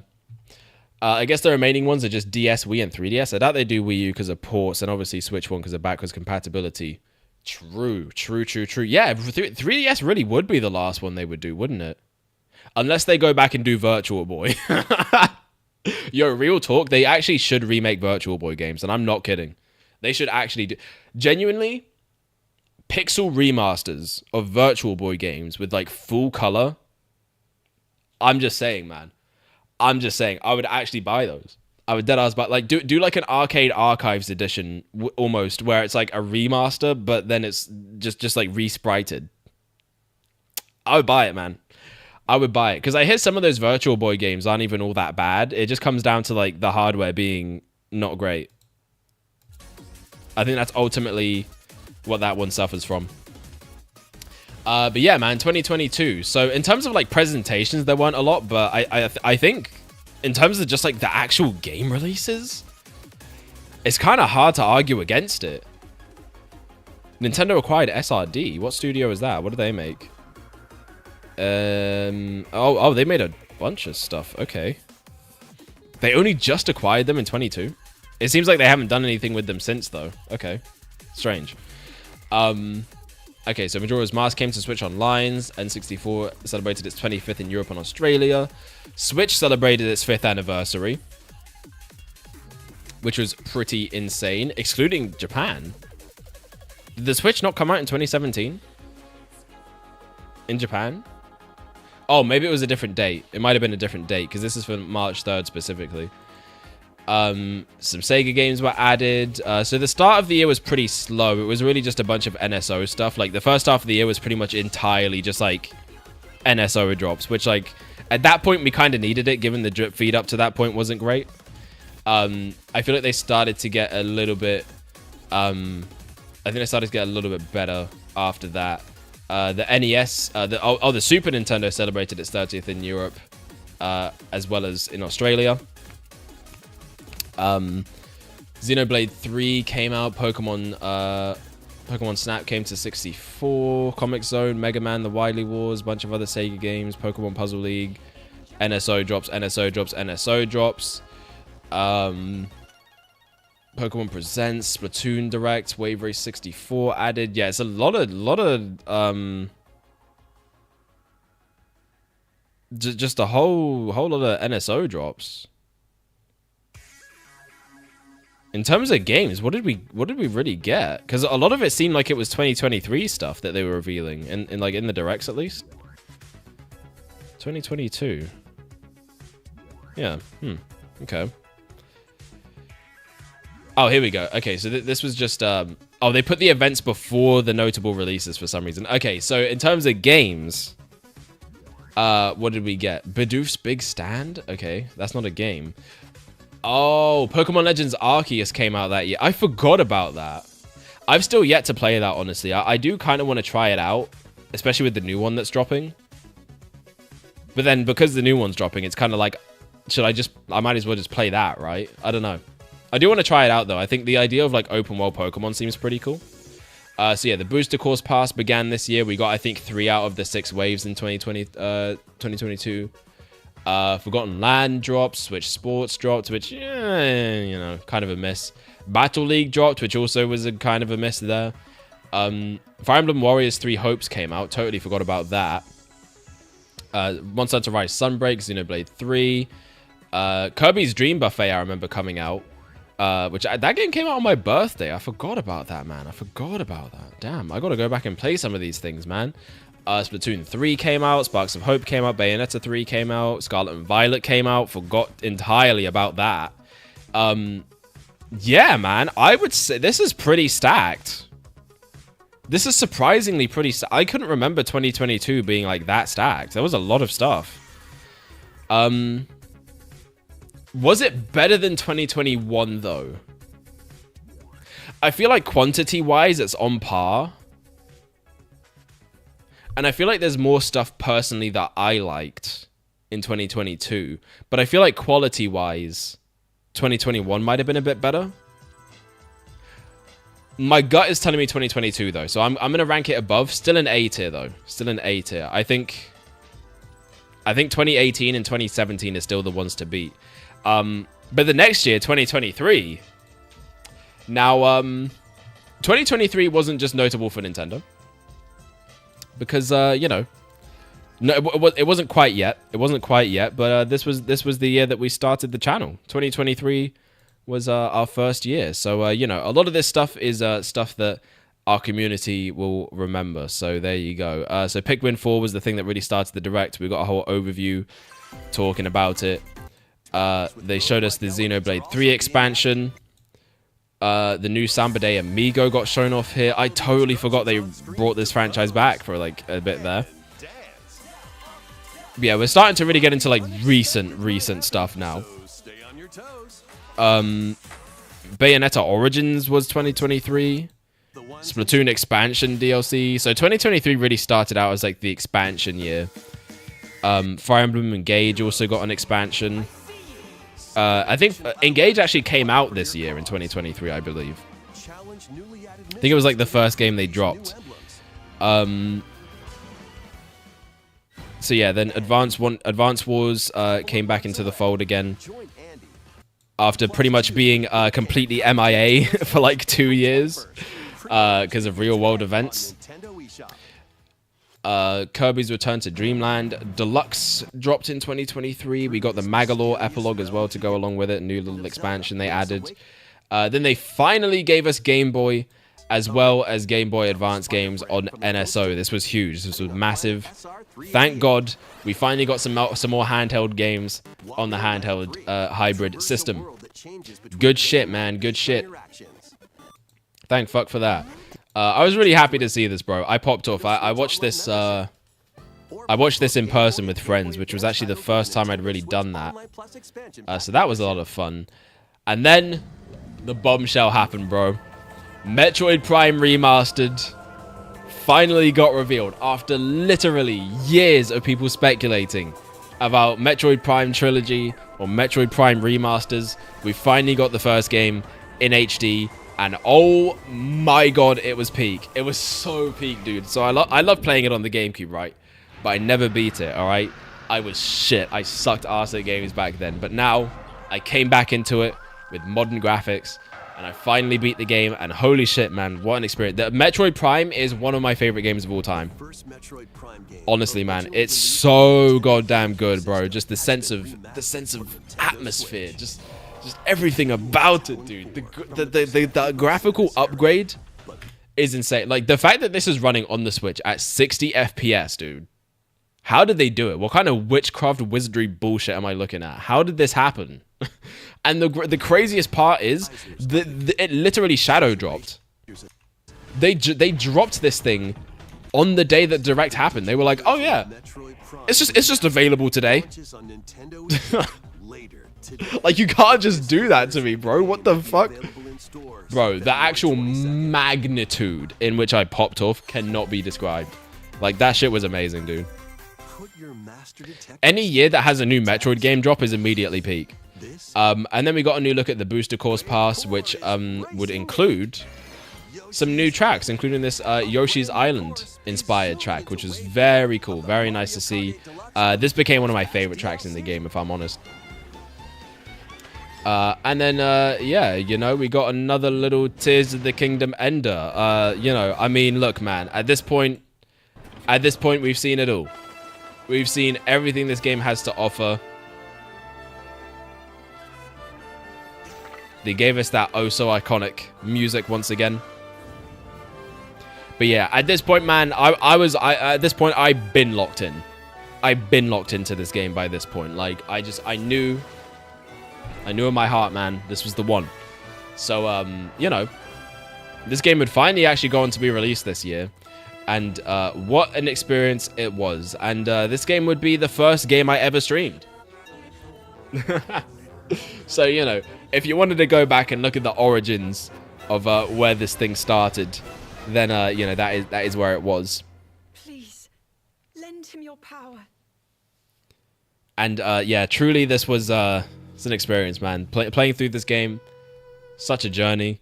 And the lead up to it as well was a journey in and of itself. But yeah, this direct, I think, was a very strong start for 2023. I think it definitely... it was a lot of fluff around the middle. But it ended up just kind of turning around and just being absolutely amazing, dude. Then... Hold up, I'm going to drink.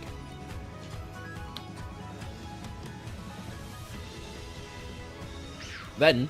they showed off the Scarlet and Violet DLC expansions, which was pretty cool, I guess. While the second half, you know, we got to look at Sonic Superstars over there, which was not the first time this game was shown off. It was already revealed by this point, so you know, won't really talk too much about that. Persona Tactica was also this year. Insane. I forgot I forgot they would sometimes randomly reveal Splatfest in the middle of a direct. Like, that shit was weird. Detective Pikachu returns, bro. Disguises are a key part of detective work. Quit goofing off and investigate. My God, bro. I feel like I read that chat, by the way, but I'm just gonna read it again in case I like didn't. I don't know. My memory is just not. It's just not that good these days. I'm telling you, man. I've reached Unk status. Anyway, if they do Virtual Boy NSO, I'd be sort of down for that, depending on how they do it. If they do full color remakes, hell yeah, I'm down for that. If they just copy and paste the boring red visuals onto it and be done with it, no one would play it.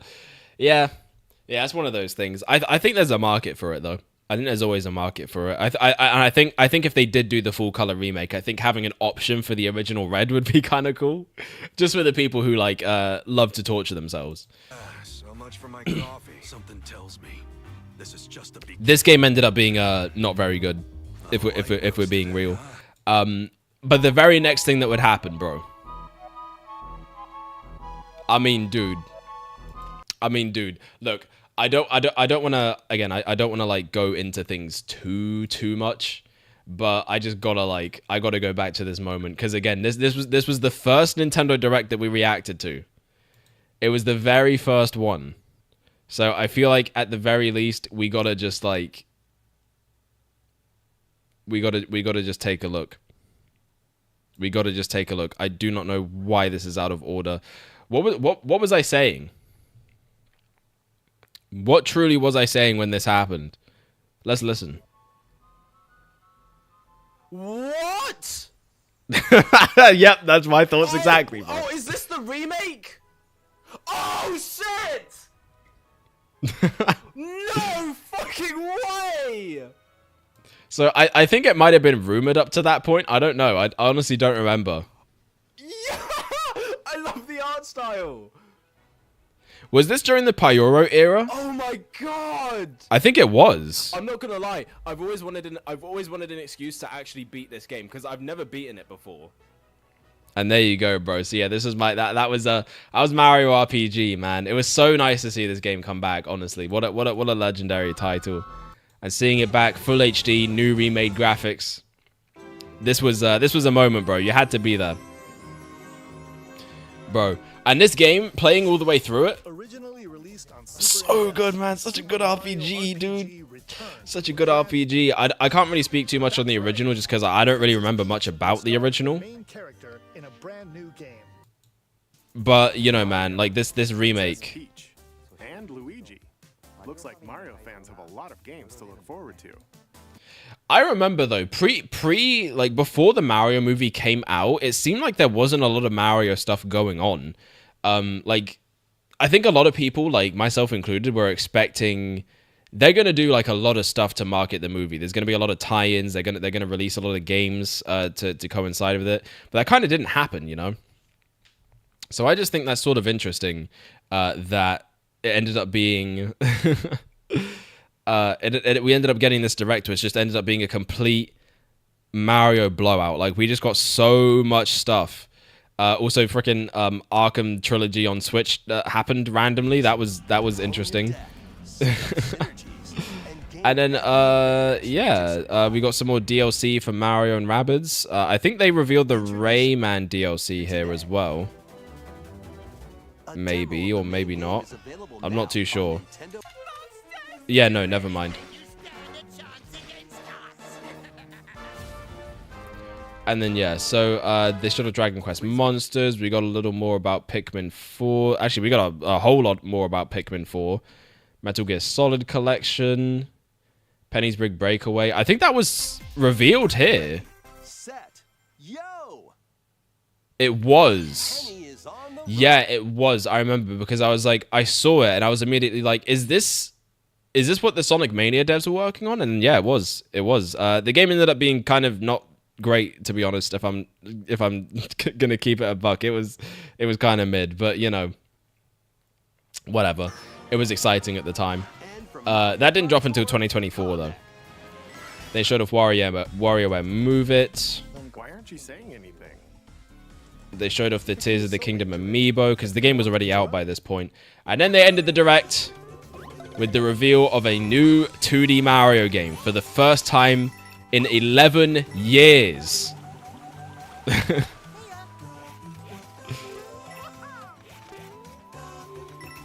Which, like, this was just crazy alone, but seeing the art style, seeing that it wasn't just going to be another new Super Mario Bros. Type game, like, this was amazing, bro. I genuinely, like...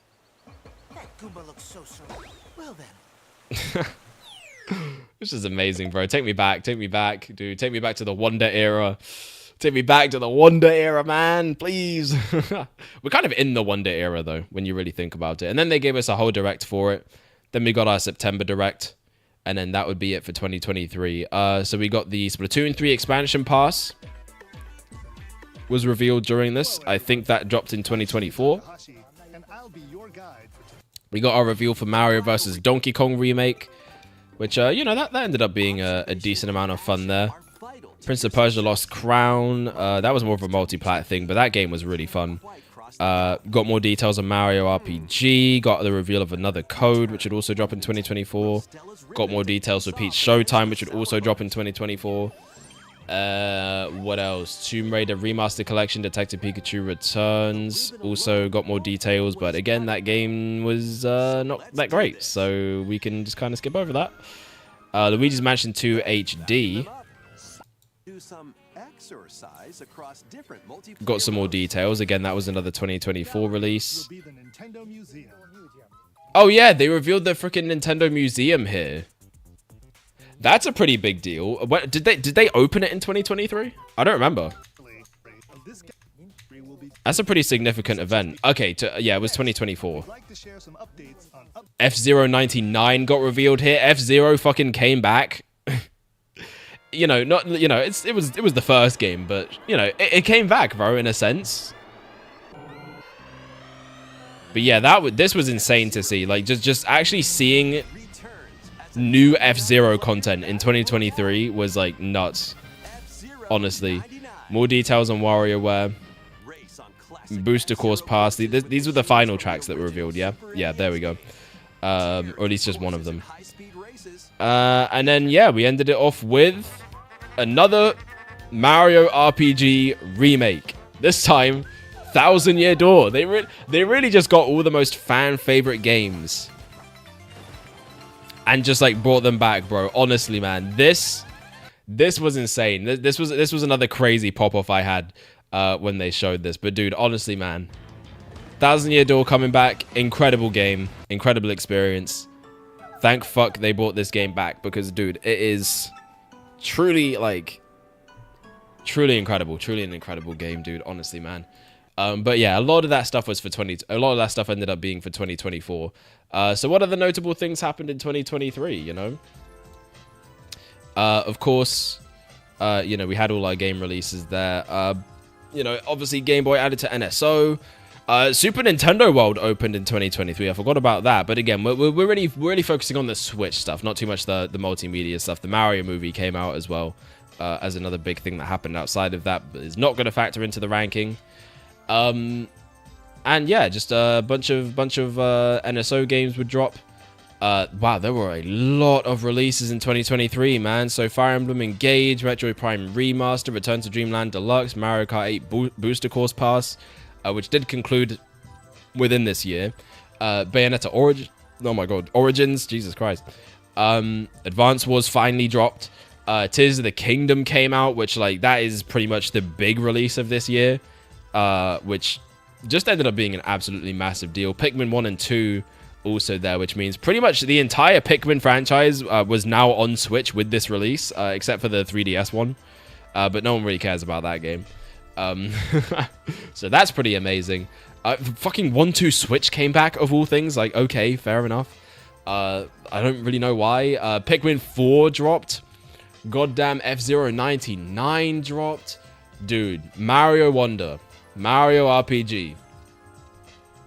Man, I think it goes without saying. 2023, in my honest opinion, and spoiler alert for 2024, but 2023 is the best year in the Switch's lifetime. It, like, straight up, it just was. Like, I don't know what to tell you, bro. The best 2D Mario game. One of the best Zelda games. A whole bunch of really other fun games. WarioWare Move It. Pikmin fucking finally came back. You can play all the Pikmin games on Switch. Dude, Metroid Prime HD. We got Game Boy games on Switch, so the fucking Switch expansion pass was finally worth the money. Like, dude, honestly, man, this was such a good year. And honestly, I might be a little bit biased, okay? Because this is where we got started.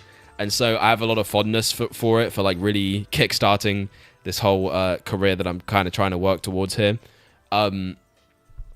And for better or worse, that really started out the journey. And just like, it's a year that meant a lot to me. It's a year that meant a lot to me for all its ups and downs. But Nintendo specifically was something that remained absolutely strong and remained absolutely amazing throughout. So I think that absolutely deserves the S tier. 2017 still a very strong contender, but 2023 was like pretty much the peak year of Switch. I think everything was just perfect, man. Just perfect during that time. No complaints whatsoever.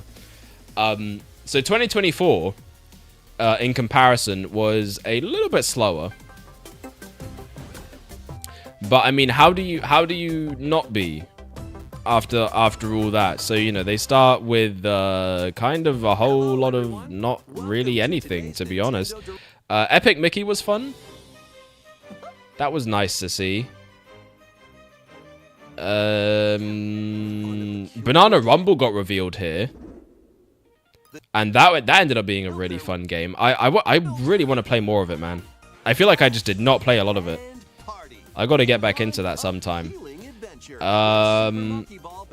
Penny's Big Breakaway was here, and that game pretty much dropped on the same day. But again, the game ended up being kind of whatever, and also it was multi-plat, so I'm not really going to consider it for this.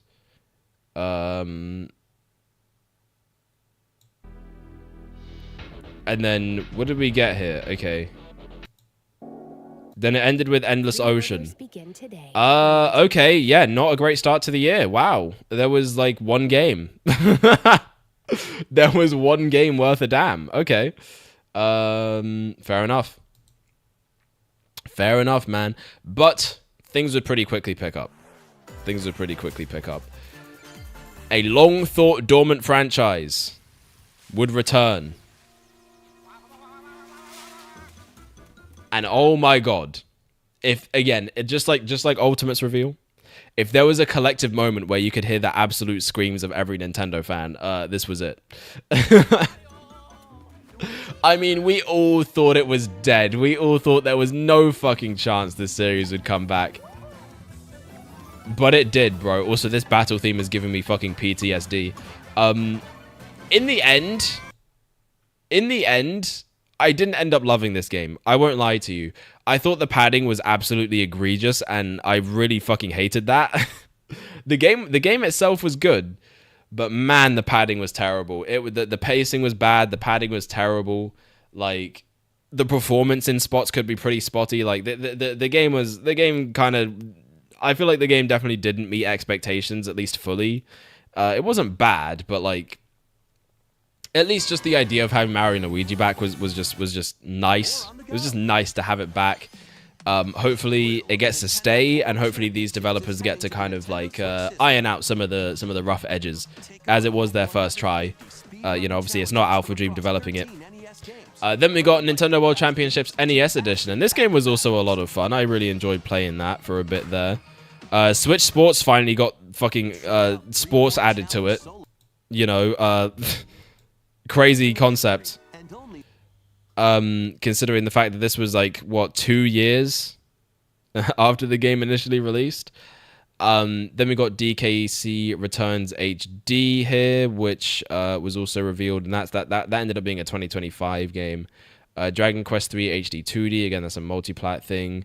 Luigi's Mansion 2 HD, got a few more details on it. Some more NSO games dropped. Mario Party Jamboree got revealed here. We also got Marvel vs. Capcom Collection revealed here, which was like a big hype moment. Again, multi-plat though, so we're not really going to take it too much into consideration. But Jamboree, man. This is... I think Jamboree is the best Mario Party. Like actually, it is the best one. At the very least, if not that, it's the best Mario Party in 20 years. Deadass, it is the best Mario Party in 20 years. Like, this game is so goddamn good, dude. The boards are amazing. The mini games, absolute peak. Everything about it, man. Everything about it, just so good. And there's a ton of modes too. Like, you really can't get bored with this game. You really can't get bored with this game, honestly. This is the peak of the series right here. And then, you know, we just can't stop winning back to back. We get Zelda Echoes of Wisdom, the first Zelda game where you actually play as Zelda. And no, we are not counting the CDI game because fuck you. But yeah, man, that's good shit, man. It's good to see this. I'm still yet to play this game though. I don't really know what the consensus is on it, but I will say that it was just very nice to see. And then they ended it with the thing that we had been waiting for. Every Nintendo Direct since E3 2017 would come and go. We'd all be asking the same question. Where's Metroid? What the fuck happened to Metroid Prime 4? Well, on June 18th, 2024, they finally answered that question. Here it was, bro. In the fucking flesh. Metroid Prime 4 is real. It is happening. Do not worry. However, it is not coming until 2025. God fucking damn it. Why are they gonna tease us like that? But yeah, man, this was crazy. That's all for today's Nintendo Direct. This was absolutely fucking wild to see. And for all intents and purposes, man, that's basically it for 2024. I mean, like, before this Direct even happened, they already announced that the Switch 2, you know, they already basically announced that the Switch 2 would get an announcement. Thank you for the stretch. Oh my god. They already announced that the Switch 2 would get an announcement, you know, like a month prior to this Direct. So, I mean, by this point, man, we already knew it was on the way. So, I guess that just the whole rest of the year was pretty much just dedicated to getting the last of the Switch stuff out and then preparing us for Switch 2. And that leads into the final Switch 2 Direct in 2025. Or the final Switch 1 era Direct in 2025, but I'm not going to count that towards anything. We did get a partner showcase, though, which I will just quickly look at.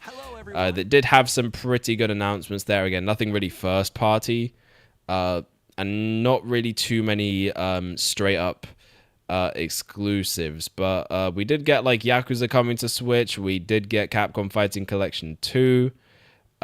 We did get there was something else. I felt like there was something else for this. But yeah, they ended it with Yakuza for a reason, bro. That was a huge deal. But yeah, and then obviously that's basically all we've got there. That is every year of the Switch era. So we're just going to quickly look at notable things in 2024. And yeah, bro. So the Super Smash Bros. Series celebrated its 25th anniversary, and they did absolutely nothing for it, which is very unfortunate. Mario Party celebrates its 25th. And then yeah, so a few anniversaries. The Game Boy celebrated its 35th, which was great. But in terms of releases, man, there wasn't a lot. So we got another Code Recollection, which is basically a collection of DS and Wii games remastered in that series. I don't even know what Homecoming is. Mario vs. Donkey Kong Remake.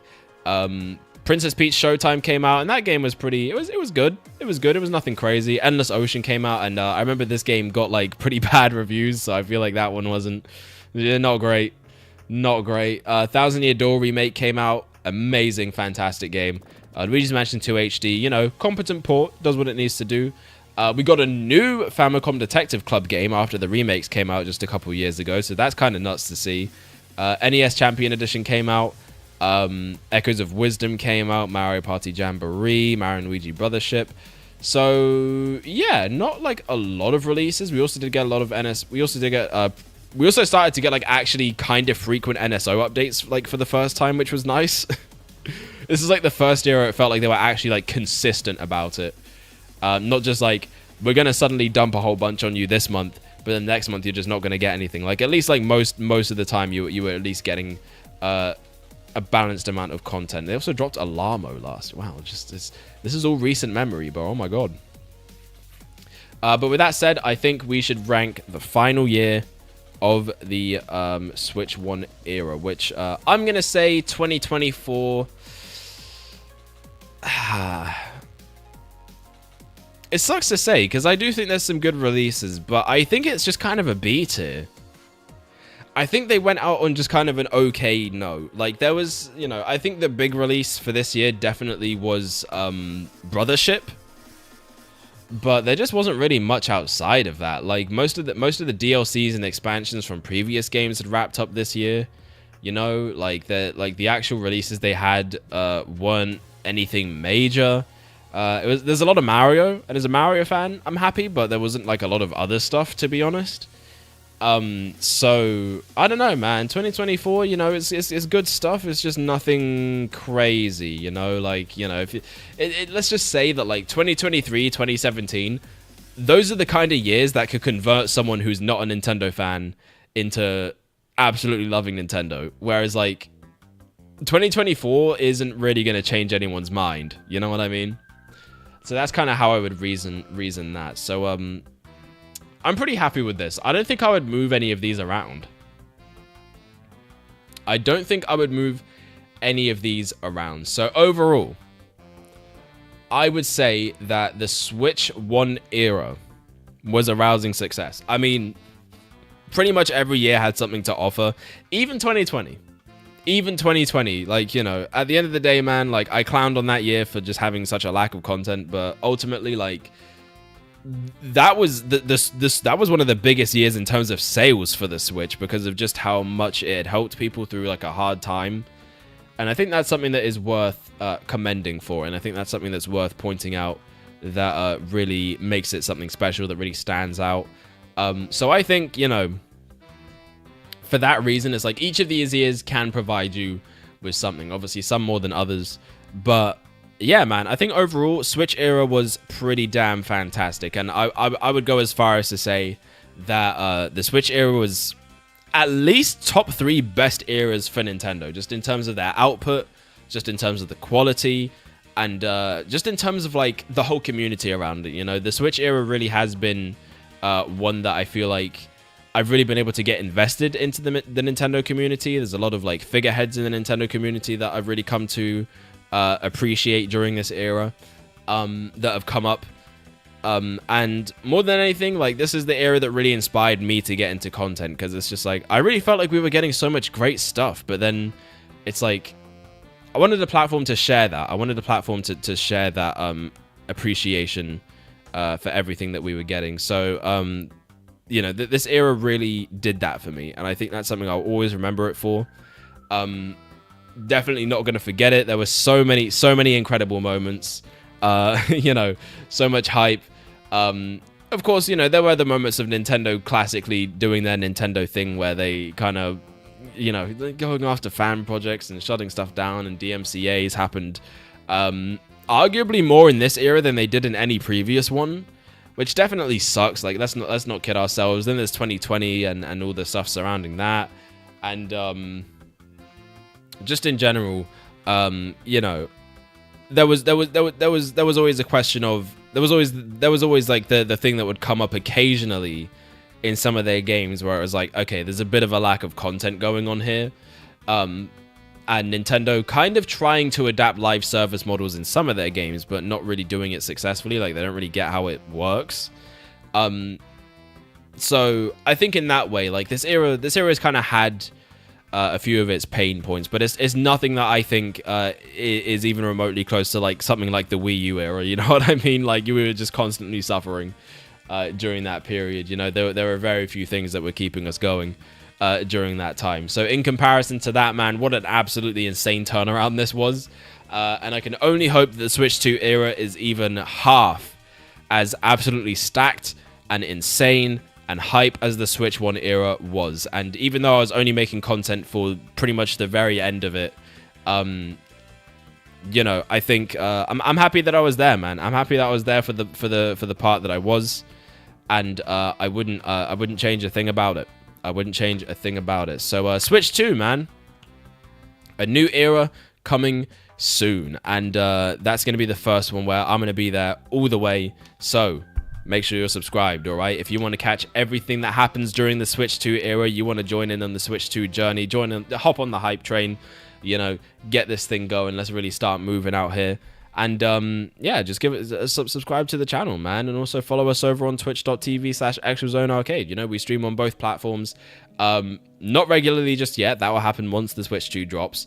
And we'll likely be streaming weekends, 8 p.m. BST. Convert that to whatever your time zone is, and do your thing. I don't really upload clips or anything. I don't really upload clips or anything at the moment, so I don't really do much with the TikTok or the YouTube shorts, but check those out if you want to just look at previous clips or reactions to some of the directs we looked at. You know, that's a quick way to do it. In terms of socials, I'm starting to get a little bit more active again on Twitter, but other than that, not really anything too crazy. So yeah, really just subscribe to the live channels here, but also subscribe to the main channel. That's where most of my content is nowadays. I'm working on the Mario 40th Anniversary Super Perspective series, where we go through every mainline Mario game, talking about them, my experiences, talking about the gameplay, talking about the stories, talking about just everything, man. Just talking about what the games mean to me and to the wider gaming landscape that it is. So yeah, man, that's about it. So I'll be back probably when Deltarune Chapter 2 drops. Chapter 3 and 4 even. Chapter 2, oh my god, Chapter 2 dropped in fucking 2021. Jesus Christ. Me looking back on these previous years has put me in that mindset now. God damn, what the hell? But yeah, so I think that's about it though. So, you know, as always, take care of yourselves. Have a good one. See ya next time. I really got to go to bed, man. I got fucking work in the morning. I'm going to be so tired. God damn. All right, goodbye.